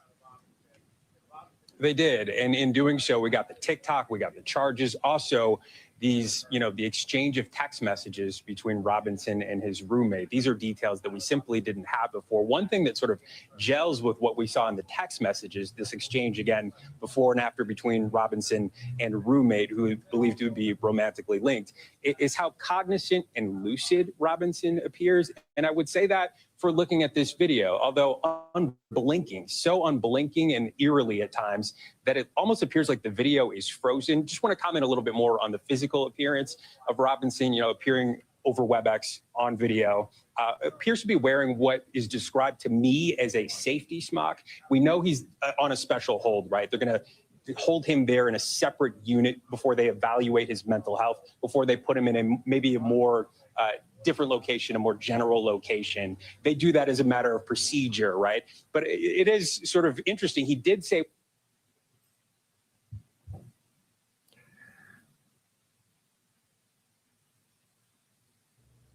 uh-oh, they have this computer again. one thing, which was his name, which was stated clearly and firmly. And again, I want to say gels with sort of what we saw in that exchange of text messages, because he's talking to his roommate who clearly appears to have no idea, the roommate, what is going on or that he is the suspected shooter. And yet he's sort of talking a TikTok of what he's done and why he's done it and admitting to do it, essentially shocking this roommate through these series of exchanges, which sort of gels with his physical appearance today. Obviously, we also heard during the hearing the Utah County following the course of action to introduce the death penalty as well. That was filed as this was being read in court. So definitely some developments here today. And just the amount of information that we got, the blanks that were filled in. That's right. Not only that, but also on the apprehension, the involvement of the mother as well, and sort of bringing him in. And also the physical evidence, the DNA found on the actual trigger of the rifle, which was tied to not only what was found on the screwdriver, but also the towel used to wrap the rifle. So an extraordinary amount of information that we got, especially with this charging document that's now in. What's also clear from these text exchanges laid out, Steve, is that Robinson had no intention of being caught. And I say that because he said he had hoped to die of old age with this being his secret, according to what the state had laid out in this text exchange. Almost seemed panicked when describing trying to go back to return to retrieve the rifle that he allegedly shot Charlie Kirk with, not being able to do so when essentially caught out by his parents, when his parents approached him and said, we think this may have been you, tried to get in touch with him, tried to reach out. The state says that Robinson suggested or implied that he may try to take his own life here. So you can get a sense of his mindset, at least based on some of these text exchanges and what law enforcement has laid out over the course of some of these documents here. All of it, as we should note, these are the state charges here. It's possible.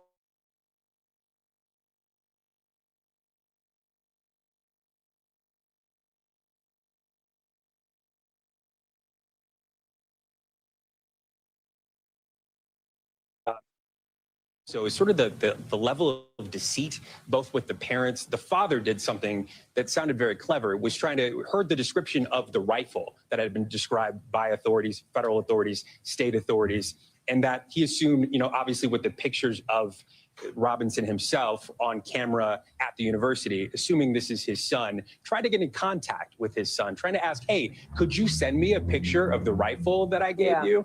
And of course, the son sort of ghosting him, seeming to imply, again, involvement. And also about the rifle, there was a lot of investigative work to try to figure out, was the rifle traceable? Was it bought legally, illegally? Would have been hard to trace, we now know, because this was essentially a family heirloom, something that's common in hunting families, passed down from grandfather to son, and that was the case here. So again, much more stark relief that we're seeing this case in, Hallie. That's right. Robinson also telling his mother he had been out sick, had stayed home sick over the course of the 2 days that she had inquired about. Steve, I know you're going to stand by for us later on as we get potentially more on this. Danielle, let me go back to you here briefly, because Steve laid out what could come next here. Obviously, the death penalty that the state is seeking. What about this protective order for Erica Kirk? Is that something that is typical in the course of an investigation like this, a prosecution like this? Sure, yes. As to prospective victims, it's usually not entered against someone's spouse, but it makes sense here because this is not some street crime or a crime of passion. This is someone who was apparently, whether by this defendant or not, targeted. And so it makes sense to say, well, close members of the family. may also be targeted as well. So it's not unusual for judges to enter those kinds of protective orders as sua sponte on their own or in response to a request from the prosecution.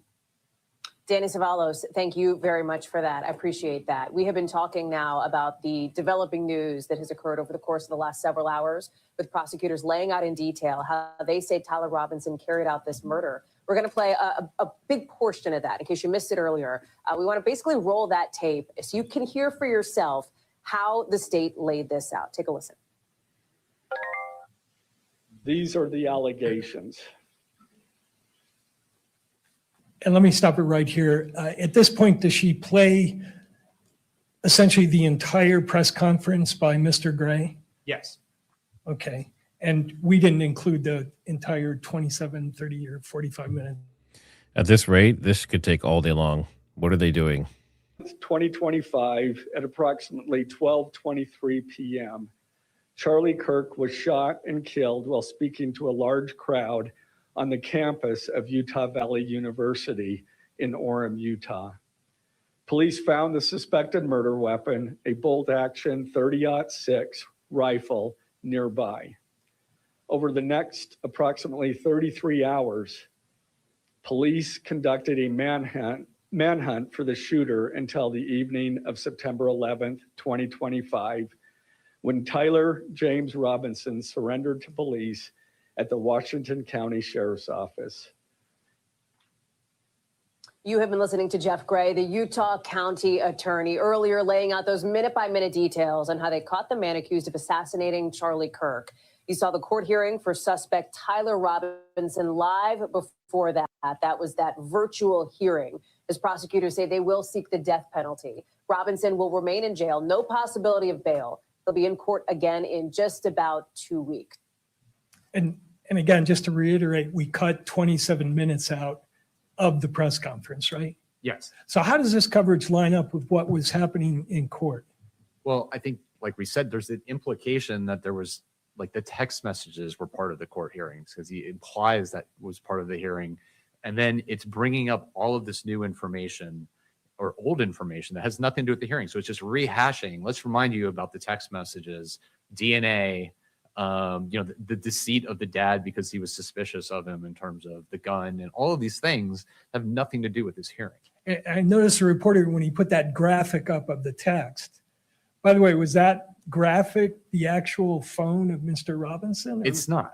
No, and it implies, and then you see that throughout a lot of the coverage, like text messages.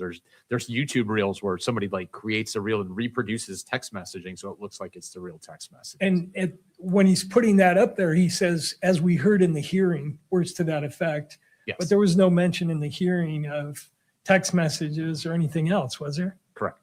Is he confusing what he heard in the press conference with what he thought he heard in the hearing? Well, I think he's confusing the viewers with what happened in terms of now that, there's a belief like evidence is being presented in these hearings that imply guilt, when that's just not the case. So as you say in your slide, is this coverage sort of advancing the prosecution narrative as opposed to an educational function? Yes. All right. Did you also take a look at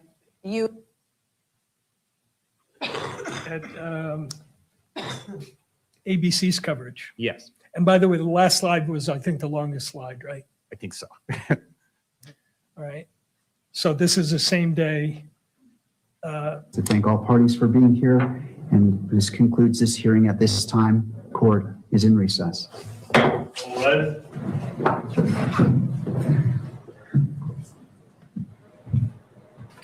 So the suspected shooter there of Charlie Kirk, the hearing has now just concluded. We know that the state is pursuing the death penalty here. We have just learned throughout this proceeding that they are going to try to find him counsel. They deemed he is indigent, so they will be providing an attorney for the alleged shooter. And the next time that he will make a court appearance will be September 29th. And then again, as you heard the judge there say, that will happen on WebEx. A couple other things that we learned here throughout this quick hearing is that he will remain in custody without bail, and that the state was also present there, and they asked for a protective order on behalf of Erica Kirk. Of course, That is Charlie Kirk's wife. A reminder to everybody that, yes, he was a conservative activist, but he was also a young husband and a young father of 2 children. And a protective order has been granted on behalf of Erica Kirk. I do want to bring in our ABC News Chief National Correspondent, Matt Gutman. He's in Spanish Fork, Utah, there for us. Matt, thank you here for being here with us. And so we just saw this proceeding play out. No surprise, right? This is not the proceeding in which this person would enter a plea. But Matt, prior to this, there was a lot of evidence that the prosecution sort of laid out for the public, including text messages, DNA, things like that, that they do plan to try to present to the judge to be admitted here in trial. But perhaps, Matt, you can just gauge for us, since you've been covering this now for so long. Tell me about your first reaction here in seeing Tyler Robinson sit down there, if you were able to see it, sitting down in this court hearing. He was sitting down. It was via WebEx, so he wasn't physically in the courtroom, Kana, with the judge. But you could see that people were watching. You could see he was wearing this padded vest, and that's because he's been in what's called special watch in this jail here, which is essentially an isolation. He's being held to prevent him from harming himself or from others harming him. We heard from the prosecutor earlier today in his announcement of the charges that the suspect's mother had said that he was suicidal and that he wanted to kill himself, allegedly, instead of turning himself in. So you see him in that protective garb. The bulk of this hearing that we just saw was the judge reading the 7 charges. Of course, they are aggravated by the fact that the suspect allegedly committed this political assassination of Charlie Kirk in full view of children. So that's one of the things that has enhanced the charges against them, and one of the things that makes this a capital case, according to prosecutors here. And I'm hoping we can just quickly go through some of those text messages that you mentioned there, again, with this roommate, with who prosecutors say that he was romantically involved with. And one thing they touched on in this hearing too, Matt, is the fact that in this text message exchange, we're showing some of it, but Matt, they pointed out to the fact that they believe the shooter asked his roommate to delete the exchange and then to not speak with the media, and then it's shown in these charging documents, Matt. Yeah, we have not seen these text messages. We have heard them for the first time from the prosecutor. They also put out this charging document in which these messages were revealed. And it appears to show this exchange between the suspect and his roommate, with whom he was romantically involved, apparently. And it's very, very detailed. And in the text messages, the prosecutor says that the suspect was talking about the murder weapon, talking about where he stashed it, talking about how he stashed it, and yes, allegedly advising his roommate to delete the messages and not to cooperate with law enforcement, to get a lawyer and not talk to the media if this blows up. And eventually it did. What also struck me about these messages, at least initially, is that the suspect appeared to think that he could get away with this. He was hoping that he would never have to mention this to anyone ever again, and that they would never be able to find him. And it was only, as we've learned through these text messages presented by the prosecutor, when he realizes that he can't get back to that rifle that he stashed and take it somewhere else, and he realizes that police is right in that vicinity and he can't go get it, that he is in trouble. And that's when things start to spiral out of control for the suspect, according to these text messages. And at that point, he does appear, at least afterwards, to talk about being suicidal, not wanting to turn himself in. Eventually, he's convinced by his parents that he should not do any harm to himself and that he should do the right thing and turn himself in, Kana. Right, and the prosecution revealing this was his grandfather's rifle. It was a very important piece of family property. Right. Matt Gutman, thank you, as always, for being here with us today. I also want to bring in our ABC News Washington, D.C. Bureau Managing Editor, Catherine Falders, for more on this. And Catherine, again, no real surprises here in this initial court appearance. I think everyone now marking their calendars here with September 29th to see what kind of counsel this alleged shooter does get ahead of time. Also notable, again, a protective order has been granted on behalf of Erica Kirk, Charlie Kirk's wife, throughout this hearing. But Catherine, I think really the prosecution made a huge effort here to lay out as much of their case publicly as they could. And they made it very clear, Catherine, in this hearing that they are ready to give over all of this discovery to the defense, the state really making an effort to have their ducks in a row here ahead of this court appearance. Yeah, exactly. You did hear them say that, all of that information that they've gathered that we've heard about, obviously, through the press conference earlier in these charging documents. There is a lot of evidence that they have. There's mountains of evidence that they have that we've learned through public documents like the one we received earlier and also through our sourced reporting. We know they're doing forensics, for example, on the weapon that he used, which you just discussed a moment ago. So yes, they said that they're getting fascinating Kana to see him for the first time from sitting there from jail. He stated his name in that clip that you're playing where you hear him talking. That was him stating his name, Tyler James Robinson. And I noticed at some points when the judge said, I'm looking at my notes, but when the judge said to him that he was going to remain in custody without bail, you could see Robinson shake his head yes. When he said that he was going to read the charges, remember there's seven counts here, 6 felony counts. When he told Robinson he was going to read the counts, you could see him shake his head a little bit of movement there, but he hasn't said really anything else, of course, other than stating his name, and he will be provided an attorney. But I do think that it is quite striking to hear and see all of that evidence that it appears that the prosecutors have gathered. Looking at the charging documents again, we of course have been really focusing on those text messages that Robinson and his roommate exchanged. It appears they exchanged on the 10th, so shortly after the shooting. Now, it's unclear whether these are all of the text messages in the possession of prosecutors. We don't believe so. There's probably more, but those were quite striking to see. So how does that coverage stack up with educating the public about what was going on during the initial court appearance? Well, I think you can see he's trying to, in the beginning, lay out what occurred, and she actually stops him and says, I want to get to the text messages, and brings it up again and moves it there.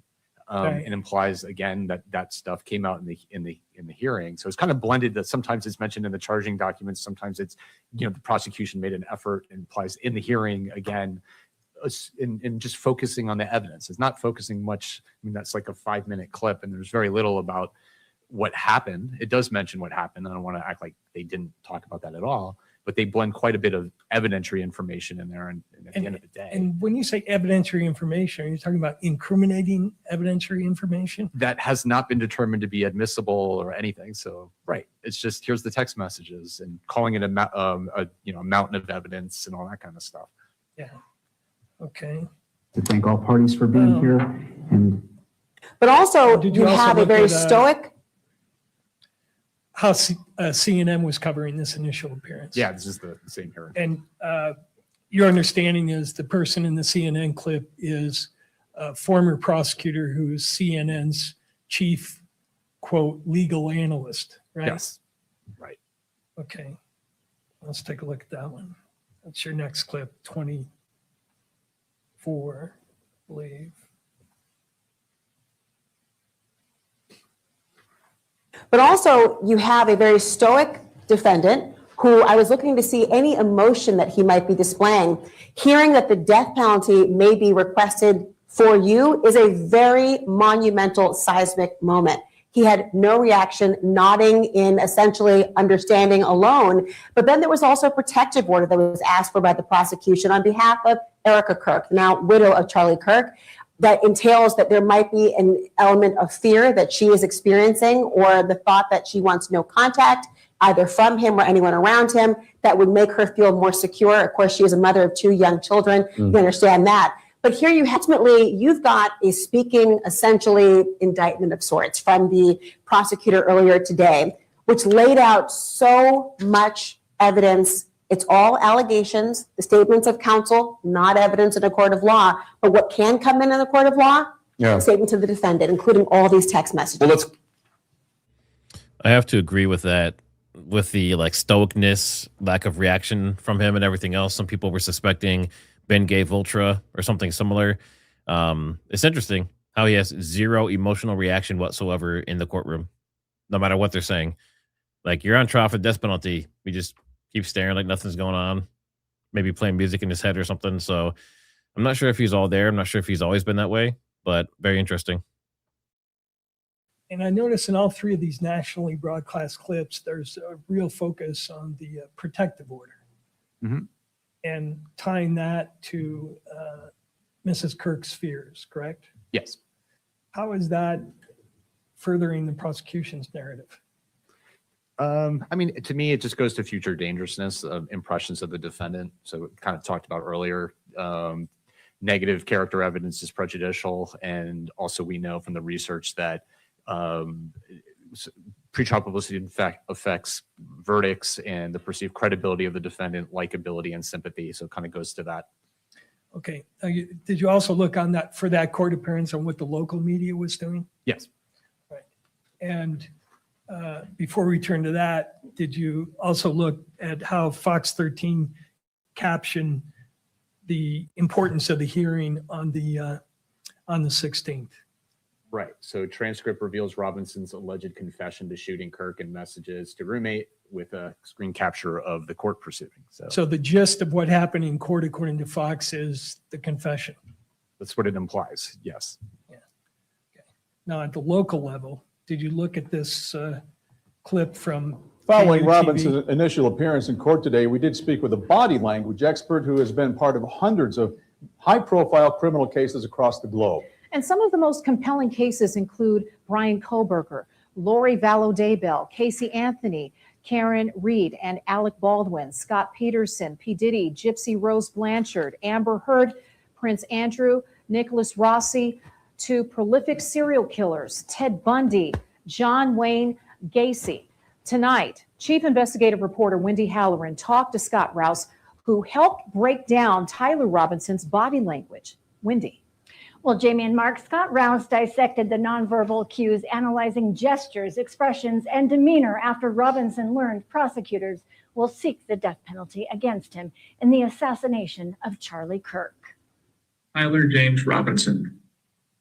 Thank you for being here, Mr. Robinson. I'm Judge Graff. Tyler Robinson appearing virtually from the Utah County Jail in a suicide robe. It's really odd behavior for someone who should be stressed in that situation. Scott Rouse is a world-renowned behavior analyst and body language expert. He holds multiple certificates in advanced interrogation training and has trained alongside the FBI, Secret Service, U.S. military intelligence, and the Department of Defense. He serves as an expert consultant for law enforcement and the U.S. military, among others. I'm going to tell you from my experience what I see going on here. I asked him to analyze Robinson's demeanor. No big, deep breaths. We saw a couple of breaths that weren't deep breaths, but they were breaths from just, it looked like they were almost from boredom. So that was a little bit odd as well. Rouse says when he looks at people in situations like this, Things like this, I look for the things that are missing, and those are all the things that are missing right out of the gate. And this is odd behavior for someone who theoretically should be fairly stressed at this point. Rouse says it could be that he hasn't slept much. Even though it doesn't look like a whole lot going on there, that's odd behavior for a situation like this. I've seen these 1,000 times where someone is being in the same situation, you're talking to them, and they've done something horrible. And they don't know what's going to happen next. They don't know what to expect. They don't know how to act during that. And this guy just looks relaxed. Rouse recounted what facial expressions he would look for. And you've got things called adapters where you try to get rid of built up stress and tension. Don't see any of those. We see a little bit of clenching of the jaw, and his jaw goes over to his left. I think it's his left. And that's about it. In my opinion, he's pretty much resigned to whatever's going to happen is going to happen. There's nothing that tells us he's frustrated. There's nothing in his face from an expression perspective that tells that he's worried or frustrated or angry or anything. Rouse says there were no jerky, tense body movements, and he meticulously watched his eyes. We can't see his blink rate very well. The blink rate tells us if someone is concerned or thinking about something or is stressed about something, because your blink rate goes up a lot. Because the normal human will blink about 15, 20 times a minute. And from what I could tell, it was a low blink rate because I was catching maybe 10 times a minute. It wasn't a whole lot. So I think from an emotional standpoint, he's given up. Now, Rouse said if Robinson was concerned about something, his eyebrows would raise. He says he didn't see that happen at all in this hearing. Mark? All right, interesting. Wendy, thank you. What stands out to you about this kind of coverage? Well, now we're completely speculating with sensational conjecture because he didn't blink properly and his eyebrows didn't go up enough or whatever it is. And now it's creating this impression that this person has no emotion or empathy, like he might fit like I think later it becomes a sociopath, and we all heard the story of they have no emotion and all that. And this is all based off of him watching a WebEx for a couple seconds and just making these ridiculous statements because he's the body language expert now. So he can now make an assessment from this hearing that he didn't respond properly because he's, quote, given up or whatever he said. And this is all, obviously, none of this is informative, and it's all speculation and sensationalism. And by the way, you're aware of the fact that the court has moved the camera from the front of the courtroom to the back, Yes. right? And moving it to the back, does that still allow some room for these so-called body experts to maybe analyze how his shoulder was tilted?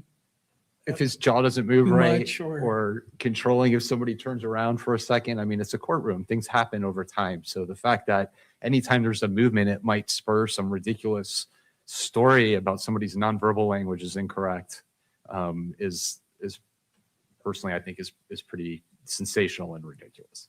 Okay. Following Robinson's initial. Now, did you also take a look at the September 29th hearing? Yes. And what was your understanding of what actually took place at that hearing? So this was primarily, from what I remember, it was appointment of counsel in this hearing. It's called the Straight up. waiver hearing. You got on your slide, waiver hearing, appointment of counsel. And again, Mr. Robinson is appearing on WebEx at that Right. hearing. So it hasn't been in the courtroom yet. Still So- WebEx. Was it your understanding at that appearance, counsel got appointed, Yes. essentially? All right. So how was that covered, first of all, by Court TV? And before I show you the slide, are you endorsing the criticism that Court TV in the slide makes against the court and the prosecutor?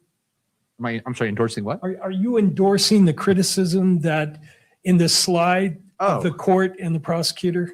No, that's just what was said by one of the commentators. What were you trying to assess and looking at this slide, what the perception of the public is to the in-court proceedings? Yeah, I mean, I think it's commentary that falls on the sensational side, right? So now it's these people are pandering to the camera and it's creating a performative experience. So it's turning into like outside the courtroom, like a reality TV show in a sense. Like, this, I don't like what this person said or that person said. So not informative as to what's happening, but it's sensationalism, and it's just the kind of thing you want to avoid. So let me play this for you, and then I'll ask a question about To be it. live, Matt Johnson alongside my friend Kelly Craft in today for Ted and Julia. Busy day here. Let's begin this hour in the state of Utah, where the suspect in the Charlie Kirk assassination is due back in court today. 22-year-old Tyler Robinson is accused of murdering the conservative activist during a rally that was held at Utah Valley University. This took place earlier this month. Robinson is expected to appear via Zoom during that hearing alongside his newly appointed defense attorney, where we're likely going to hear a discussion as to whether or not they want to schedule a preliminary hearing. While we wait for that hearing to begin, let's go ahead and take a look at a backgrounder on this case. This is Court TV affiliate KSTU with a closer look at the suspect, Tyler Robinson. Robinson had confessed to them or implied that he had committed the incident. From his apartment to his family's home, the FBI and police combed every inch of Tyler Robinson's life, his family expressing to law enforcement that he had become more political in the last few years. Robinson mentioned Charlie Kirk was coming to UVU. They talked about why they didn't like him and the viewpoints that he had. The family member also stated Kirk was full of hate and spreading hate. Why don't we go ahead and bring in our guest this hour to discuss as we wait for that court appearance to begin out there in Utah. Joining us now from Los Angeles, California, former Deputy Public Defender for LA County, Philip Dubé. Philip, nice to see you on this Monday. Your Honor, we appreciate the court's comments with respect to Your Honor's role in this case. In like matter, we commit to approach this case with integrity, with professionalism and civility. We are truth seekers. We will aggressively pursue the truth in this case. Thank you. Thank you. All right, counsel, unless there's anything else, thank you for being here. This court is in recess. All right, right, that concludes that hearing. Philip, let's go ahead and bring you in on this. The only criticism I have was that those closing words about how we're all here to seek justice, like the warriors of justice. Attorneys and judges don't speak that way in open court. It's presumed that everybody will act with integrity, with honor, and to articulate it on the record, in my opinion, is pandering to the cameras. All right, Philip. So you're familiar that one of the criticisms of the court coverage in the O.J. Simpson case was that everybody, including the judge, was pandering to the camera. You familiar with that? Yes.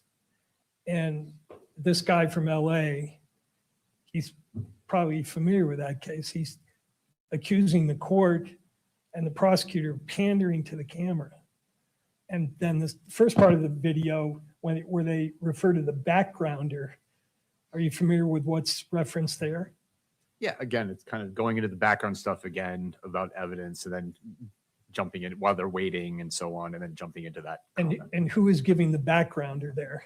What the clip is of Governor Cox, is it not? Yes, the governor. Yeah. Okay. Just, reading another press conference. So that's a sort of an incriminating narrative. And then the second part of it is, what is the perception of the public to the court proceedings being televised? And at least according to what Court TV is putting out there. Oh, that it's a show. It's pandering to the camera. Pandering to the cameras. Yeah. Does that further the reputation of the judiciary, or does it detract from it? Is it what? Does it further the reputation of the judiciary, or does it detract from it when the perception is right or wrong? And I'm not in any way endorsing what he's saying, but in terms of what's getting put out there to the public. I think it creates pressure on everybody to have cameras in here, from the jury to everyone involved. I think this is a very high profile case, probably one of the more high profile ones I've ever been involved in. I think there's pressure on the prosecutor, the jury, everybody involved in this case. There are a lot of people watching, including the executive branch, everybody's involved. So I think just those comments and everything else is just pressure to me. But those kind of comments, like a comment that a prosecutor is pandering to the camera, if that gets to prospective jurors, and that prospective juror is sitting in court as a juror and is asked to evaluate the arguments of a lawyer, and he or she already has a preconception that, oh, this is a guy or this is a court that is pandering to the camera, what does that do to the reliability of the fact finding? I'm just gonna, it is what it is. I don't have anything else to say about it. Be live, Matt Johnson alongside my friend Kelly. What was on the September 29th, what was CNN's sort of capsule of what the hearing was about, the appointment of counsel hearing? What was their headline? Yeah, so confessions, DNA, and his grandfather's rifle. This is the evidence so far on the Charlie Kirk shooting suspect.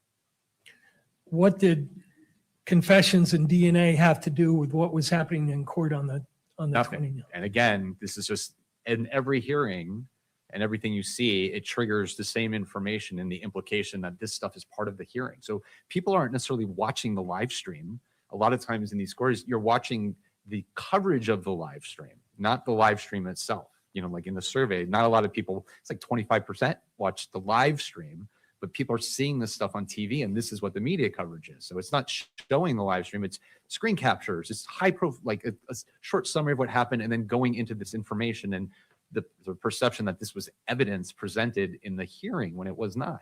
And the substance of it, confessions, DNA. Exactly. Is sending a message, is it not? Yes. Now, is this, again, on the December 11th court appearance, I want to ask you how Fox News covered it, and with one of their talking just heads add here. to our comments about his demeanor in court earlier. We talked a little bit about don't try to understand the mind of a monster. Well, we do know a little bit about the mind of this monster, in that I believe he's incredibly proud of his handiwork. It makes us think a lot about Luigi Mangione. These two men inscribed notes on the bullet casings that they used to commit murders, murders that were to send a message. He committed an assassination in a very public place against a person that he had ideological differences with, entirely politically motivated. That is a person who's proud of their handiwork. So I think that when we see him loose and calm, relaxed, and smiling in court, I think that's an outer manifestation of his inner feelings, that he is very proud of what he's done, stands by what he's done, has no remorse for what he's done, and is looking forward to the world watching. Jonathan, I see you nodding in agreement. Really troubling. Yeah, I think that's exactly right, as Josh put out. When you have cases of this kind, you are off the map. You are where monsters dwell, to use pirate terms. This is where you find monsters, are in these cases. And you find people that don't think the way you do. This is one of the reasons jurors often stare at defendants whenever they can get away without being impolite. They look at these defendants to try to figure out something not just about them, but themselves. How can someone go off the map to this degree? The evidence here is overwhelming. And a lot of attention is likely to be what possesses a person like this to treat someone like Kirk as a trophy. And that is what happened. Well, if it's true that he did it and he gets convicted of it, I guess you could say that, he thought in his own twisted mind that it was something that he needed to do, and you could never understand, as you were pointing out earlier, Professor, Trey was pointing out, the person who drowns their children and the person who bludgeons someone to death, you could just never get inside that mind to even begin to understand what's going on. Is it your understanding? That's right. I think that's absolutely true. Yeah, that does it for us here. You're understanding the first commentator, the first talking head there is an ex-prosecutor, right? And is he sounding like a prosecutor talking about the mind of a monster?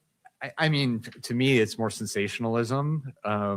First of all, again, negative character evidence is some of the most prejudicial pretrial publicity that you can have, emotional negative character evidence, particularly in death penalty case.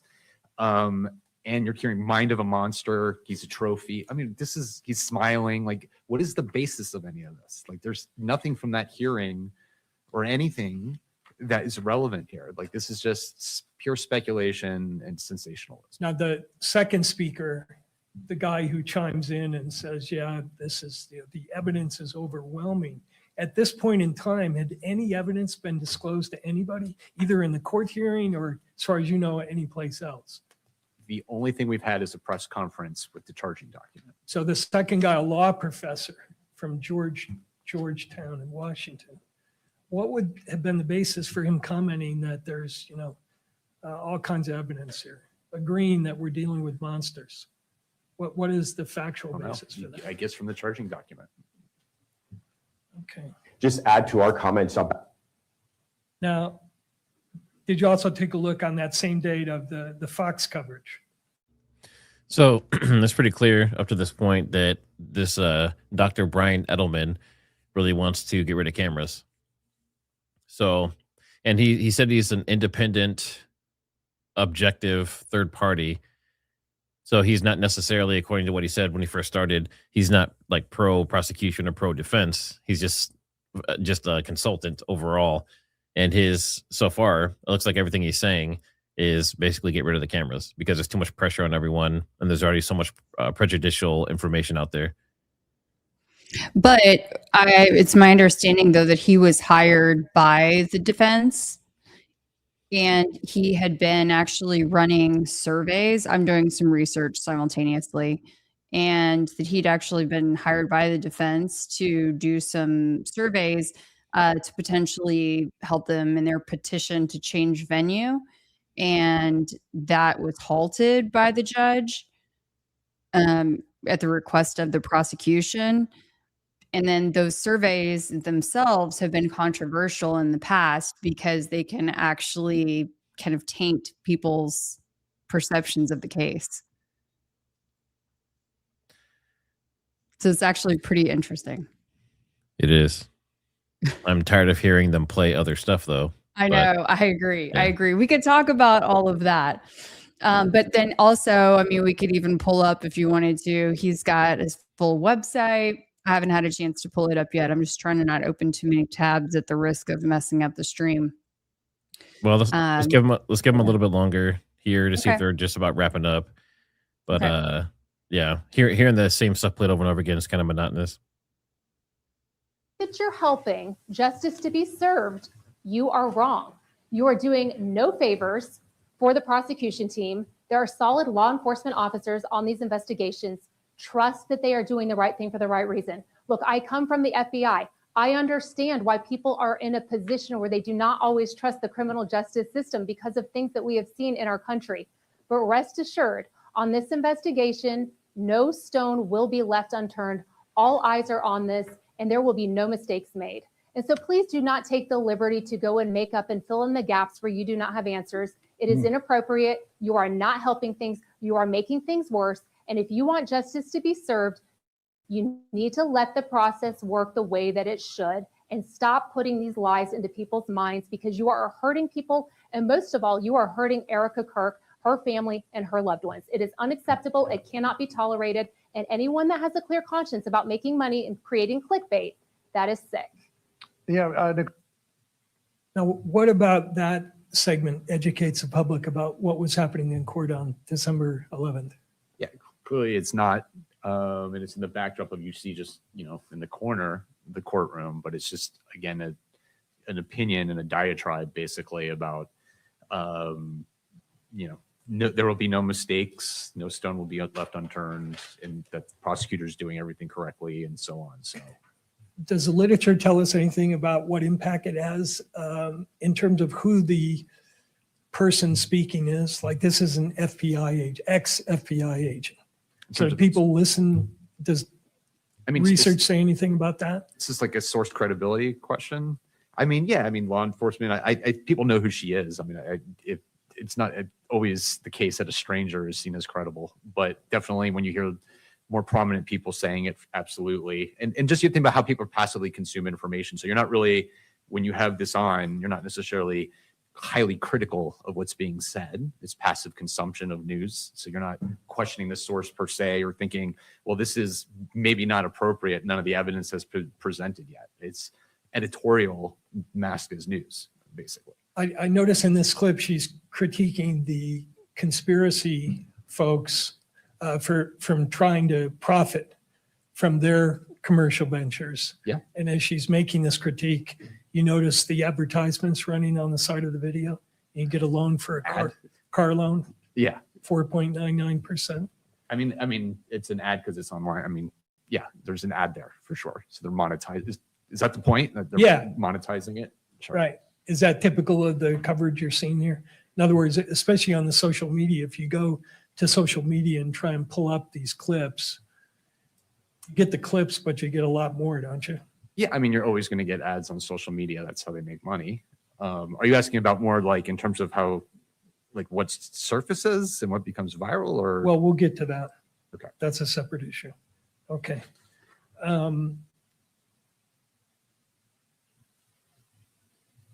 This is I'm going to skip And that accused one. of assassinating right-wing political activist Charlie Kirk is Was there also at the December 11th hearing quite a bit of focus on the tie that Mr. Robinson was wearing? Right. So to me, the thing that stands out is you could see the impact of some of this stuff that's irrelevant. So there was a reference to his tie. It was like trans tie. And then a pro-trans tie, whatever that is. And that becomes a search term. So people want to know more about that, or, just following his court appearances and so on. So people are more engaged. They're actively searching, which is different from passive consumption. Okay. And just to be clear, there was an increase. I don't know what the numbers were before, but yeah, there was a significant increase in those searches. Mr. Burt, I don't mean to interrupt, but I just want to give you you have 45 minutes remaining. Somebody just passed me a note. All right, good deal. Thank you. I got it. Thank you. And the country, even the world, watching as Charlie Kirk's accused assassin made his first in-person court appearance today. Is this another segment from our body language expert? Yes. Where he talks about he didn't see any grief muscle? Yes. So what is a apparently, grief muscle? do I know what a grief muscle is? I don't know. So apparently the grief muscle wasn't functioning properly to imply grief by looking at the clip. So, and that was the focus of the coverage. It wasn't who got appointed, who the lawyers are, what the next procedural step is, whether he was showing a grief muscle. Right. So again, we're just back to this conjecture of, well, nothing interesting happened in this hearing, so let's find something interesting to talk about. And it's staring at the defendant and making an assessment of what he's thinking or whether he has grief for what he did based off of his grief muscle, whether it was, I don't know if it was not doing the right thing. I don't know. Okay. Was there also in this hearing sort of a focus on what a high level of security was necessary to manage Mr. Robinson? Yes. And the local KT. New video showing what we believe is Tyler Robinson's police escort leaving the courthouse in Provo just in the last hour. Robinson accused of murdering Charlie Kirk during an appearance at Utah Valley University back in September. Thanks. And what kind of message is that sending to prospective jurors? Well, I think in a case like this, like I could see it creates anxiety among prospective jurors. Like this is dangerous potentially. Like there's always pressure, you know, on a high profile case in terms of juror serving, and then adding cameras to the courtroom, risk of somebody being disclosed as who they are. And then you have, you know, news stories about SWAT teams and all these things just to kind of at the courthouse. I mean, And how about the inference here that Mr. Robinson has to be transported in a SWAT vehicle? Sure. I mean, in terms of his dangerousness. I think it's just the nature of this case, of the danger of it. Okay, we're going to skip that. And I'm going to ask you, did the court coverage then cause responses that sort of are connected with the court appearance? And in this case, you have the court appearance on the 11th, and then 2 days after, is there sort of a responsive appearance by Mrs. Kirk to the events that happened in court regarding whether the defendant should have discovery or not? Right. Yeah. So was this coverage on December 13th a nationally televised town hall? So Kelly sent me a link on this guy and just the company that he works for. I've also been doing some digging using Grok and ChatGPT and some other stuff. And it looks like, I mean, I can't find anything necessarily like damning or negative about him. Everything I've seen so far, I'm sure Kelly might have something, I don't know, but I'm seeing that he was retained specifically by the defense team, and he's been on some very high profile cases, including the Flint, Michigan water crisis and some other stuff like that. I looked to see if he has worked for any, you know, anyone overseas, any connections to specific people of power or anything like that. And I don't see any connections like that. What about you, Kelly? Yeah, not that I have tracked down just yet. He worked with the Aurora Theater shooting. I mean, a lot of, I think over 40 high profile trials. That's kind of his biggest claim to fame here. But the controversy really stemmed from the idea of him starting to allegedly pollute the jury pool by asking these survey questions to people where they potentially give false details not found in official affidavits. And then this happened, for example, in the Brian Koberger case, with the University of Idaho murders case. And so then the judge said, no, you have to stop doing these surveys. The prosecution argued that the tactics were prejudicing the very community that he was measuring. And then he maintained that measuring the impact of the existing rumors, true or false, is important to determine a change of venue.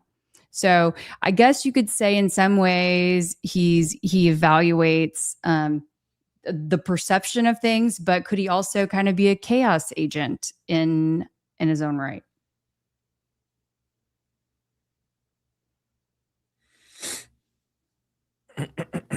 We're just asking questions here. Let's see.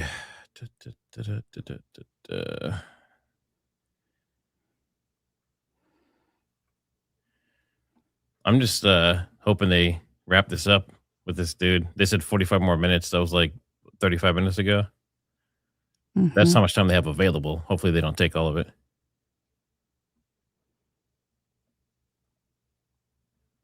Are you muted on your side? I turned it down. I can turn it back up. Her commenting on court appearances and whether Mr. Robinson should have the benefit of discovery and her opinion about guilt and the narrator's opinion about the evidence being overwhelming. Yeah, so I mean, I think there's a lot there. I think one, obviously, there's a lot of empathy for the victim's family, and I think that's very appropriate. So she's a credible source, I would say. I think it's not ideal to have a victim saying that due process shouldn't be complied with. The idea of discovery and why are we sharing, exchanging information, which is the way that due process works. And then the references, I've seen the evidence, I know, it's an open and shut case, essentially commenting that he's guilty and the evidence suggests that, would definitely be prejudicial and create a presumption of guilt among prospective jurors. So it's kind of like, a lot of that. I think the thing about the conspiracy theories, which are, this is not the first time. I mean, if you look at like the DePape case, when, David DePape attacked Paul Pelosi, trying to kidnap Nancy Pelosi, and Elon Musk was spreading rumors about his relationship with the victim and implying they had all that. So it's definitely not the first time. It's unfortunate it happens, but it happens a lot. Okay. Now you have many more examples in these clips of similar things, yes. Right? The basic point being we're not getting information about the court proceedings, educating the public about how the law works, but we're getting a lot of opinions going to the issue of whether Mr. Robinson is guilty or not. Yeah, and I'm not saying this was triggered by the court hearing. I mean, I get it was in the sense that she's commenting on what happened. Right. Yeah, so sure. So I want to talk to you about and we're going to skip the other examples because we're running out of time here. Let's talk about your survey. Okay. So walk us through that. First of all, what was the methodology of the Sure. survey? So again, this isn't a change of venue survey, but it follows the standard practices put forth in the ASTC, American Society of Trial Consultant Professional Standards. So we're using a random digit dial technique. Everybody has a known chance of being selected. So it's not a text message sampling approach or email or anything like that. It's phone calls, cell primarily. This is its focus exclusively on Utah County. Yeah. So they have to be jury eligible. So they have to either be registered to vote in Utah County or have a driver's license with the Utah County address on it to be included. And then the survey is designed for initially you're just capturing general impressions of the criminal justice system to get people familiar with the study. And then we're going for this one, it's case awareness, like we would do typically, case recognition, prejudgment, just to get a feel of what's the baseline, where we at today in terms of that question, a fixed opinion question. I call it like a presumption of guilt question. Would the defendant have a difficult time convincing you that he's not guilty? So it puts the burden of proof on the defendant. And then where their source of information is, like is it getting it from local news, social media, national news, things like that. And then a couple basic recognition items, how they watched streaming, which was probably, if I did another survey, I probably wouldn't ask it that way, because I think based on what we saw, like people aren't per se seeing streaming of the hearings. It's the commentary and post hearing stuff that's really coming out from that. Whether they knew about a confession, I think it's probably better text messages, because that's primarily what we're talking about, and a few other things. So what were the key findings of the survey? Yeah, so high level, so the recognition rate is pretty much everyone, 99%. This is based off a sample size. It's a smaller sample. Again, this is just a snapshot of 200, not the typical 400 that we would do like in a change of venue survey. And then guilt was high. So 64% believe that he's guilty of murder based off of what they've read, seen, or heard about the case. Only people that answer that question are those who know about the case. The 3 people that didn't know about it didn't answer that. Only 7% reported that he's not guilty. That fixed opinion question, you can see over 50% already believe that the defendant would have a difficult time convincing them that he's not guilty. And 35% believe he should be sentenced to death at this point. and 65% have a somewhat or very negative opinion of the defendant, which fits into all that negative character evidence that we just walked through for the last. So based on the results of this, would you conclude that there's been so much publicity in this case that it doesn't matter whether we get any more because the jury is already, or the jury pool has already been so tainted that adding more to it is really not going to change the equation? So the idea is Utah County is so saturated that you can't get a fair trial here. So just Right. play At this more point, coverage? it's so saturated, the court should do nothing to try and control the publicity and, because it's basically a done deal. Well, a couple things. One, there's also a lot of media coverage coming out of this in Salt Lake City, which would be the largest county, which is where you would typically move it to. So then what you're saying is, well, there's so much coverage here. Let's just have a free flow of sensational, prejudicial media coverage. And then down the line, when it's time for a change of venue, you can say, well, there's nowhere to move it because Salt Lake City is just as bad. So I guess you're sorry. So there's that as my first reaction to it. And then I think, look, this is the baseline of where we're at. So you still have, like for the death penalty question, it's only 35%. You're not seeing above that 50% mark yet. We don't know, like a lot of it, a big one is case knowledge. So you might find that recognition rates are high here, and I'm sure they're high in Salt Lake City and everywhere else, but it doesn't mean people identify with the case, went to the university, have personal connections, know all the case specific facts. We don't know any of that yet. So in your survey, only 35% of those polled indicated that Tyler Robinson should be sentenced to death if he's convicted. At this point, yes. And in terms of whether he was guilty or not, you've got 64%. Right. Okay. What else about the survey? So as you'd expect, people are following the case. So people are following it somewhat or very closely. Sometimes in big counties, those numbers are lower because you'd expect in big counties, there's so much else going on that it takes a lot for a case to capture people's attention, unlike smaller communities where they're shocked and follow it very closely. Kind of back to the Koberger case in Idaho. And then you can see everyone's talking about it. So 96% reported that they are talking about the case or they've heard others talking about it in person or online, which also suggests that the big county is taking on characteristics of a smaller community. And you, in terms of source, so 53% are getting the news about this case from social media. And we kind of skip that, but there's a lot of sensational stuff that's being created and clips and reels and inflammatory comments and screen captures from these hearings with comments on them as well.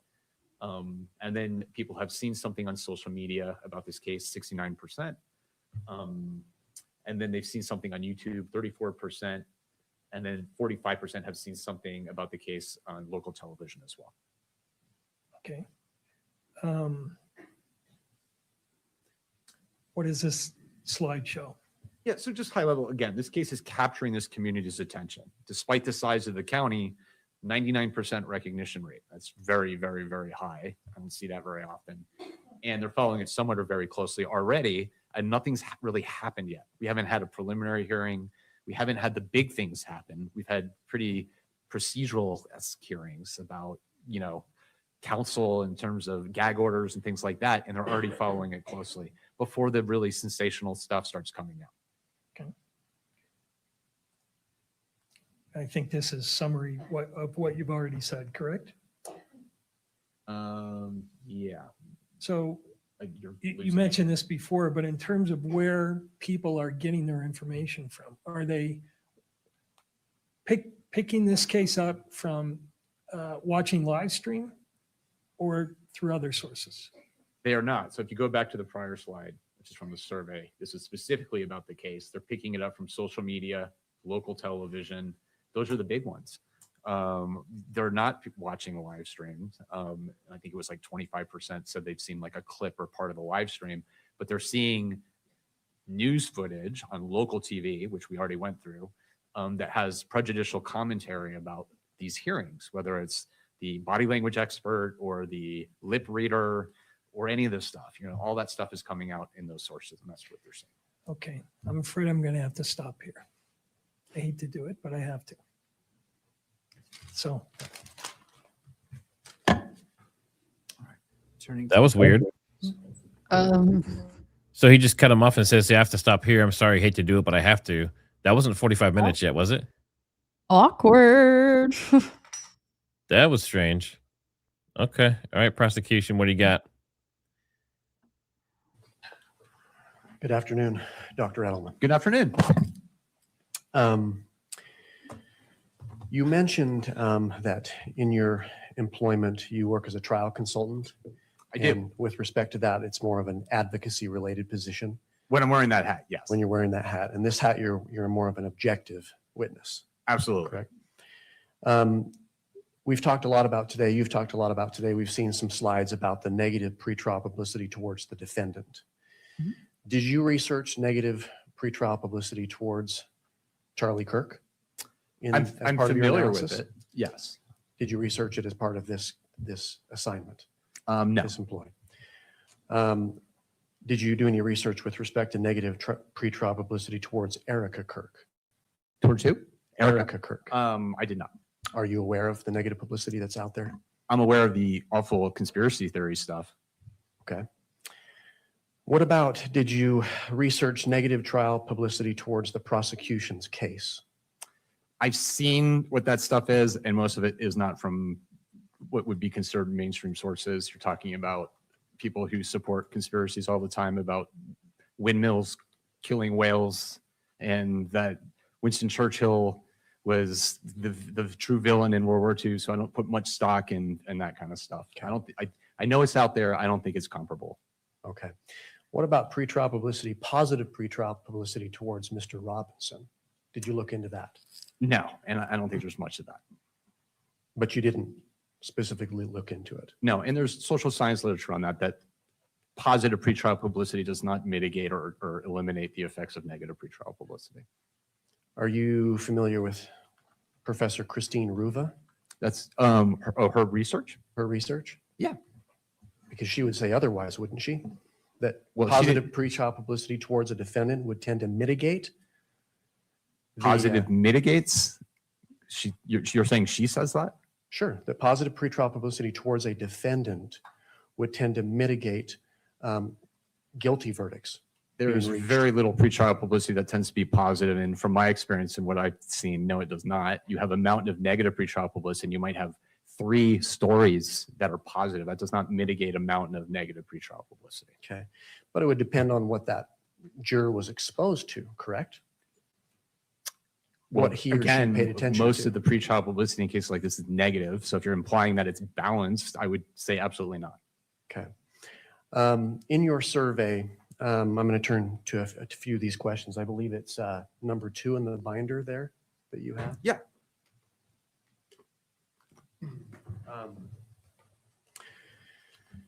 The question was asked on question 6A, if you want to go to that Give me question. 1 second here. Which tab is it? Sorry. I think if you go to number 2, tab number 2. Okay, got it. Which question? 6A. 6A. What 3 words best describe Charlie Kirk? Yes. You identified, there were a number of respondents that had a negative attitude towards Charlie Kirk. Sure. In I your think so. survey, correct? I think that's fair. For example, multiple people referred to him as a racist, correct? Okay.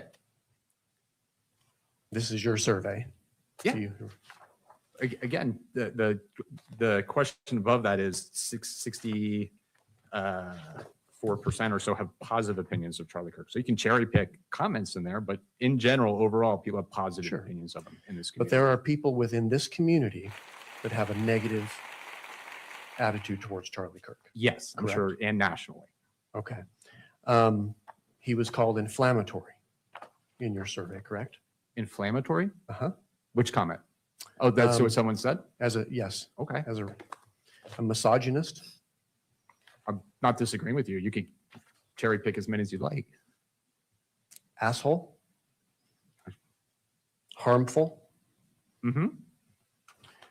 Did people respond like as if he were that he's a bully?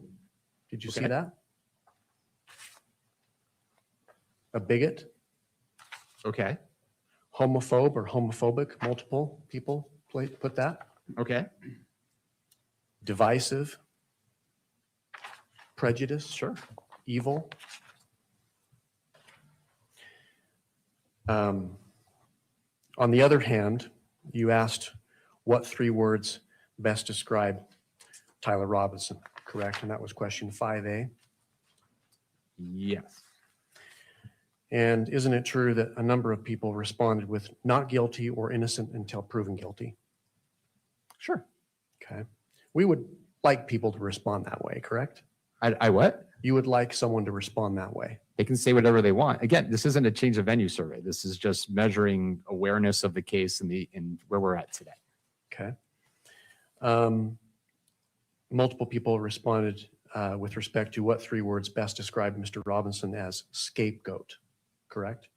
Multiple out of the 200, how many you got there that say that? More than one. More than one? At least more than one. I can see plenty of confused, radical, guilty, mentally incompetent, messed up person, lost, confused soul, very confused. I mean, I'm sure there's a array of many different things in there, from mental illness to evil to... Let me take you to page 21. Page 21? Survey, correct. Next to, okay. Do you see scapegoat about maybe a quarter of the way down or so? I see piece of shit, sad, so bad, selfish, guilty, suspicious, troubled. What about scapegoat? Do you see scapegoat? I do. Okay. A few lines down, maybe 10 lines down, do you see scapegoat, victim? Scapegoat, victim. Okay. Okay. That would imply that some of these conspiracy theories out there are taking hold of people within this community, correct? Among the friends, I'm sure there's people that believe that. I never said there weren't, but I don't think that outweighs the majority of people who think he's guilty and all the other awful things. And remember, Charlie Kirk is not the one on trial in this case. It's not going to be about whether Charlie Kirk is guilty or whether he should be, what that punishment should be. It's about the defendant. So in the majority of opinions towards Charlie Kirk in this community are positive. So there are people that have negative. Okay. Would you agree that negative publicity towards a victim has an impact on prospective jurors? Not in the guilt phase, maybe in the sentencing phase. Not in a guilt phase. Not in the guilt phase. I don't think that whether or not they have a positive opinion of the victim implies whether or not the defendant is guilty. I mean a negative opinion towards the victim. Towards the victim? Yes. Does a negative opinion towards the victim does that mean play into the mind of prospective jurors when they come in? So if someone thinks that Charlie Kirk was a divisive figure because of what he said publicly, that the defendant's not guilty? Sure. Well, could that have an effect on the verdict? I don't think it will in this, no. What does the literature say? I don't know of any literature that would fit that scenario. Okay. Question 6B asked about whether someone has what's your opinion of Charlie Kirk? 2 of the potential responses was somewhat negative and a negative opinion. Right. 25% of the people in our community in this snapshot have a negative opinion towards Charlie Kirk, correct? 66%, 63% negative, 25%, or I'm sorry, 63% positive, 25% negative. So 25% negative. Thank you. And just clear, I'm not saying change of venue. Objection. It's non-responsive. Doctor, this is not where you get to make statements. You can respond to questions, and that's something we do to make sure it's balanced. So I'll ask you to respectfully do that. Now, question 2A reads the following. Now, I'd like to ask you about an upcoming jury trial in your community. Back in 2025, Charlie Kirk was shot and killed during an event at Utah Valley University in Orem. Tyler Robinson was later arrested and charged with intentional first-degree murder. Have you read, seen, or heard anything about this case? Yes. You asked that question. Yep. And that's where 99% of the people, there's case awareness, 99%, right? Right. But that question doesn't really help us with respect to, can Tyler Robinson get a fair trial in this community, correct? Case awareness? didn't ask that question. That's not the purpose of the question. The purpose of the question is to identify what the recognition rate is, how many people are familiar with the case. That's Okay. the purpose of that question. Okay. So it doesn't relate to whether or not he can get a fair trial. People's No, I awareness of it. Don't think I said that. Okay, fairness. That's fair.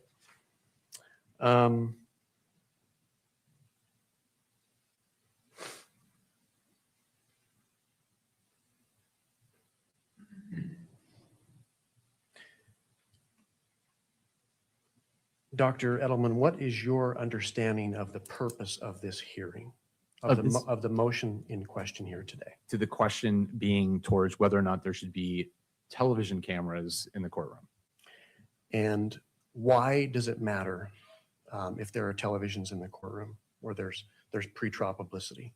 Because it creates sensational, misleading media coverage that undermines the defendant's fair trial rights. Fair trial rights. Yes. Okay, because of the media coverage. That's why we're here. And isn't it about impaneling a jury that could sit in judgment on Mr. Robinson? Isn't that the ultimate question we're trying to get to? The ultimate question is, can he have a jury who has not been prejudiced and comes in with preconceived notions of his guilt, that don't have case-specific knowledge, that as the trial goes on is stimulated and activated by hearing new information. There's a difference between a jury that in a community that doesn't know the evidence and hears it for the first time and maybe convicts a defendant, and a jury that comes into a courtroom somewhere else and all the information confirms what they already know and they convict the defendant. The outcome's the same, the process is very different, and that's the problem. Okay, so it comes down to, can he get a fair trial with a jury here in Utah County? In Utah County? Again, I'm going to keep saying this. This is not a change of venue survey. I didn't recommend for a change of venue. My limited purpose was to assess where people are getting information about this case. Are they following it closely? What sources are getting it from? And are they developing negative impressions and a presumption of guilt? And this stuff here we're talking about, this data are the baseline, and the questions are going to get worse, or are we going to stay here? But we end up at the same point. Can we seat a jury to sit in judgment on Mr. Robinson? Can he get a fair trial? Not based on this. Maybe that comes down later after, when we're closer to that. The question that this survey was designed to measure is, where are people getting the source of their information? Are they seeing prejudicial pre-trial publicity? Are they following it closely? And what impact it's had so far? And what's the baseline? So leave cameras in the courtroom, and then you get more of the stuff we just walked through. And then the preliminary hearing comes out, and then witnesses testify, and all of that prejudicial stuff comes out.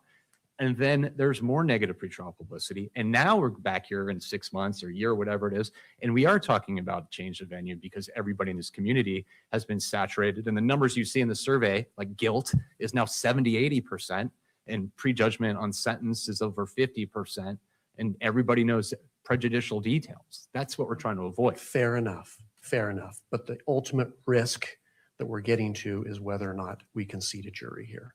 That's why we're asking these questions about what are the effects of cameras in the courtroom. I disagree with that. I think you can always find 12 people in any venue to raise their hand and say, yes, I can be fair and impartial. If you look at Rideau v. Louisiana, it was the most prejudicial confession the Supreme Court could imagine. It was recorded in the sheriff's office, put on TV, and all those jurors, 12 of the jurors, all of them said they could be fair and impartial.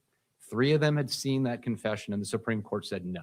So just getting people to say they could be fair and impartial, I see it all the time.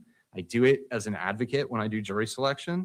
It's a common thing. It's easy to get people to say, I can set it aside. That doesn't mean they can, and there's no evidence in the social science literature that supports that they can, particularly when they have case-specific knowledge.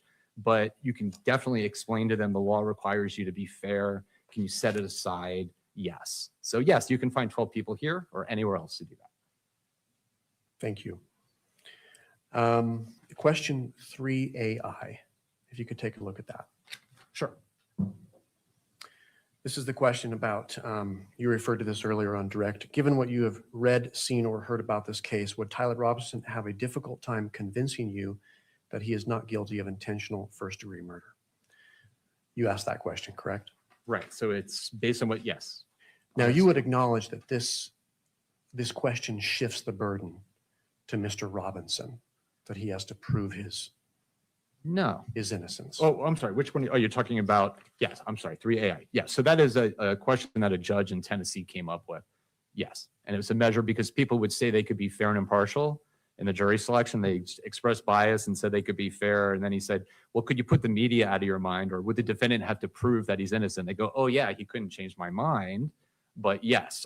So it was an inconsistent answer. I thought it was an interesting question, and it correlates better with other variables in surveys than can you be fair and impartial. So I use But it does shift the burden to the well, for the defendant in jurors, that question. they think it shifts the burden.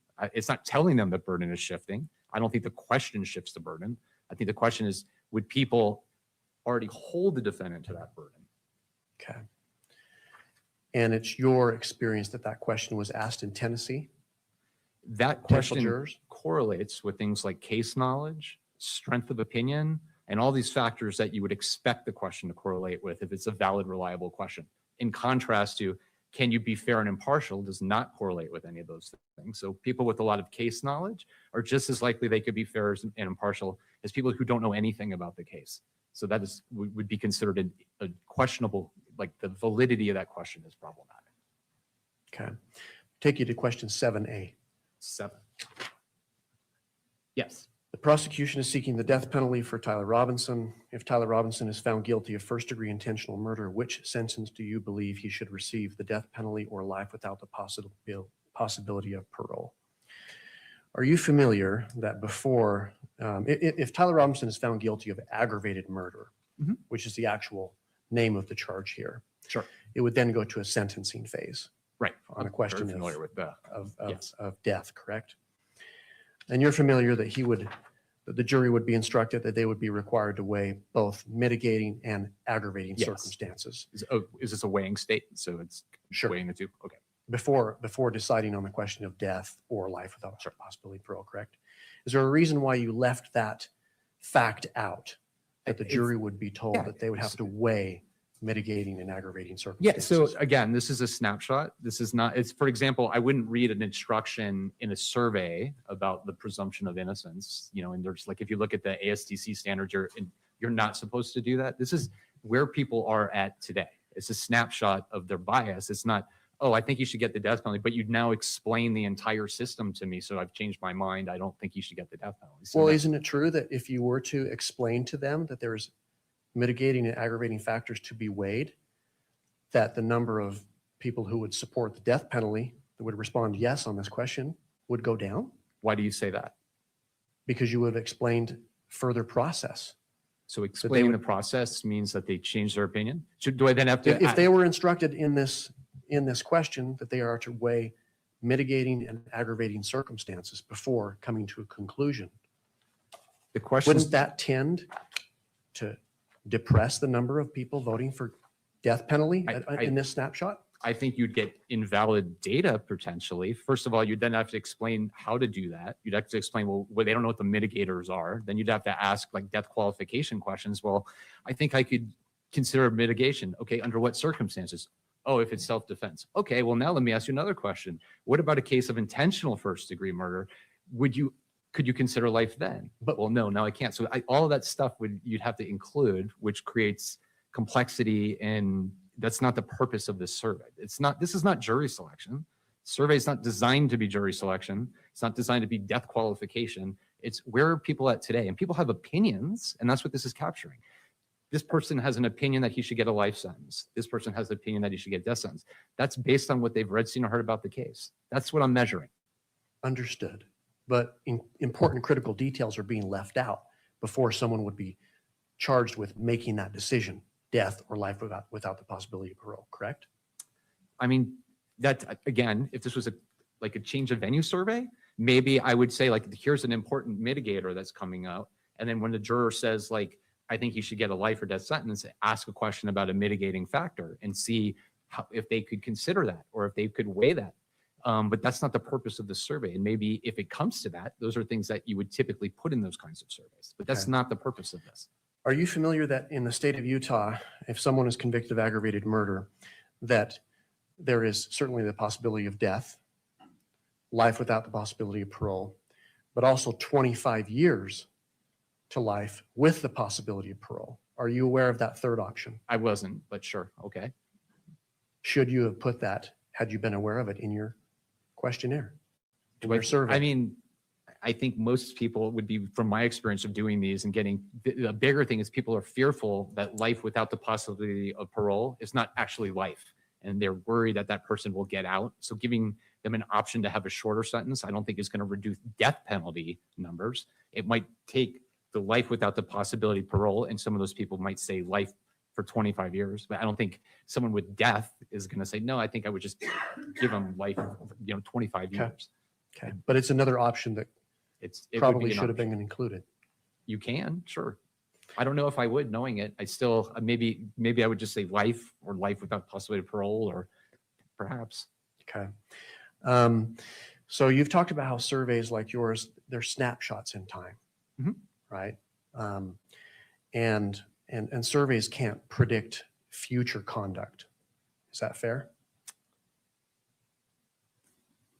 Well, I mean, it depends on the survey. Like some surveys may, like if you ask people about if they're going to vote in the next election, and there's data there, it could predict whether they're going to vote or not, or something like that. It just depends. Okay. But you would acknowledge that your survey here, it's a snapshot of people's awareness and feelings in the community today. Yes. It doesn't represent real world experience of what a juror would experience if they were summoned to jury and selected to be part of this jury. So does the survey capture how a juror will react as a juror? If they were to hear the evidence in a court of law. No, I mean, I think I would think of this more as a snapshot of the community, and then what the social science literature tells us. So we know, for example, people who have a lot of case knowledge are much more likely to convict and process information and be consistent with how they see the world. So if they already think he's guilty and they already know all the evidence, they're more likely to interpret the evidence in a manner to support that position. So we do know that. So you can kind of look at extrapolate from the survey data in that manner, but it's not designed to predict, okay, this means these 12 jurors will disregard the evidence and acquit him or convict him or anything like that. That's not the purpose of the survey. So the purpose is quite limited in reality. I don't think so at all. That's your opinion, I guess. I'm sorry. But it doesn't predict future behavior.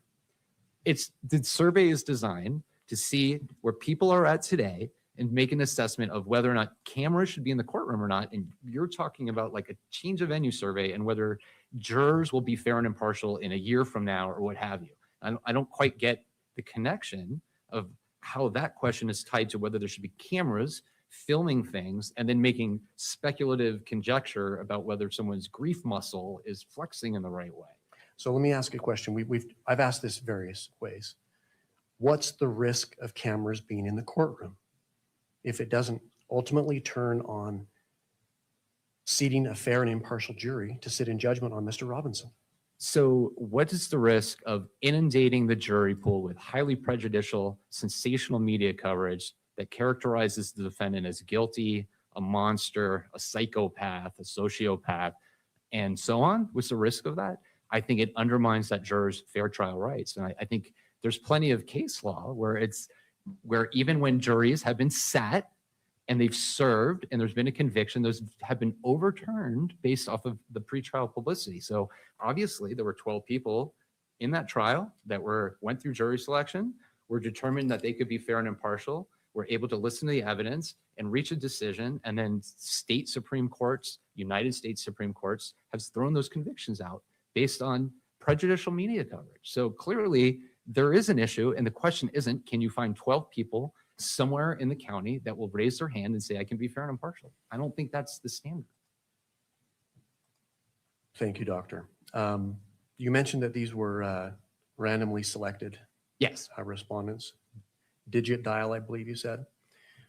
Did you add any numbers to your survey? Were these all truly randomly selected? I'm sorry, adding numbers. Did you add any numbers to be called as part of your survey? Be called? Yes. So the survey vendor deals with the sampling. So Okay. I give them the county, and then Okay. they buy random sample. And then what they do is, so it's called replicates. So let's say they buy X thousand phone numbers. and they have to work maybe like 100 numbers, and they have to call each one like 3 times, different times a day, and all that stuff until they can reach a resolution like, you know, no one ever answered or it's a bad number, and then they have to open up other replicates. Okay. Did you, as part of your survey, did you ask whether the respondents had any involvement with this case? Involved in the case? Like media, law enforcement, anything like that? No. Okay. Did you ask whether they had a relationship with anyone that was involved in this case? No. The respondents? No. Okay. What screening procedures did you take? I'm sorry? What screening procedures did you take? So the screening procedure is based off of age, right? They have to be over 18 years of age. They have to be able to speak and read English. They can't have a felony. They have to be a citizen of the United States. They have to be registered to vote or have a driver's license with a county address on it. Okay, thank you. A few more questions about your survey questions. In question 8A, will you turn to that? 8A, yes. You asked, have you read, seen, or heard if President Donald Trump expressed an opinion about whether Tyler Robinson should receive the death penalty or a life sentence without the possibility of parole? Yes. Killing Charlie Kirk. 81% responded no, correct? To that one, yeah. Okay. Question 9, you asked, have you read, seen, or heard if any other public officials have said that Tyler Robinson should receive the death penalty for killing Charlie Kirk, correct? And 65% responded no, is that correct? 32% yes, 65% no. Okay. Question 10A reads, have you read, seen, or heard if Tyler Robinson confessed to shooting Charlie Kirk? 56 responded no, correct? Yeah, and I think that's a poorly written question because I think the bigger question is more about text messages than when I wrote it, I hadn't seen all the media coverage yet. And I think confession usually is like the person verbally confessed, and this is more about text messages. So if we do another survey, I would probably change that, the way that question's phrased. Question 10B, have you read, seen, or heard if Tyler Robinson's DNA was found at the scene of the crime?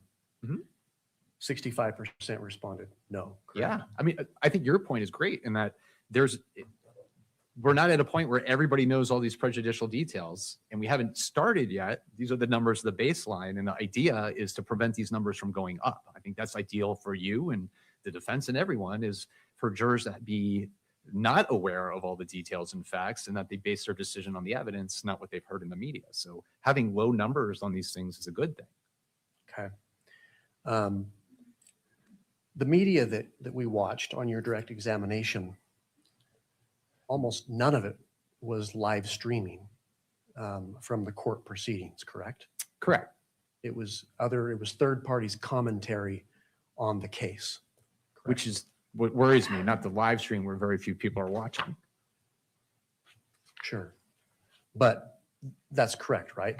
What we were watching commentary on the courtroom proceedings. Right. So they're taking video from the courtroom or images and then telling the story of what happened at that courtroom proceeding using the images or the lip reader to tell you what the defendant said or his body language based on his movements and all those things. Yeah. So that's what worries me. It's not a neutral, sterile, here's the live stream, no commentary. Come here if you want to see what's happening and take away. So you're educating the public.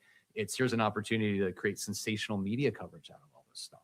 For the person who wants to actually get accurate information, what's happening in the court, where is the best place for them to go?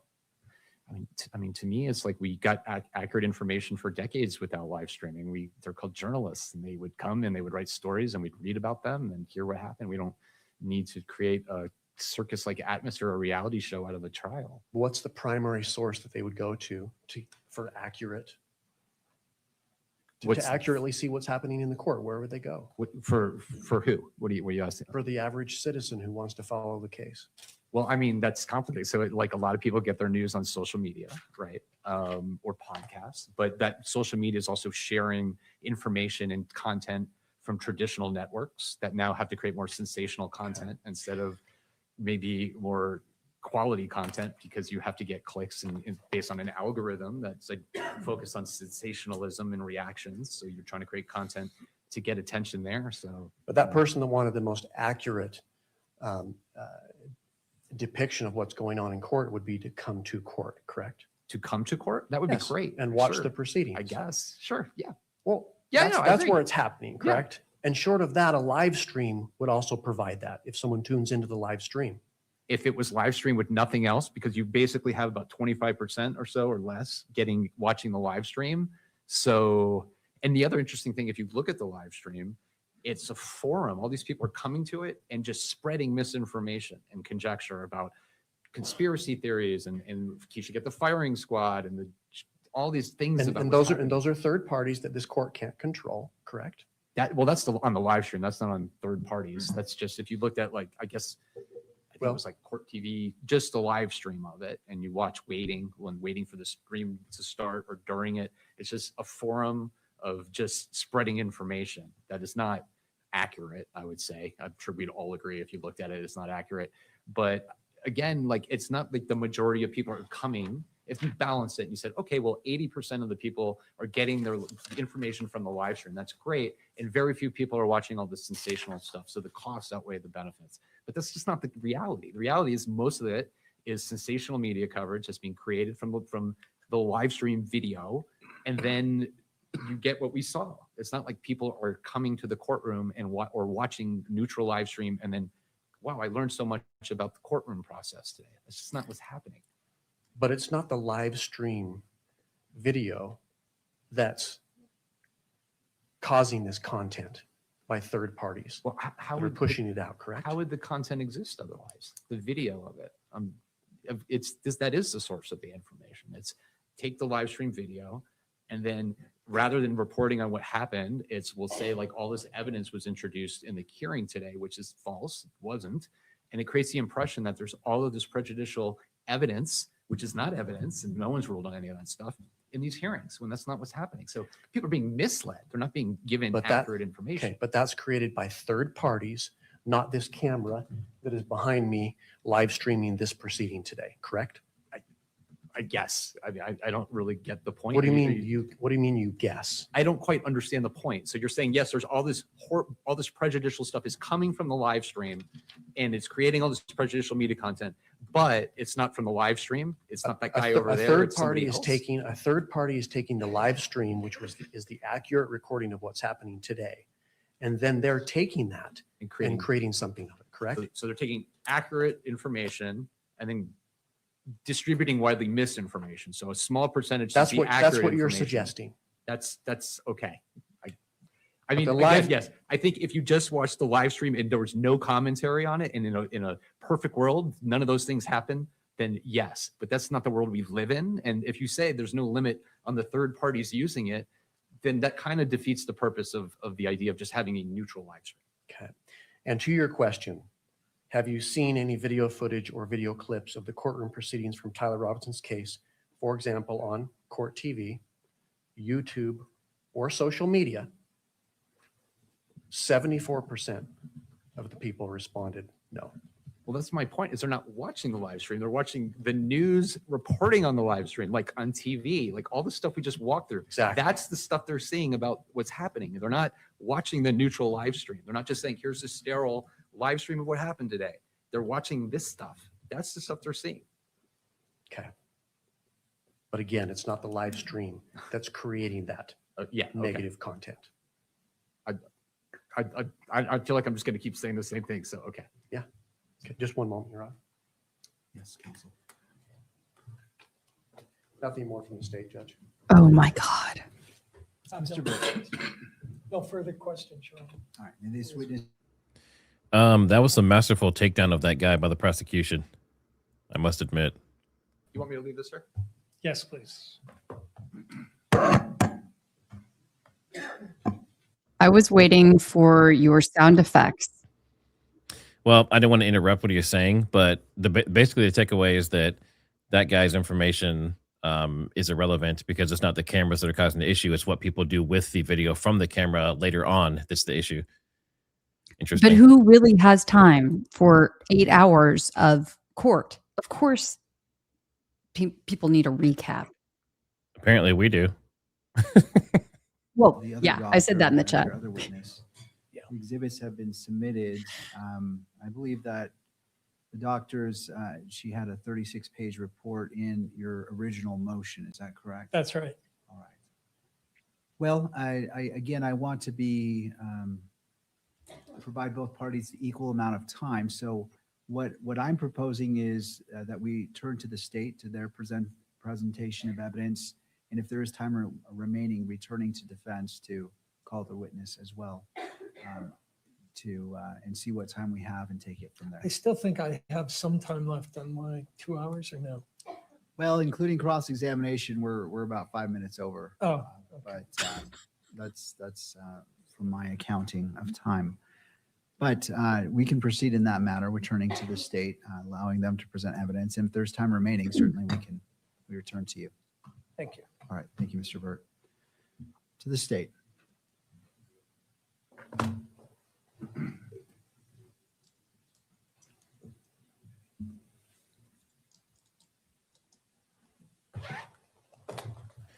If you need to go to the bathroom or you want to grab something to eat or drink or whatever, now's the time. All right, Mr. Christensen. If you'd like to come forward, be sworn in. Hey, Kelly, some people are saying the volume's low. Is that volume all the way up on the court stuff? All right, have a seat. Do we have a water bottle for him? There should be water bottles for all of our witnesses, so. Perfect, thank you. All right, sir, if you'd like to make yourself, situate yourself, and then after you're seated, pull the microphone close to you. We want to make sure that all audio is captured.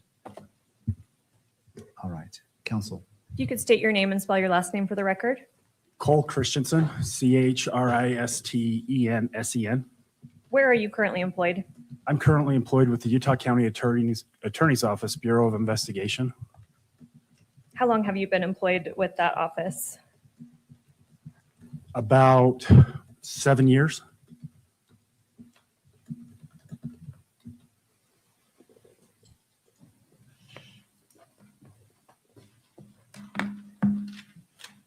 Sorry, give me 1 second.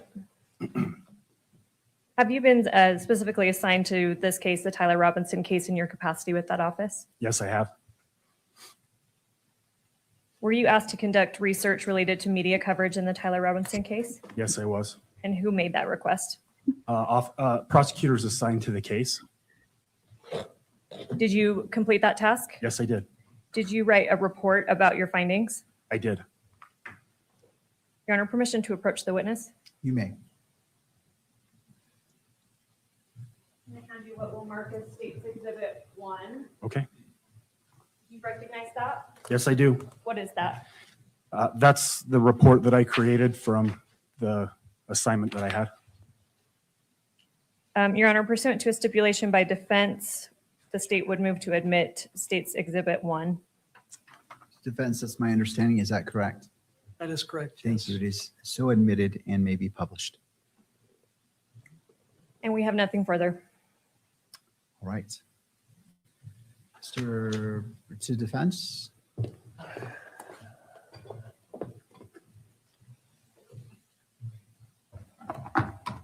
You have your report there in front of you.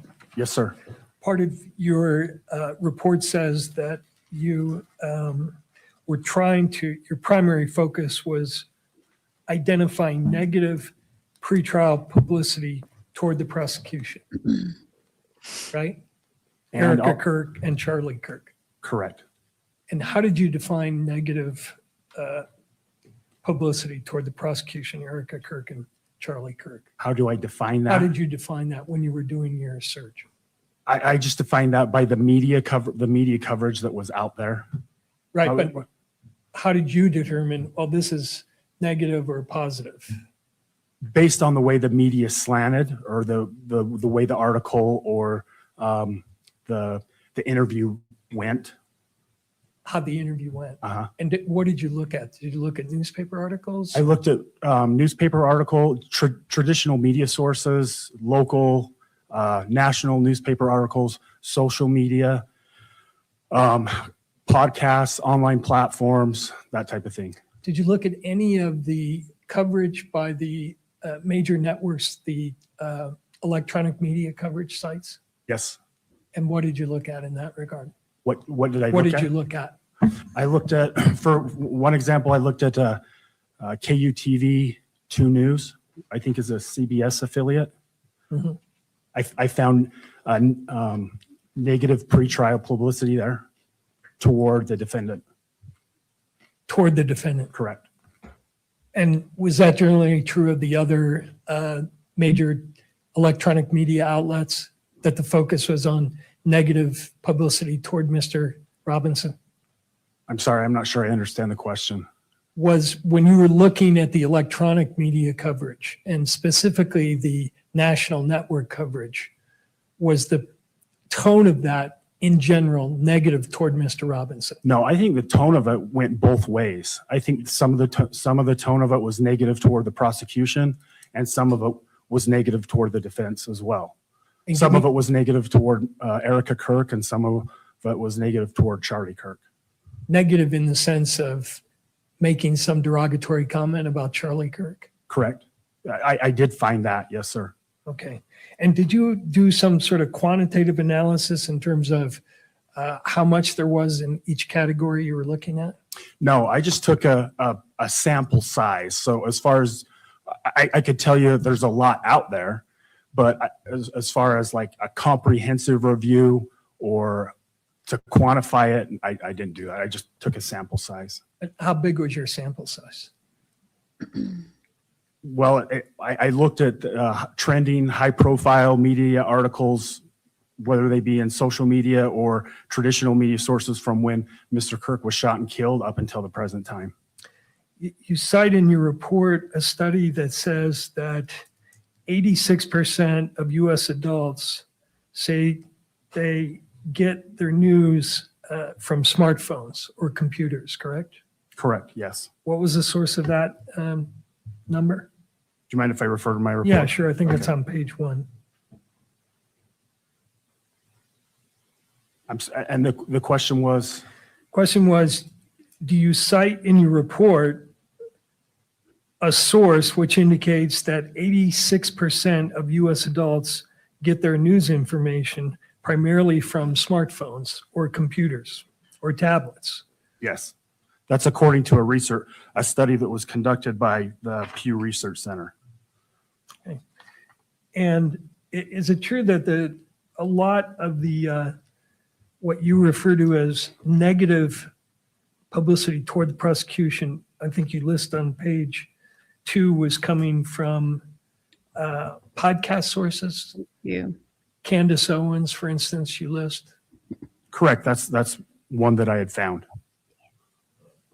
And high political figure statements in your report, what does that mean?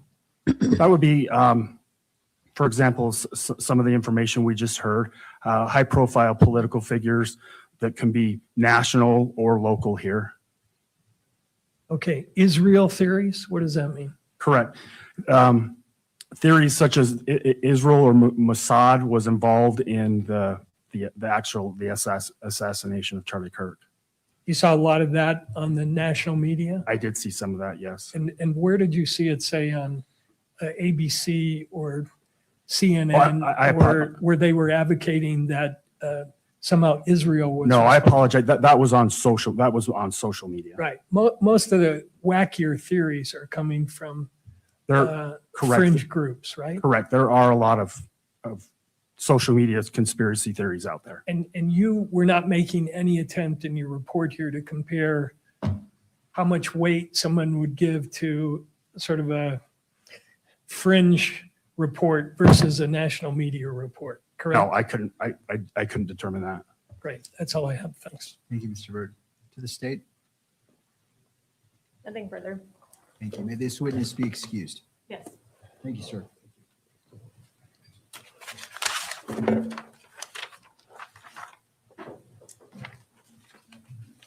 To the state.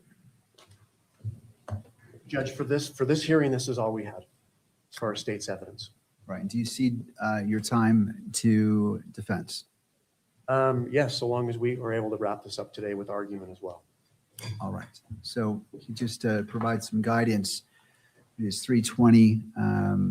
We've been going on for about 2 hours and 20 minutes. We're going to take a brief 10-minute recess to allow people to stretch. And how we'll handle this is we'll return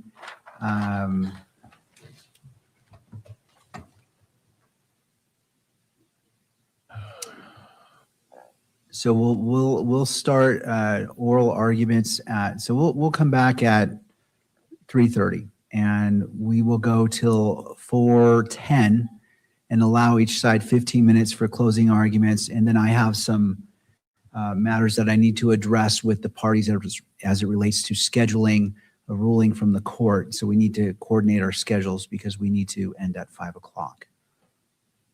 All right. We'll go ahead and be in recess until 3:30. Thank you. All right. All right. Whew, we made it through. That was rough. That was rough. I was going to ask Trigger if you remembered as we were doing a little stretch. Does everybody want to take like a deep breath in, breath out? Do you want to lead a session? Do you want to do a little yogi session? I'm not a yogi by any stretch, but I also didn't By any remember stretch? but I didn't remember. I think it was the New Year's Eve session. Actually, during that New Year's live, you remember, Trigger, there was a promise. I'm going to cash in on it one of these days. Today might be the day.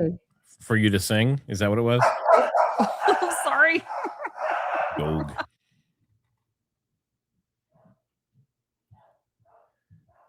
My dog's barking too right now. That's interesting. I think you're still muted. Not for me to sing, for you to sing. But yes. No, but it was about the stretch, the arms. It was the arms. Oh, yeah.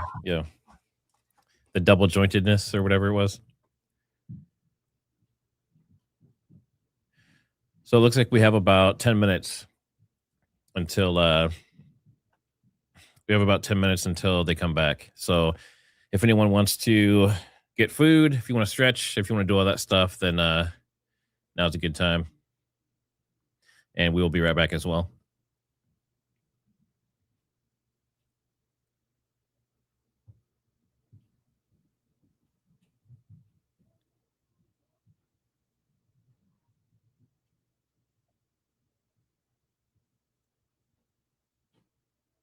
And we're back. Are you done?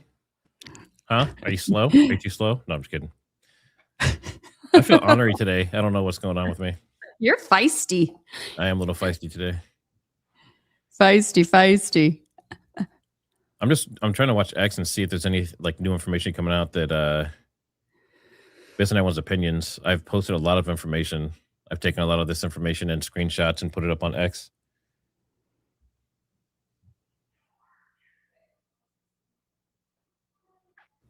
Okay, so it sounds like, based on the last thing he said, the longest this is going to be is another hour and a half maximum. So we're at almost 6 hours right now. This is by far the longest trial they've done. I think the previous record was five hours. Yeah, something in that area. And today they started, I feel like, earlier than what they had previously started as well. So I had an inkling of an idea it was going to be a long haul today.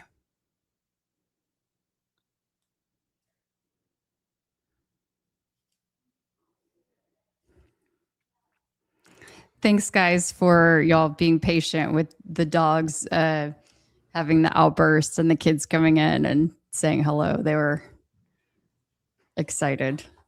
I'm staying here. Oh, okay. Okay, yes.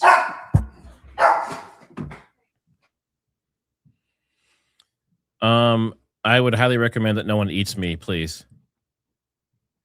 Nicole Johnson, can you please quit telling people to eat me? All right. Little quick PSA.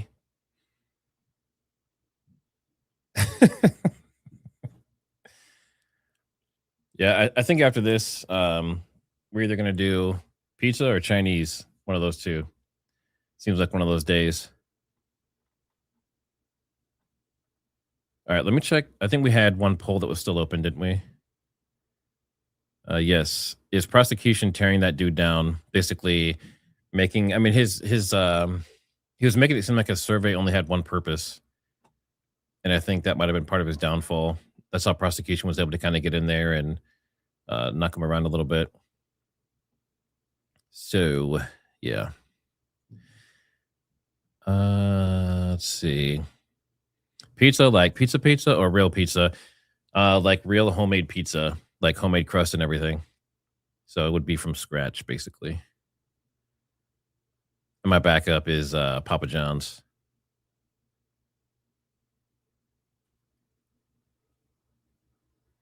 All right, Kelly Raybon, what do we think? Ooh. Sorry, I had to go run after a dog because the door got left open. Oh, I hate that. Especially the small dogs are quick. Ooh, especially Preston. He was run over by a car, my Pekingese, when he was 3 months old. So he has a hip replaced and everything. He didn't learn his lesson. So he can move fast. See, our dog is he gets out every once in a while. And for people who are in here, like, what are we talking about? What's going on? We're just on break. It's just a quick recess. So we have about 5 more minutes, I believe, and then we'll be back in session. And then we'll only be in session for a maximum of another hour and a half because the judge set a hard stop. So if anyone's in here, like, when is this thing going to be over? You're looking at about an hour and 30 minutes maximum. It could be shorter. Yep. I did see a few people in the chat mentioning the judge, that the judge looked like an actor, kind of raising questions about him. And so I wanted to mention that, he was just appointed to that position in May of 2025. He had never been a judge before. So it is kind of interesting how he goes from being a brand new judge to getting literally one of the most important cases, not only, maybe one of the most important cases of his career, but certainly one of the most watched cases in the country. But I did a bunch of research on that, and that's not uncommon. It is not uncommon for a new judge to get big cases. There's a lot of examples of it, because I did a super deep dive on this. So there. Do you have, okay, so like what would be some examples? I mean, sure, it happens, but when you're saying not uncommon, that's different from saying that it happens. Are you saying you want proof? Yeah, that's what I'm here for, right? That's Based what you pay me the big bucks for. Based on what we're seeing in court, we don't do proof here. There's no proof here. Oh, yeah. We don't like live streams. We just tell you about some evidence, just trust me, bro. You can wait 6 months and then I'll get you some proof. And it'll be highly filtered through several agencies. I'll have forgotten it all by then. All right, yeah, let me see if I can find a couple high profile cases. And yes, he had been searched, to Cassidy Evans' question. I believe he had been searched beforehand from what I recall. Now, remember, supposedly in Utah, it's a random lottery. So with the cases they get are just randomly drawn or randomly assigned by a system. Yeah, not that the judge was randomly appointed, but that the case was randomly assigned, allegedly. Yeah. Allegedly. All right. Okay, here we go. Federal cases that have a newly appointed judge that are high profile. Wait, not federal. It needs to be a state case. What? Yeah, this isn't a federal case. Oh my gosh. But it's a case with a judge. All right, give me a second. Let me see. You might be right then. You might be right then if it's just only state. So it's a state case with national attention. That's how I would describe it. Like a state case that elicits national attention. For example, like that Murdaugh case. There are. Oh, here we go. State and local cases. All right. I don't know this case, but the Richard Glossip case, Oklahoma, ongoing as of 2025. It's Oklahoma's most high-profile murder case of all time. A new judge, Natalie May, was assigned after multiple recusal. She was drawn by lottery, similar to this, from civil judges to handle the criminal matter. Various murder trials in states like Massachusetts, Arkansas, Tennessee have seen new or specially assigned judges in many cases. due to recusals, but these are usually mid-case replacements rather than brand new appointees for starting fresh.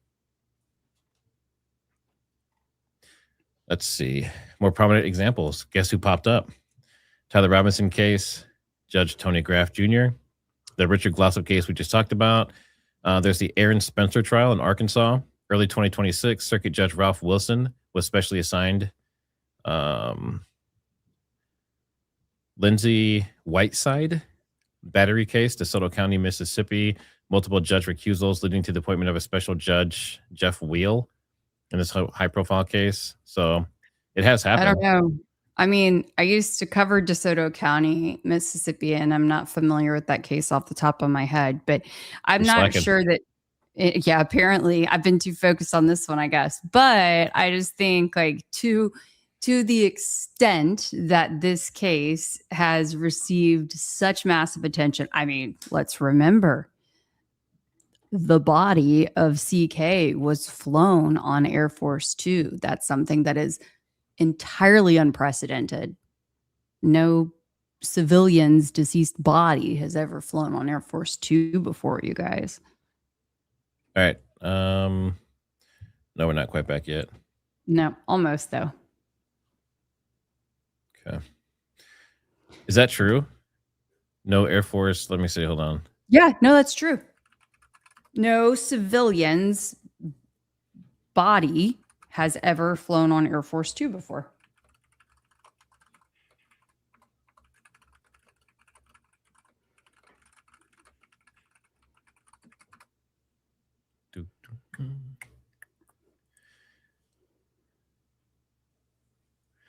It says, okay, here we go.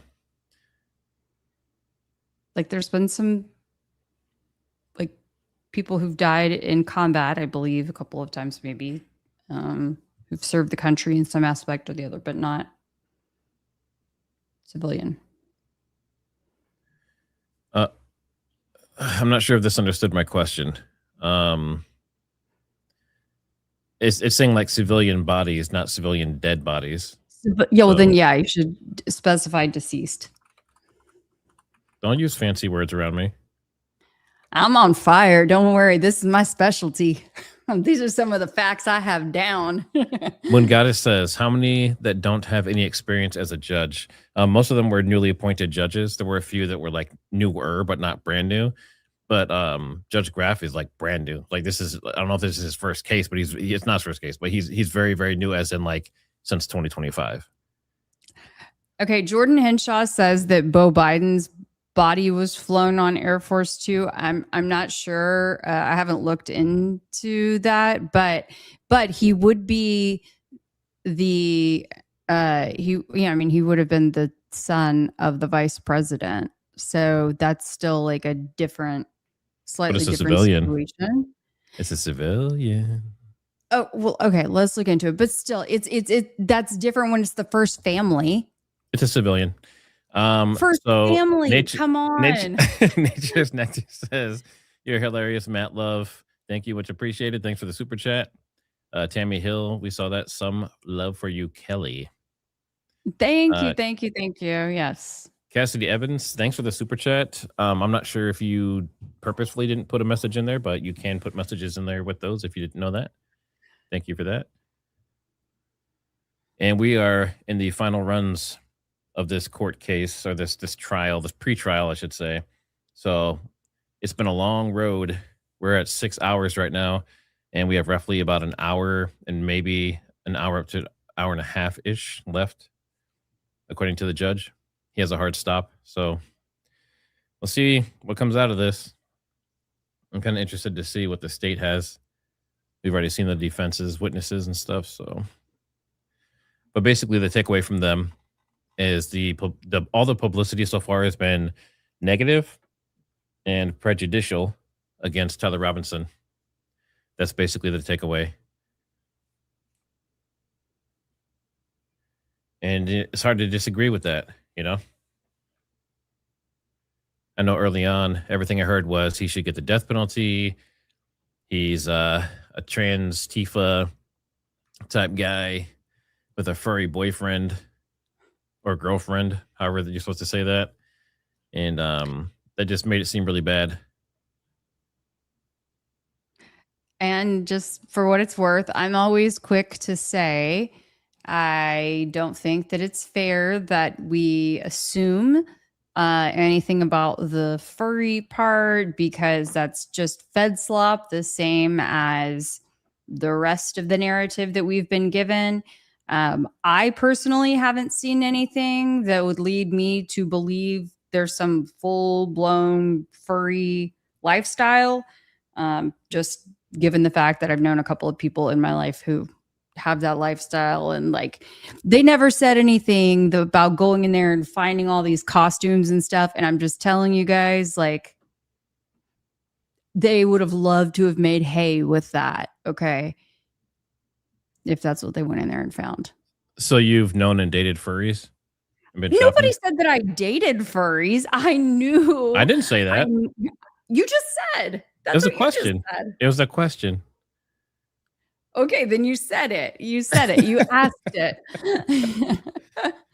You asked it. But I know that it is a like way of life. And so, yeah, I just have not seen the evidence. And so I think if you can assume that Fed Slop is feeding you some of this stuff to make the narrative sound good, you should consider it for all of it.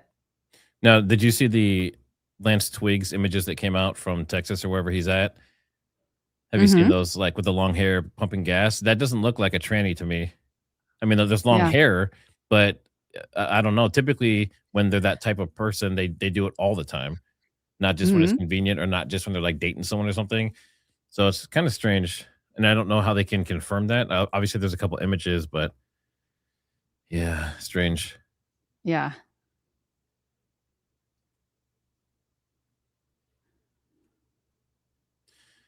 JCH says Attack of the Killer Furries sounds like a comedy skit. I guess we could say, don't tempt us with a good time. Yeah, Texas Gal Sophia says that he looks like the guy in the 911 call. Especially talking about like shoulder, shoulder length hair and all that kind of stuff. Yeah. Right. I But did a let's video just, on that. again, remember that he may not be a furry at all. This whole furry frenzy has become this like buzzword. And so I can see that playing into some phobia narrative thing that they wanted to create and then not have any proof to back it up. That's all. Let's see. So Cassidy Evans, thanks for another super. Why has every professional involved been searched? I'm not sure. In the Google Trends, Oh, I gotcha. Okay. Yeah, the Google Trends thing before. That's interesting. I have to do more research into it, but there was a video that I saw where the guy was showing how the Google Trends thing isn't reliable as a source, but I have to dig more into that. It was pretty interesting because obviously Barron brought that to the forefront, and that's kind of what made the name for him and kind of blew up his channel and stuff. And then I think a CBS News or someone recently used it on the Nancy Guthrie thing, saying that, someone was searched on the Google Trends thing before. But yeah, I saw a video that said basically it's not reliable and they were able to like trick it to do certain things or whatever. I don't know how much there is to that, but I thought it was interesting. But yeah, I mean, based on what Barron showed, and I think Ian looked at it as well, it showed that there were a lot of coincidences on who was searched before all this stuff came up, including people that would have no reason to be searched by anyone ever, like Tyler Robinson. So, and the medical examiner, and even this judge. I mean, there's, it was like a good 20 or 30 people, and locations, like the location where the gun was found, supposedly was also in those searches. All right, I think we're back up.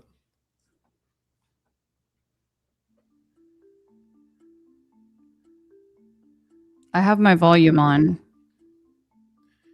So we must be just waiting on them. Yeah, we're just waiting on the camera guy. Could I have the screen turned back on, please? Doctor, while we're doing that, your CV is in the exhibits here, correct? That's correct. You're a cognitive psychologist. Correct. Do you have a special area of expertise? Let me stop you. If you wouldn't mind pulling your microphone. Is it, can you, okay, yeah, I'm just not close enough. Okay. We need to put her under oath, counsel. Okay. Good idea. If you wouldn't mind, you can just stand right there and face our clerk. We need to put you under oath before we move forward. You can solemnly swear that the testimony you shall give in the case now pending before the court will be the truth, the whole truth, and nothing but the truth, so help you God. Yes. Thank you. Please be seated. All right. So if you want to get situated, you have a water bottle. All right. All right, Mr. Burt, returning to you. Thank you. Thank you, Your Honor. Doctor, my question was, do you have a area of expertise within your field of cognitive psychology?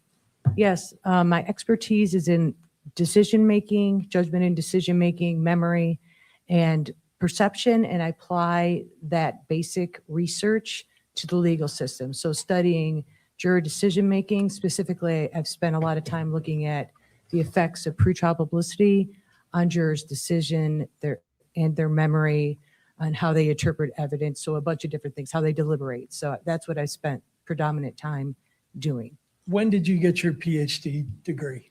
In 2001. What was your dissertation? My dissertation looked at the effects of negative defendant pretrial publicity on juror and jury decisions. I actually looked at non-deliberating juries and deliberating juries to look at the different effects of those exposed to pretrial publicity who deliberated versus not deliberated. Okay.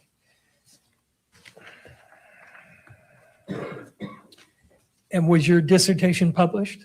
Yes, it was. Since that time, have you published a number of studies on the effects of pretrial publicity? Yes, I have. And my most recent was published just recently in 2006. How many studies? 2026. How many studies have you published just on that topic? I don't know. I could count them. They're not numbered on my CV. Let's say 15, 20. And I've also done a couple of reviews, book chapter reviews that have also been peer reviewed. Okay. You, in addition to the 2 reports that are in evidence, also prepared a very lengthy PowerPoint presentation, correct? Yes, I did. And you know, we're not going to have time to put that on. I understand that. All right. If I could bring up, I don't think I'm hooked up yet for some reason. See the screen, but I'm not on it.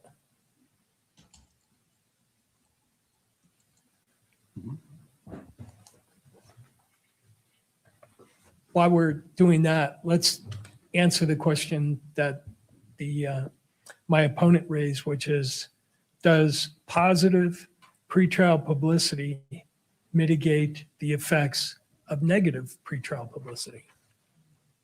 And so I've actually looked at that, and I've looked at it in 2 different ways. One that's not realistic and one that is realistic. And so in a case like this, the realistic way, where you have a lot of negative or anti-defendant pretrial publicity come out first, we find that positive pretrial publicity that comes afterwards does not influence the verdicts. So that primacy effect, and what a primacy effect is that information that you receive first has priority. So for example, in a case where a juror has been exposed to pretrial publicity, that information will actually influence how the jurors then process the trial evidence, their memory for the trial evidence, and then ultimately how they deliberate in the jury room. And so positive pretrial publicity, if it's presented like a back and forth, like one negative defendant article, one positive defendant article, one negative, when we do that, like every other article, which is unrealistic, that is not how things work in the real world, but we wanted to see if we could remove bias. We are able to, what we call level the playing field, but when you front load the pretrial publicity with all negative pretrial publicity, then it's difficult to overcome that initial bias. All right, and you looked at the pretrial publicity in this case? Yes, I did. How would you characterize it, just in terms of the tone and what we just discussed in terms of negative, positive, et cetera? So I reviewed all the pretrial publicity that was in the motion. And so I have not, there's no way a single person could review everything in this case, but I reviewed that pretrial publicity. And what I reviewed was predominantly anti-defendant. There was very little that was anything other than anti-defendant, especially early on and in the mid parts of what I reviewed. It was predominantly anti-defendant, looking at the defendant, again, like Dr. Edelman said, painting the defendant in a negative light, dehumanizing language, accusations of guilt, and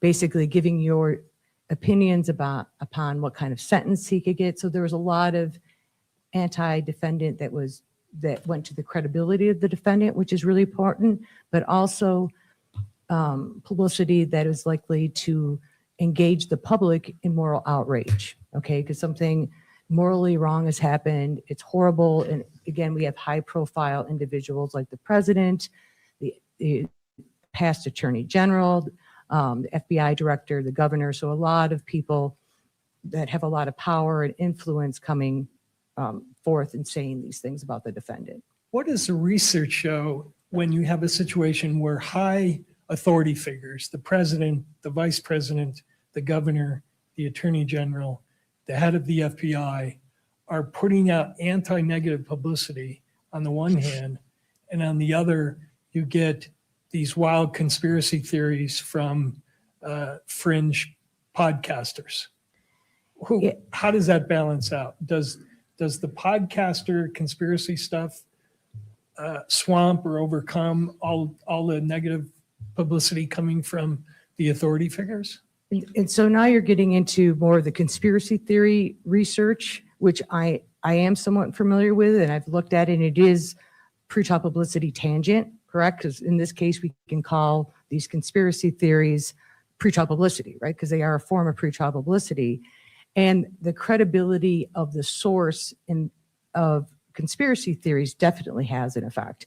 We have not, we don't look at the credibility so much in the research of the source of the individual, talking about the pretrial publicity, but they're published in reputable journals, or reputable newspapers or TV. And so that gives the impression that there's some authority, there's some credibility there, but actually looking at who is saying it, my research hasn't looked at that, but there's other research that has looked at credibility effects on people's willingness to accept something as true.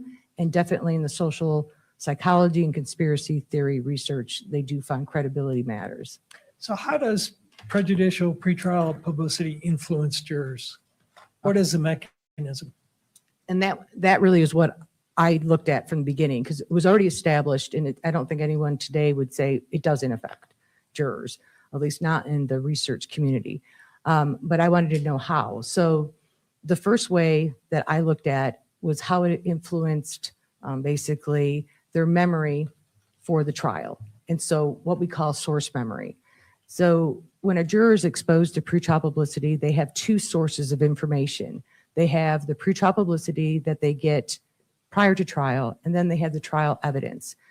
They are then have to differentiate between all of that information they got before trial from the evidence they got at trial. And this is a very difficult task. And it's a difficult task because many memories are not tagged with sources. Instead, individuals have to, and this is an unconscious process, look at external factors that have been basically remembered to the side and decide, was this memory formed when I was, prior to trial, or was it formed when I was at trial? And so my research has found that jurors with a high amount of confidence believe that information that was only presented in the pretrial publicity was presented at trial. They then use that information to make decisions about guilt unknowingly. They're not aware of this because it's an unconscious bias. And that's really what I look at is unconscious biases. It's an unconscious bias. And then they talk about the pretrial publicity during deliberations as if it came from the trial, as if it is actually trial evidence, and other jurors fail to correct them for the most part during deliberations. And so we do this thing called mediation analysis, and we find that these source memory errors are actually the mediator, or actually the factor that is responsible, one of the factors that's responsible for this biased verdicts. So jurors make these errors make them more likely to find the defendant guilty, and that's one form of bias. You were in court when the video clips were played? Yes. In two of those clips, the announcer says, "We heard from the hearing," and then they put out incriminating information, which actually had its source in the prosecutor's press conference. Is that the kind of source misattribution error that you're talking about? Yeah, so when I talk, and I'm sorry, I would have more time to explain if I had more time, but what I'm talking about is that you believe that the source of the information is different from the actual source. So yes, they made a source memory error where they believed the information that they were discussing actually came from the trial, the live stream, when in fact it did not. It came from the governor's press conference. So they were confusing the source, which again is something that is not unusual, and it's something that we all do. And in the situation in the clips, they were talking about a press conference and a court appearance, and they're broadcasting that all occurred on the same day. What is the effect when the pretrial publicity is followed by a long delay, and then you have the trial evidence, and then you have more of a delay because of the length of the trial, and then you get the jurors in deliberation trying to figure out where they heard the evidence from? What does the research show about that? So memory for source and memory for the information are two distinctive processes. And memory for information lasts longer than memory for source. We sometimes discard the source of our memories, and we keep, though, the gist, the information itself. And so if there's a delay over time, we could discard that source. But also going to source memory, what's really important here is when you're showing these clips of, the actual courtroom where, I don't know if it's going to be this courtroom, but a similar courtroom where the trial is going to take place, you have the attorneys that are going to be here, the same judge. You're not giving prospective jurors any distinctive features to hold on to be able to discriminate, well, this was something I got prior to trial, and this is something I got at trial, because the two sources now are basically entangled. And it's going to be a very difficult thing to do to try to discriminate those two sources of information. Last area I'm going to have time for does research say anything about whether video or live streaming has a greater impact in terms of prejudicial pretrial publicity than other forms of pretrial publicity? And second part of that is, does repetition of the information play any part? Okay, so first part, yes. There's evidence that video has a stronger impact. And a lot of that is because video, one, it catches our attention more, right? So you have more attention is going to be paid to video, but also it can result in more emotional responses, more visceral emotional responses. And so it will be better remembered too, because visual stimuli, a lot of times it's not just the visual stimuli, there's auditory stimuli connected to the visual. It's going to be better remembered. And both meta-analyses and individual studies have shown this. And as for delay, in a trial, and I've seen this, pretrial publicity comes and goes. The best way to learn something is to learn it spaced out. And this is what we see with media that follows a case, making it to trial. It ebbs and flows. And so you'll see a lot of it every time something like this happens, a hearing happens, or just before you go to trial. And so it isn't like it completely stops. And when you have this spaced learning and this high repetition, think about what your professors told you in school. Space out your learning, repeat. This will result in very long-term memory for the information, a very strong and long-lasting memory. Thank you. I want to leave some time for cross-examination. The state. you, Mr. Burt.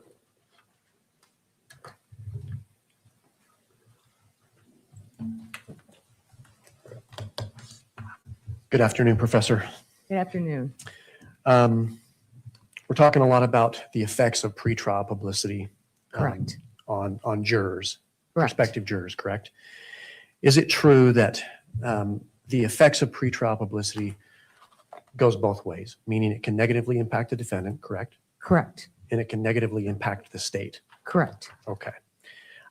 In your declaration in this case and in slides that we haven't gotten to, you've referred to a number of theories. For example, pre-decisional distortion theory. Correct. Emotion. Yes. Or affective Yes. PTP, I think. Yes. Emotional, because affect is a little different for, A little for different? us. Yes. Okay. Emotion is more specific. Thank you. The story model approach. Correct. You talked briefly about primacy effects. Yeah. Belief persistence. Yes. Confirmation bias. Correct. Source memory errors. Correct.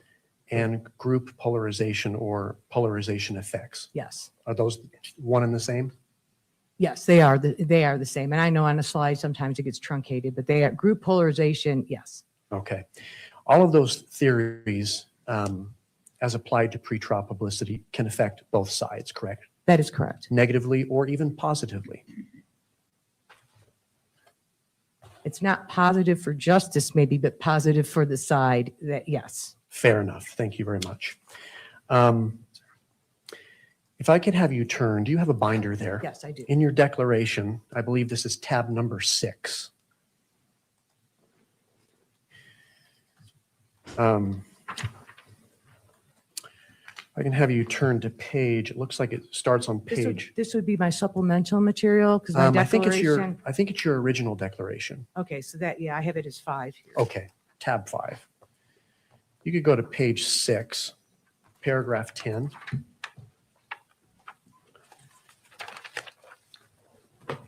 Okay. You're talking about a study that you, a 2018 RUVA study. Well, this actually is not a RUVA study. This is my peer review, one of my peer review chapters where I review the PTP research to date at 2018. Okay, perfect.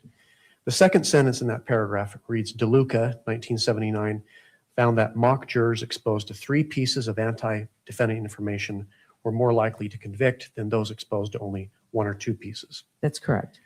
Consistent with this, Daftery, Kapoor, Penrod, O'Connor, and Wallace, 2014, reported that jurors who read a high amount of anti-defendant PTP, 10 news stories, were significantly more likely to render guilty verdicts than those exposed to a lower amount, 5 stories, correct? Correct. And then you indicate, conversely, greater exposure to pro-defendant pretrial publicity reduced the likelihood of guilty verdicts compared to lower exposure.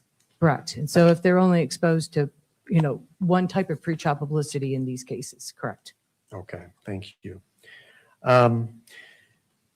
Pretrial publicity, again, as it applies to both the defense and to the prosecution, can persist. The effects of that can persist through jury deliberations. Is that accurate? Correct. Okay.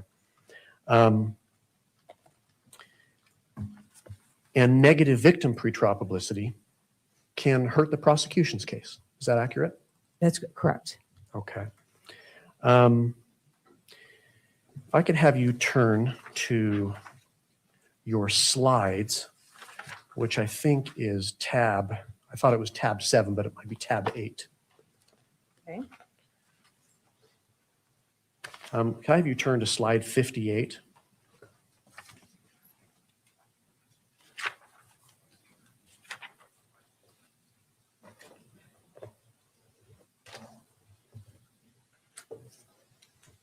Okay. In slide 58, you write, quote, jurors exposed to anti-victim PTP are less likely to vote guilty after deliberations than before them, close quote. Yes, and that's a polarization effect. Correct. Thank you. If you turn to the next slide, slide number 59, you wrote, quote, jurors exposed to negative victim PTP discussed trial evidence in a pro-defense manner and favored not guilty verdicts, close quote. Correct. Thank you.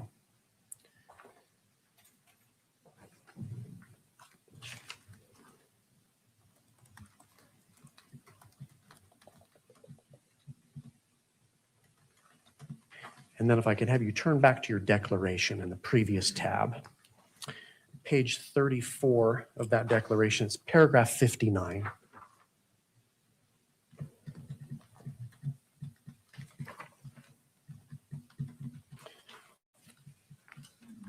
And I think in this paragraph, Hold on. I thought okay, it was, that's fair.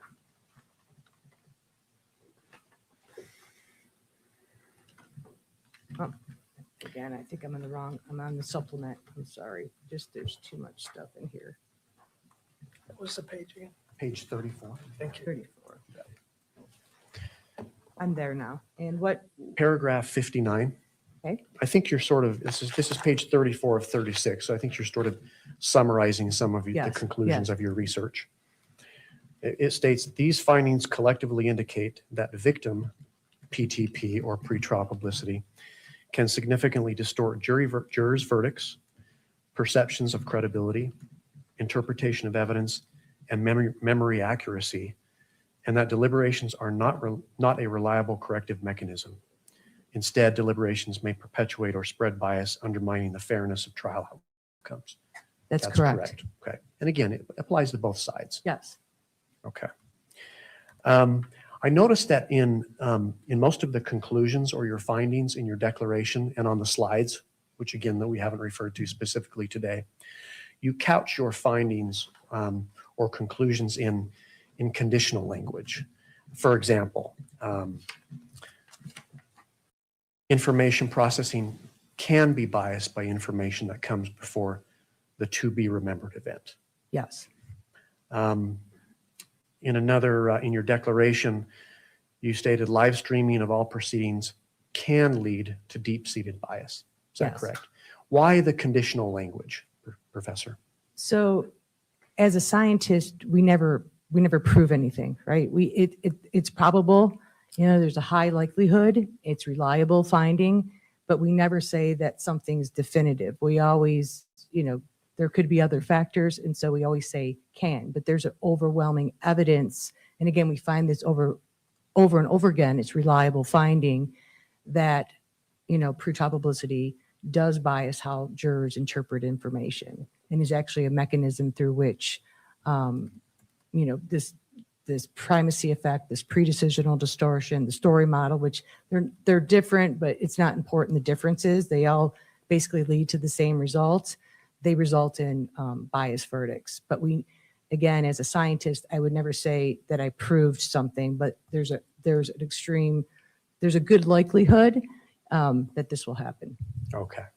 So it demonstrates your intellectual honesty, correct? Yes. Okay. A couple of other examples. In your declaration, you wrote, cognitive bias can be unconscious. Yeah. So it's not certain, but it can be. There's cognitive bias, and we didn't get to my slides, but I talk about explicit bias, which is bias that's easier for the courts to deal with, versus implicit bias, which is much more difficult for the courts to deal with because jurors are unaware of their own bias. Okay. Let's briefly talk about the studies. The majority of these studies, or perhaps all of them, you can correct me if I'm wrong, but your studies are based upon mock jurors and mock trials. Is that accurate? My own studies, yes, but the research that I cite in here, there is some that is not. So there's some field research and some survey research, but my own research are all mock, what we call jury simulations. So experimental studies. Okay. Kind of a laboratory. Yes. Okay. Not the real world, but you're trying to get there. We're trying to mimic it as much as we can. You mentioned some of the studies are survey studies. Not mine, but individuals. It's a mixture between a field and a survey study. So yes, there's studies that go out and ask jurors, for example, something similar to what Dr. Edelman did, but it's a little different when you ask jurors, prospective jurors in the venue where the trial is going to take place. And this is for research purposes only. Sure. How much pretrial publicity they've been exposed to, what they can, specific facts that they can recall, that type of research. What are the limitations in survey studies? You speak to it briefly in your declaration, and there was even a slide about that.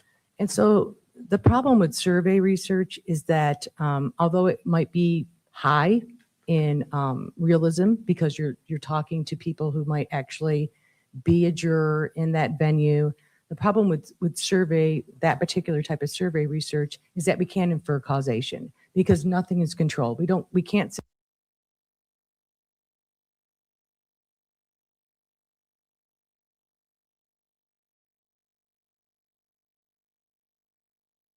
systematically vary how much pretrial publicity someone gets. We don't know exactly what they were exposed to, and so we cannot infer causation. We don't measure anything, that isn't any implicit types of bias.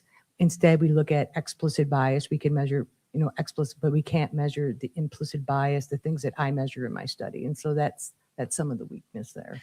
You mentioned that implicit bias cannot be measured, or it's difficult to identify. It's difficult to identify, but you see it in behavior. So, for example, when I see individuals who have a very strong opinion that information was presented in the trial that was only presented in the pretrial publicity, I know that they have no reason to lie to us, as a researcher, and they're doing this with a high amount of confidence. And that's a type of implicit bias where they truly believe that their memory is accurate, but it isn't. And then we also have this pre-decisional distortion paradigm where we can actually see them distort trial evidence that aligns with the slant of the pretrial publicity they were given. So in an empirical research study where we have control over everything, we can measure those things. Okay. This probably goes without saying, but none of us can predict who is going to be summoned to jury service in the future, correct? Correct. Let alone which 12 members of the community will actually sit in judgment in a particular case. Is that accurate? Correct. Okay. In some of your writings, you talk about, for lack of a better word, remedies, or some things that we can do in the court process to identify bias. That's correct. Certainly explicit bias. Yes. And what might even help with respect to implicit bias. What are some of those tools that can be used?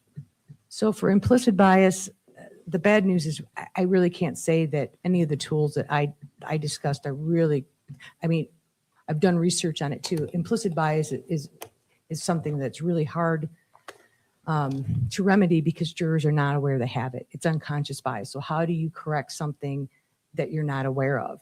And I could go into more detail, but I know I don't have time. Explicit bias is different. If you use, well-prepared, thoughtful juror questionnaires, if you have, extended voir dire that is individual juror voir dire, so we don't have that social desirability effect, you can identify explicit bias. It doesn't mean it's going to be perfect, but you have depending on what you do, you have a better chance of identifying explicit bias. It's the easier bias to deal with. Okay. And in a case like this, a notorious criminal case like this, your recommendation would be that we have extended pre-voir dire questionnaires, Yeah. correct? Individual voir dire questioning of jurors. Correct. Turning to the implicit bias, with respect to these extended voir dire questionnaires, what can be asked that may help us identify implicit bias? So one of the recommendations, and I know it's probably in here somewhere and I don't know where, is that you need to find out the amount and type of pretrial publicity that jurors have been exposed to. Okay. Because even if they believe that they can be impartial, and that's part, they want to please the court, they want to please the judge, and sometimes they do truly believe that they can set aside bias. It's asking those questions to get at how much have they been exposed to, what is the type of information they've been exposed to, that will tell you if they're biased. Asking them whether they are biased or they can set aside bias does nothing. Jurors will say they're not biased, and they'll truly believe it. And we find that they're biased in that we look at their verdicts, and those that say they can not, they're impartial, they're not biased, they showed the same bias when exposed to pretrial publicity as those that explicitly say, no, I'm biased. I know that I can't, I can't be impartial. Okay, so extended questionnaires that asked about someone's exposure, Yes. what they look at, how Yes. much Yes. could help identify potential problematic jurors. Correct. With respect to bias Correct. from pretrial publicity. And it's not your opinion that someone cannot set aside their bias, is it? When it's implicit bias, it's very, very explicit bias, but implicit bias, the problem is that in order to set aside implicit bias, you have to be aware of the bias, first of all. You have to be motivated to correct that bias, and then you have to know the amount and the direction of that bias. And those are rarely there for unconscious bias. For explicit bias, yes. But for unconscious bias, how does someone guard against how they're going to interpret all trial evidence? How does someone guard against the fact that they're now unable to discriminate what they saw prior to trial versus what they're seeing in trial? And so when they don't follow judicial instructions, because we do instruct them not to use pretrial publicity. And so when they don't follow instructions, it could be that they're, willingly not, but a lot of times it's because they're not aware that they're not following the instructions. They truly believe they're being good jurors, but they have this unconscious bias that they cannot remedy themselves. Understood, thank you. And again, the bias due to pretrial publicity can go both ways, correct? Correct. If I could have you turn back to your declaration. I think you're there I'm still. there, yeah. If you go to page 26, paragraph 40. In this part of your declaration, I think you're talking about the survey data that was used in support of Utah's law, creating the presumption for cameras in the courtroom. And you're talking a little bit about what California did. They did some additional research here. They used some interviews and systematic observation to perhaps bolster the basis for their law. Correct. The last sentence or last two sentences in that paragraph, you wrote, each trial, witness, set of jurors, judges, attorneys are different, correct? That's correct. You then say there is no control over any variable, and hence there is no way to conclude that cameras do or do not affect trial players' behaviors, memory, or decision-making, close quote. That's correct. Correct. Thank you. Nothing further, Judge. Thank you. Mr. Burke.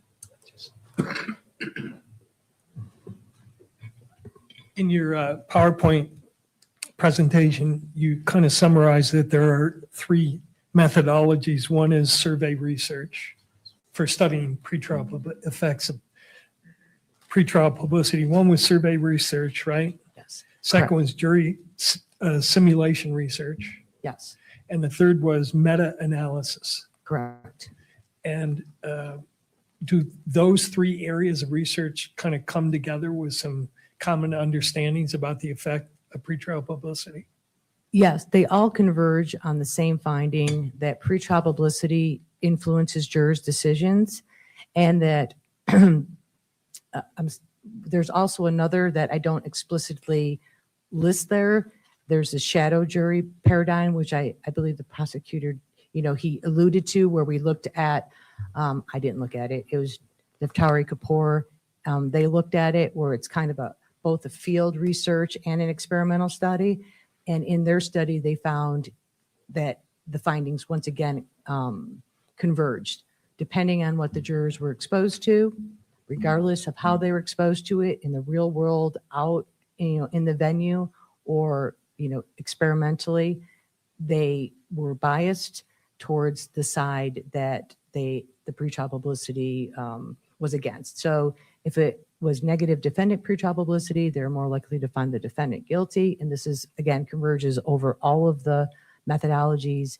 And if it was, I think in that case, in that shadow paradigm, if it was positive defendant, it was pro-defense. Is the overall purpose of your study to try and eliminate bias on, if possible, on both ends of the spectrum? In other words, is your concern that both the defendant and the government receive a fair trial, not impacted by prejudicial pretrial publicity? Yes. A lot of the focus of the questioning by the state was, well, it prejudices both ways, but in either side of the spectrum, you're getting prejudgment, right?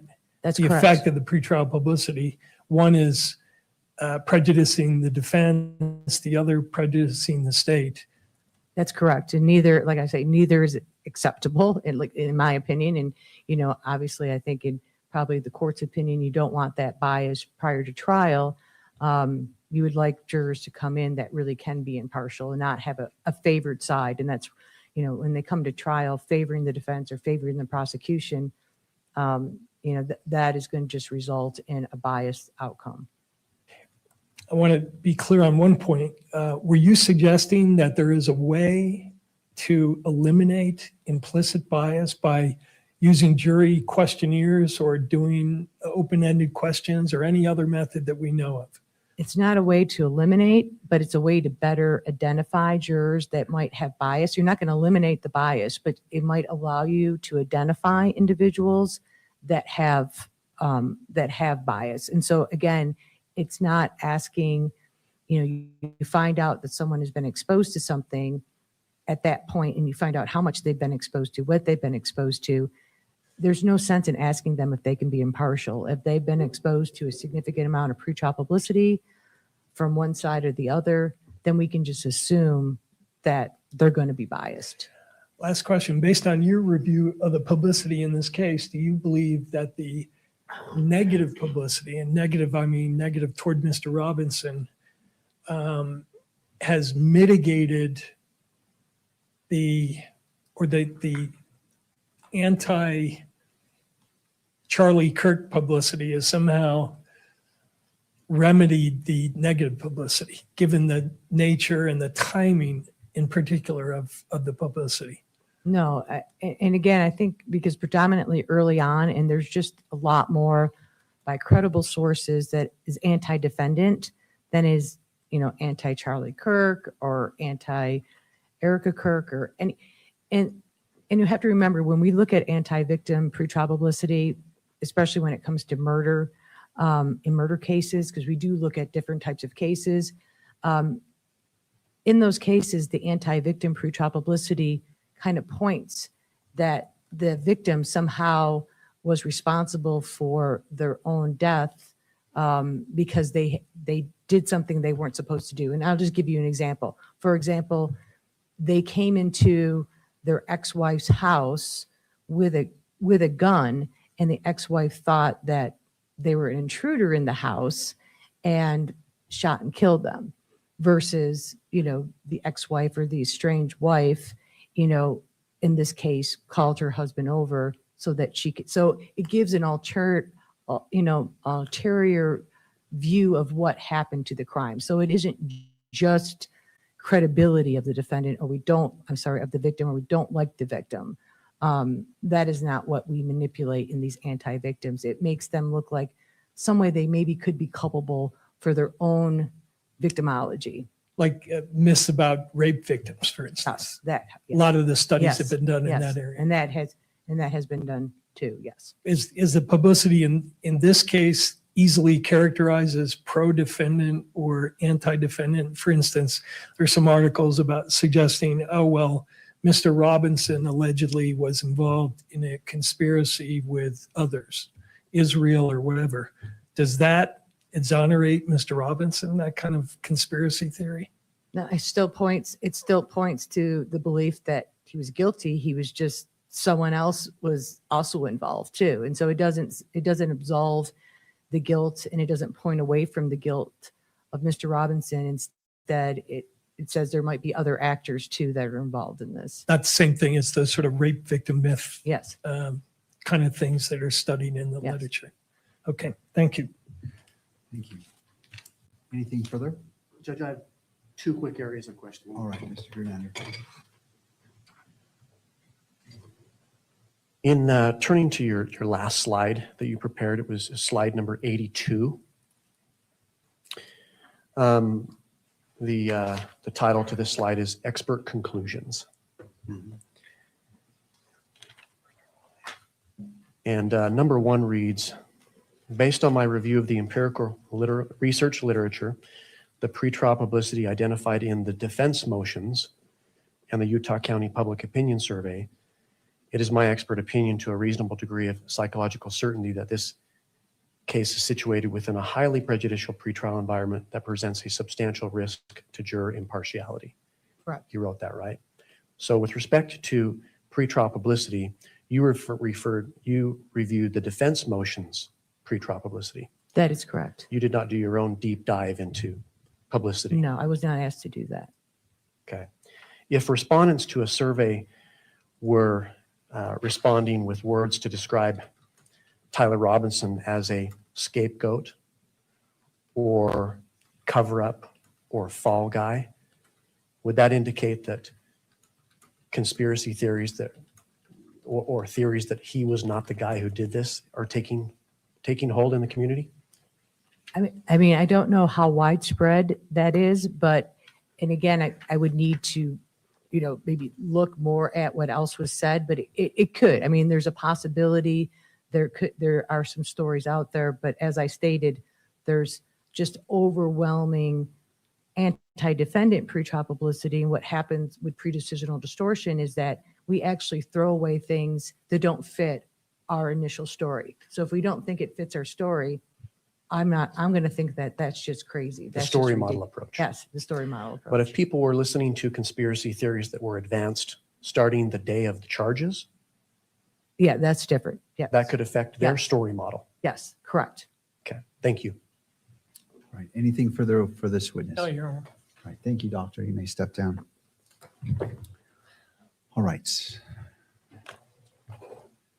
So counsel, we'll turn now to closing arguments, but I do have some questions for counsel. As you know, I ultimately need to make the decision on what's being requested. And so I did have some questions for you. The court is bound by Rule 4-401.01 in deciding whether to allow or restrict electronic media coverage. First, subsection 2A states that there must be a presumption that electronic media coverage by a news reporter shall be permitted in public proceedings where the predominant purpose of the electronic media coverage request is journalism or dissemination of news to the public.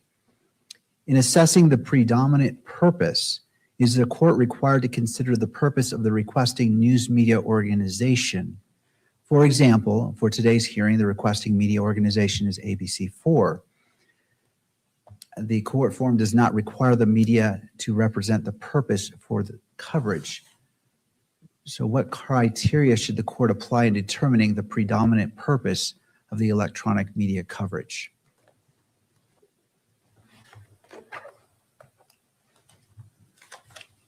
Unfortunately, Your Honor, there is no guidance in the case law. No court has interpreted this rule. The only thing we have to look at is the genesis of the rule, which is the final report in 2012. And if the court looks at that report, you'll see heavy reliance on a study, a law review article that was done by Ninth Circuit Judge Kaczynski back in the 90s. And one of the things that he emphasizes in that study, and the only indication I could see of what is meant by the predominant purpose, is he uses the O.J. Simpson trial as an example of what is not for the predominant purpose of journalism, but is rather sensationalism. And he uses how the camera is dramatizing events in the courtroom, and is the best example I saw of what could have been meant by that language. It's also noteworthy that that language was not part of the original rule when it was adopted. It was put in by amendment several years after the rule was adopted, I think in 2015, and I did diligent search on this. I could not find any indication in the Judicial Council proceedings or anywhere else of what was meant by this. So it's kind of an open question of how the court goes about and interprets it. I don't think it's governed by how the media represents themselves. I think it's more governed by the substance of it. Is it sensationalistic? Is it more focused on advertising? A lot of the coverage you'll see on the clips, even the live stream coverage, has commercial breaks in it. And one of the factors that the Supreme Court cited, Estes, Maxwell, those cases, is the effect of having court proceedings that include product advertisements and the kind of disrespect that could result from that, from putting the court in the position of at least appearing like they're advertising goods here as opposed to doing justice. So in the absence of any indication, and this language also is unique to this state. I could not find it anywhere else in terms of what that meant. So my best answer to the court of the question is that I think the court has to look at, is it serving an educational purpose? Is it, and that's what journalism is. You're reporting the news, you're not creating it. You are reporting on what's happening in court. You're not making arguments for the prosecution to show that Mr. Robinson is guilty. And one of the things we've tried to demonstrate in the hearing today is that at least the electronic media, the predominant theme there is advancing the prosecution's side of the case. It's not educational in nature. It certainly is affected by a profit motivation, but more importantly, it's sensationalistic and it's prejudicial. And I would say that that is not within the scope of the language that the court is talking about. All right, turning to the state.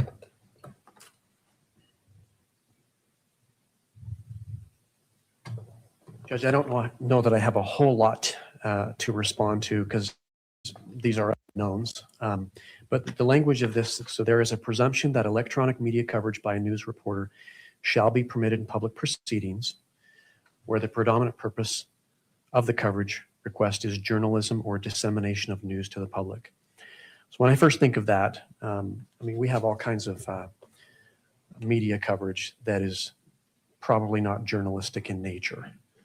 Some of the podcasts, some of the different streamings that can occur that we can find on the internet, online.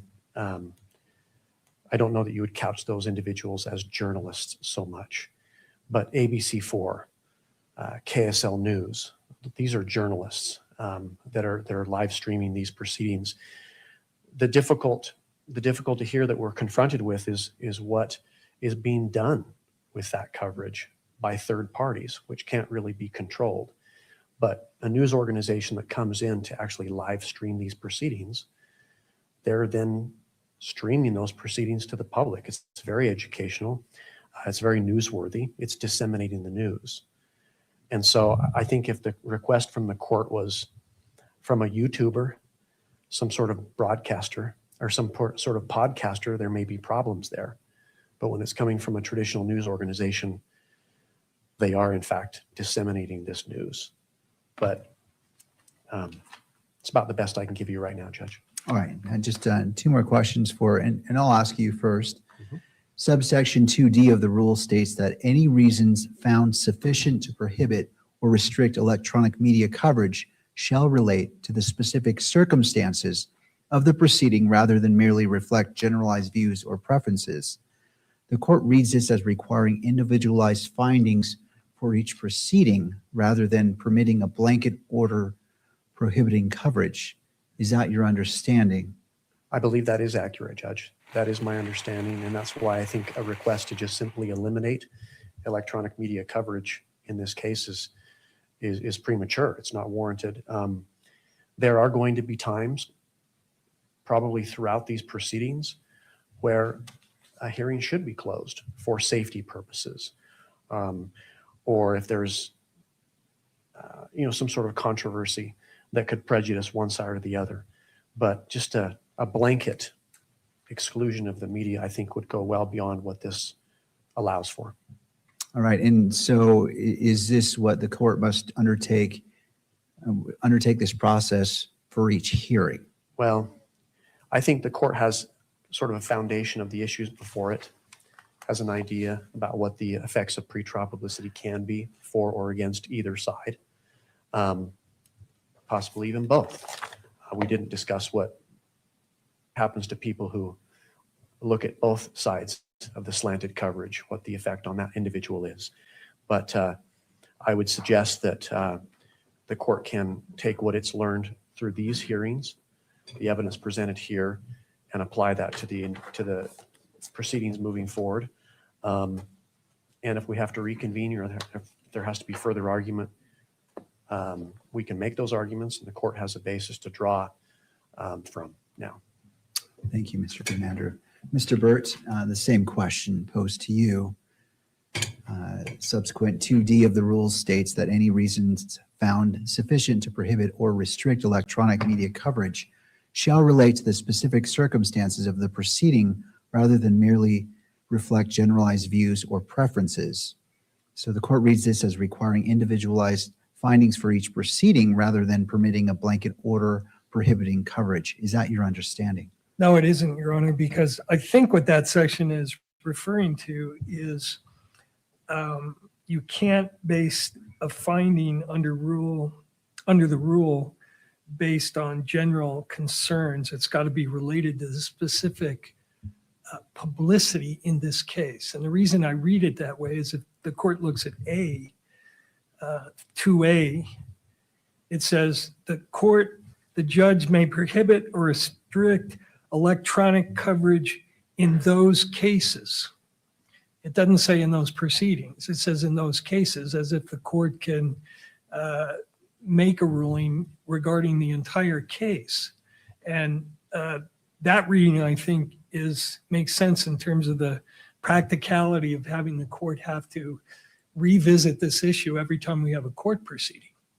I think A points in the direction of the court being able to make a finding that applies to the case as opposed to a particular hearing or proceeding, and D directs the court that when you're considering the issue, you shouldn't take into account just generalized concerns like prejudicial publicity in general is harmful, but you have to look to the particulars of the case and decide in this particular case, is there a reasonable likelihood that the defendant's fair trial rights will be jeopardized under the first factor.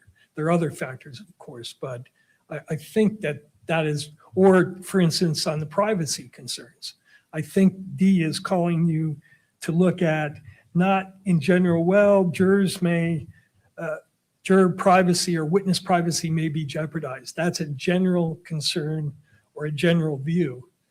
What the rule is saying you should do is don't look at general views or preferences. Look at whether the witnesses or potential jurors in this case could be impacted in terms of their privacy rights. That's the way I read the rule. All right, one final question, Mr. Burt, I'll start with you. Sure. So the court's not limiting argument on the factors set forth in Rule 4-401.01. However, I would like counsel to address one specific factor, 2BV, which allows me to consider whether electronic media coverage will create adverse effects greater than those caused by media coverage without recording or transmitting images or sound. Even in the absence of electronic media coverage, the media retains a First Amendment right to observe and report on the proceedings. Is there evidence before me that would assist the court in comparing these two circumstances? There is, Your Honor, and in particular, the report set out in great detail in Dr. Ruva's declaration, and we didn't have time to explore this in detail here, but the declaration indicates that the source of the media does matter, that electronic coverage has a greater impact than print media because it's more visual. And from the perspective that Dr. Ruva talked about this source misattribution theory, the visual of the courtroom is much like what a juror is going to be hearing during the trial. So in that scenario, they're much more likely to make the kind of source misattribution errors that cause jurors to have this implicit bias. They're thinking, oh, I've heard this before. And what they may have heard before is the kind of coverage we saw today where the court proceeding is in the background. They've silenced what's going on in court, and the media talking heads are saying, let's look at the text, let's look at the confessions. So the danger here is that they're going to confuse those two and not know that they're confusing them. And so that comes from the visual looking at the images. You're not going to get that, according to Dr. Ruva's declaration, from print media alone. And she cites a number of studies on that issue. So I think there is evidence before the court on that. Well, then that creates another category, which is audio, because the audio is available to anyone if it's not a closed hearing. And so walk me through the scenario if audio is played and then, as you described, media is doing what you just described with the audio clips being played and then them commenting on that. I think the situation is not comparable to the video scenario, because in the video they're using it as a backdrop. It seems unlikely that they can use an audio backdrop, silence the audio, and make the kind of commentary that they're making here. They're using those images as a dramatic way to say, look, we're in court, and the announcer's saying, and we heard during the hearing the text messages. Well, that didn't happen, of course, but how would you do that with an audio? You couldn't silence the audio and have the commentators putting in that prejudicial content. It's I think, qualitatively different. Okay. All right, Mr. Grunander, I'll pose that same question to you and happy to repeat it if you'd like. That's okay. I'll just pick up on where Mr. Burt left off. Certainly the media could, certainly an outlet could grab the audio and splash something up on the screen, which we see as well too, that could prejudice one party or the other. So I think the court raises a good point that the audio is going to be always available. Certainly I think that intense coverage of any proceeding, there's a greater risk, right? I think that that's fair to say. One thought that came to my mind though is that even perhaps a middle ground, if the court has concerns here, is the WebEx broadcast. That would give the court control of the camera. There couldn't be zooming in and zooming out, stuff like that. But there is a greater risk with additional coverage. All right. I would say. All right. So we have about 24 minutes, and I realize that your closing arguments, well, they are important. And so I'll give the parties an option. You can have a very brief closing, or if you wish to submit your closings to the court for consideration in written form, I'm happy to entertain that so you're not limited to a time constraint. What are the thoughts of the parties?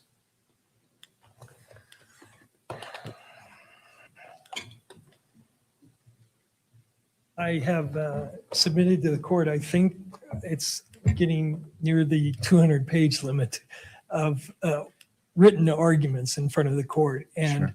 The hearing has provided the court, I think, with some sense, but the real important stuff is in the declarations that were submitted in support of the motion. Those, that declaration is thoroughly addressed in the written motion. So I'm not sure it would be helpful for the court to burden you with yet more paperwork. I mean, I'll do it, but I think the court has the tools in the written submissions. I do want to, in the brief time I have, say a couple of things that I wanted the court to focus on that have come up since we filed the pleadings that I think are important. And I think if the court could give me a little time to do that, then I'd be satisfied with keeping within the time limits and submitting it based on the pleadings that are in front of the court. Sure. How much time would you like? I'll try and do it in 10 minutes. And how about 5? Deal. All right. One of the things the court, when we were discussing this issue the last time, the court asked me whether the Estes case had been overruled.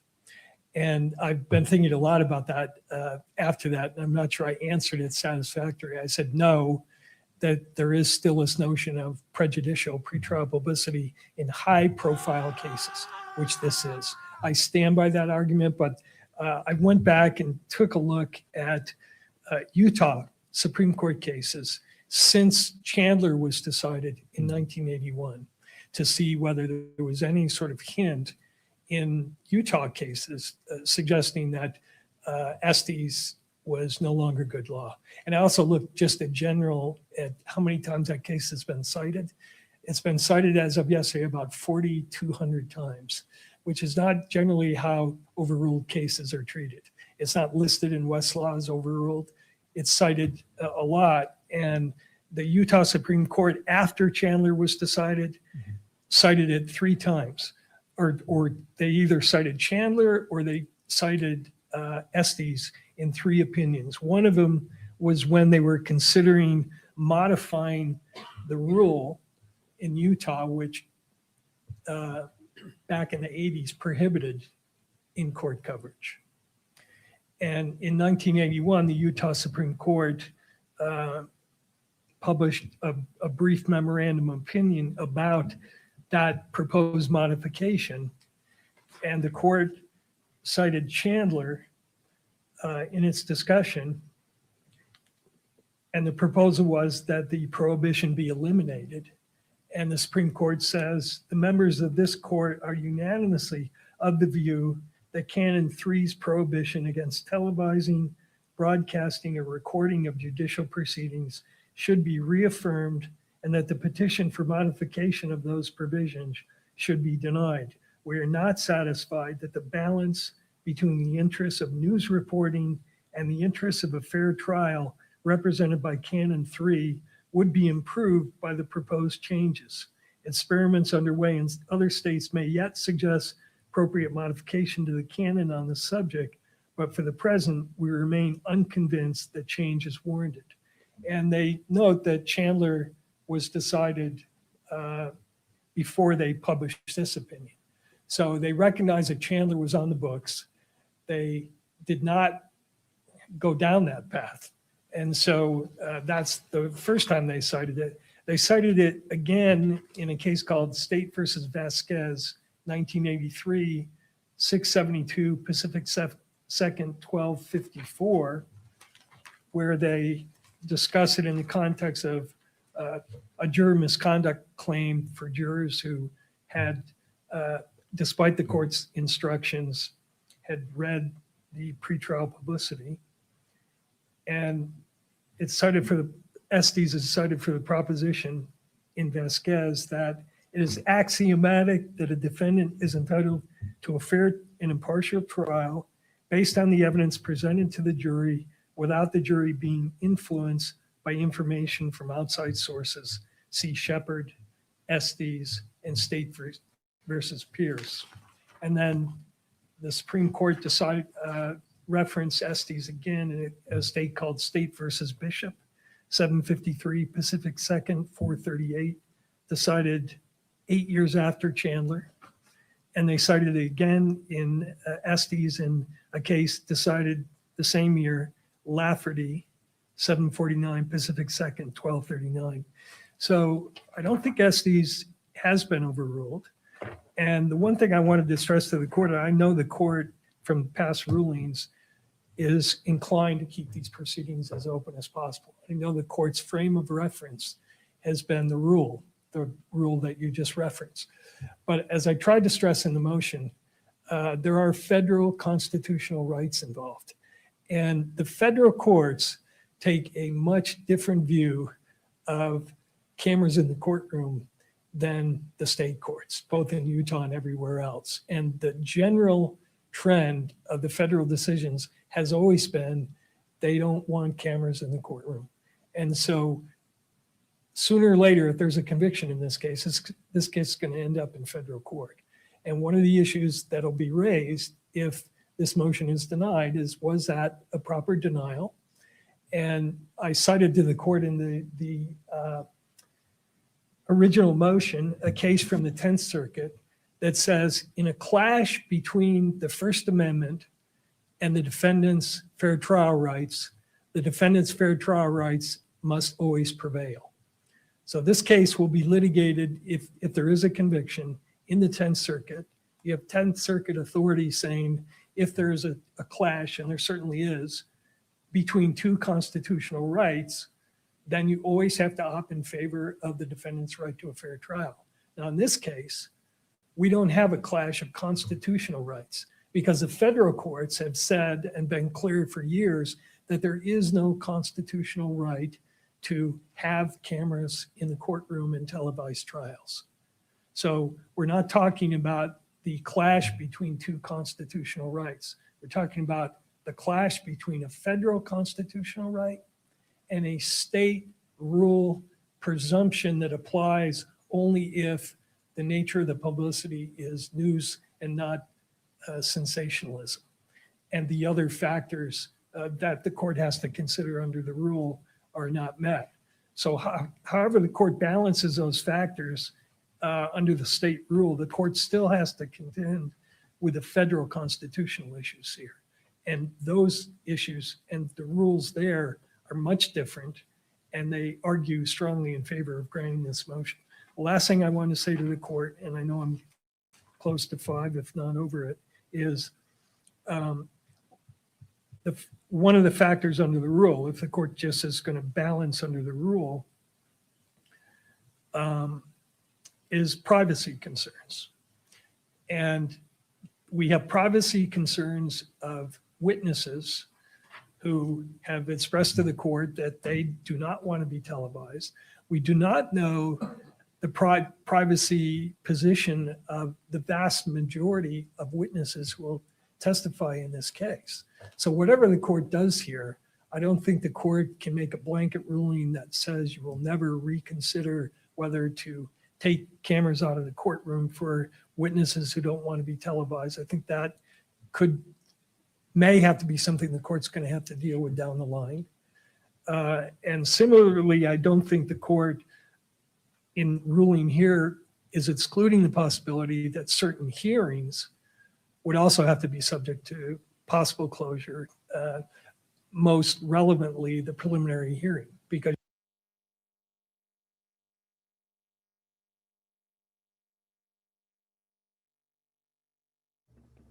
Hey, Kelly, this froze earlier when you were stepped away for a minute. I don't know if it's there. It It's them. It's not me. It's them. presented the court with Yeah, a it's broad you too. argument here that camera should be excluded, especially under the federal constitutional test.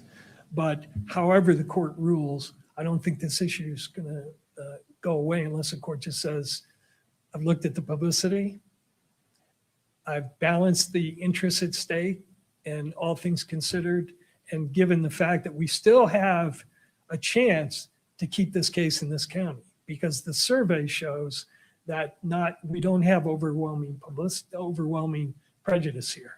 There is still room to take action to try and stem the flow of the kind of publicity that we've seen so far. And that's why we're urging the court now to step in and do the one thing you can do. You can't control the witnesses. You can't control the media lawyers who have spoken out of court. You can't control the prosecutors who have also spoken out of court about things that perhaps should not be spoken of. But the one thing you can control is, and the U.S. Supreme Court has said you can control, is time, place, and manner restrictions. You can say to the electronic media, you are certainly free to attend. You are certainly free to write about anything you see in the courtroom. The court is open to all. That serves the function of open access, transparency. But because of safety concerns, privacy concerns, fair trial concerns, I am balancing the factors in favor of closing the hearings to further electronic coverage. Thank you, Mr. Burt. Thank you, Judge. Mr. Grunander.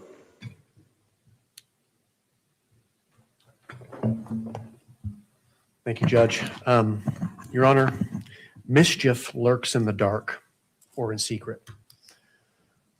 Or that's at least how many people view the workings of government, even the courts. And while this is primarily the media's fight here. We do not represent the media. We strongly support open and transparent proceedings in this case so that the public will trust the process here. There are conspiracy theories that abound. There are questions being raised, and the best antidote for falsehood is the truth, is accuracy. It's the actual real proceedings.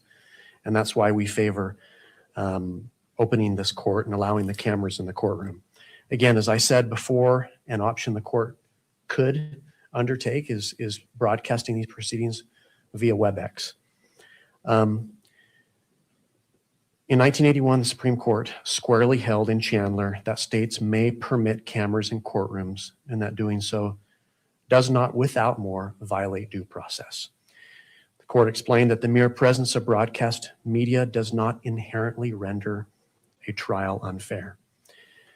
Quote, the court said, an absolute constitutional ban on broadcast coverage of trials cannot be justified simply because there is a danger that, in some cases, prejudicial broadcast accounts of pretrial and trial events may impair the ability of jurors to decide the issue of guilt or innocence uninfluenced by extraneous matter, close quote.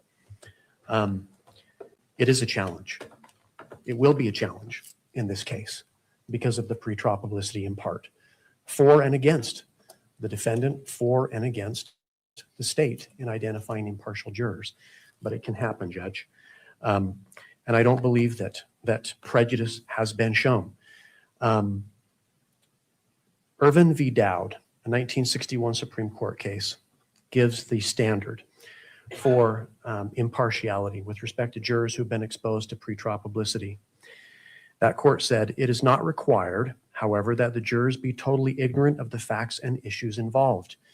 In these days, mind you, this was 1961, in these days of swift, widespread, and diverse methods of communication, an important case can be expected to arouse the interest of the public in the vicinity, and scarcely any of those best qualified to serve as jurors will not have formed some impression or opinion as to the merits of the case. This is particularly true in criminal cases. To hold that the mere existence of any preconceived notion as to the guilt or innocence of an accused without more is sufficient to rebut the presumption of a prospective juror's impartiality would be to establish an impossible standard. It is sufficient if the juror can lay aside his impression or opinion and render a verdict based on the evidence presented in court, close quote. That was the reason I kept asking the first witness about, at the end of the day, yes, I understand this is about cameras in the courtroom, but at the end of the day, the question is, can we seat an impartial jury? Can Mr. Robinson receive a fair trial? And the evidence indicates that he can, Your Honor. In looking at the survey findings from Mr. Edelman, and I'll point to just a few that I asked him about towards the end of my cross. Well, the question about, whether they had heard about President Trump saying something about the death penalty or life without the possibility of parole. 81% said no. Other public officials having commented on that, 65% no. Whether they'd heard about a confession from Tyler Robinson, 56% no. The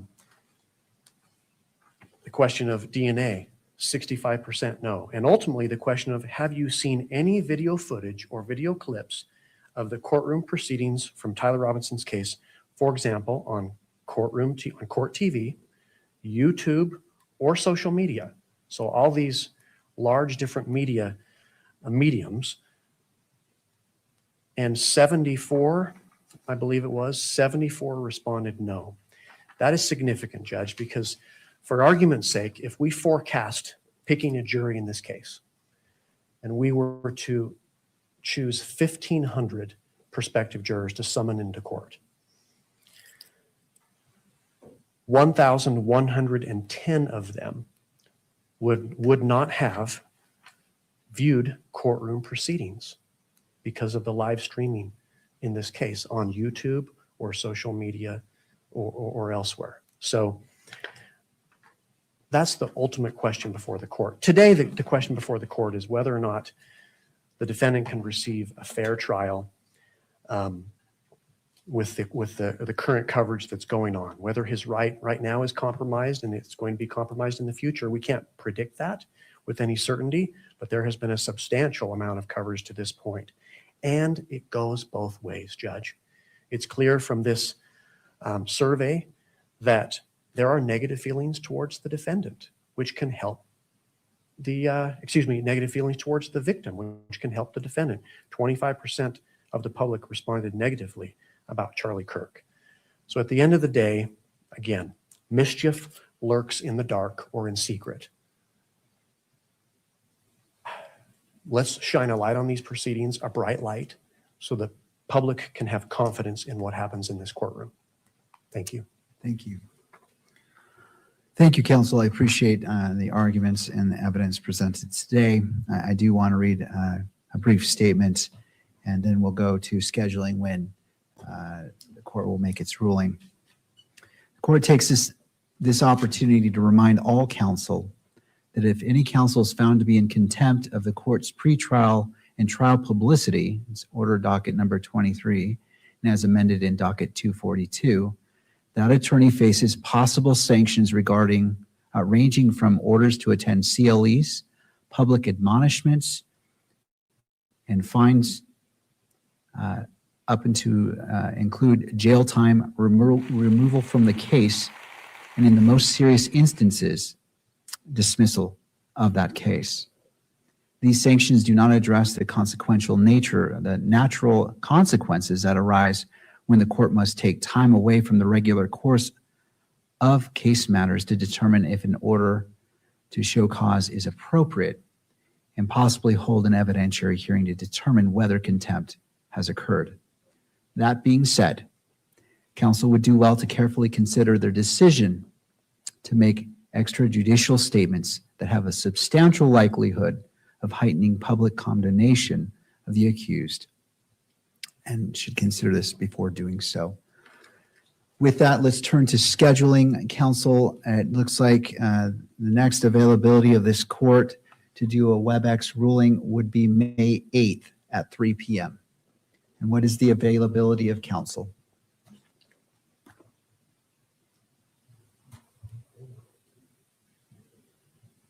Friday. State's available, Judge. Thank you. Yes.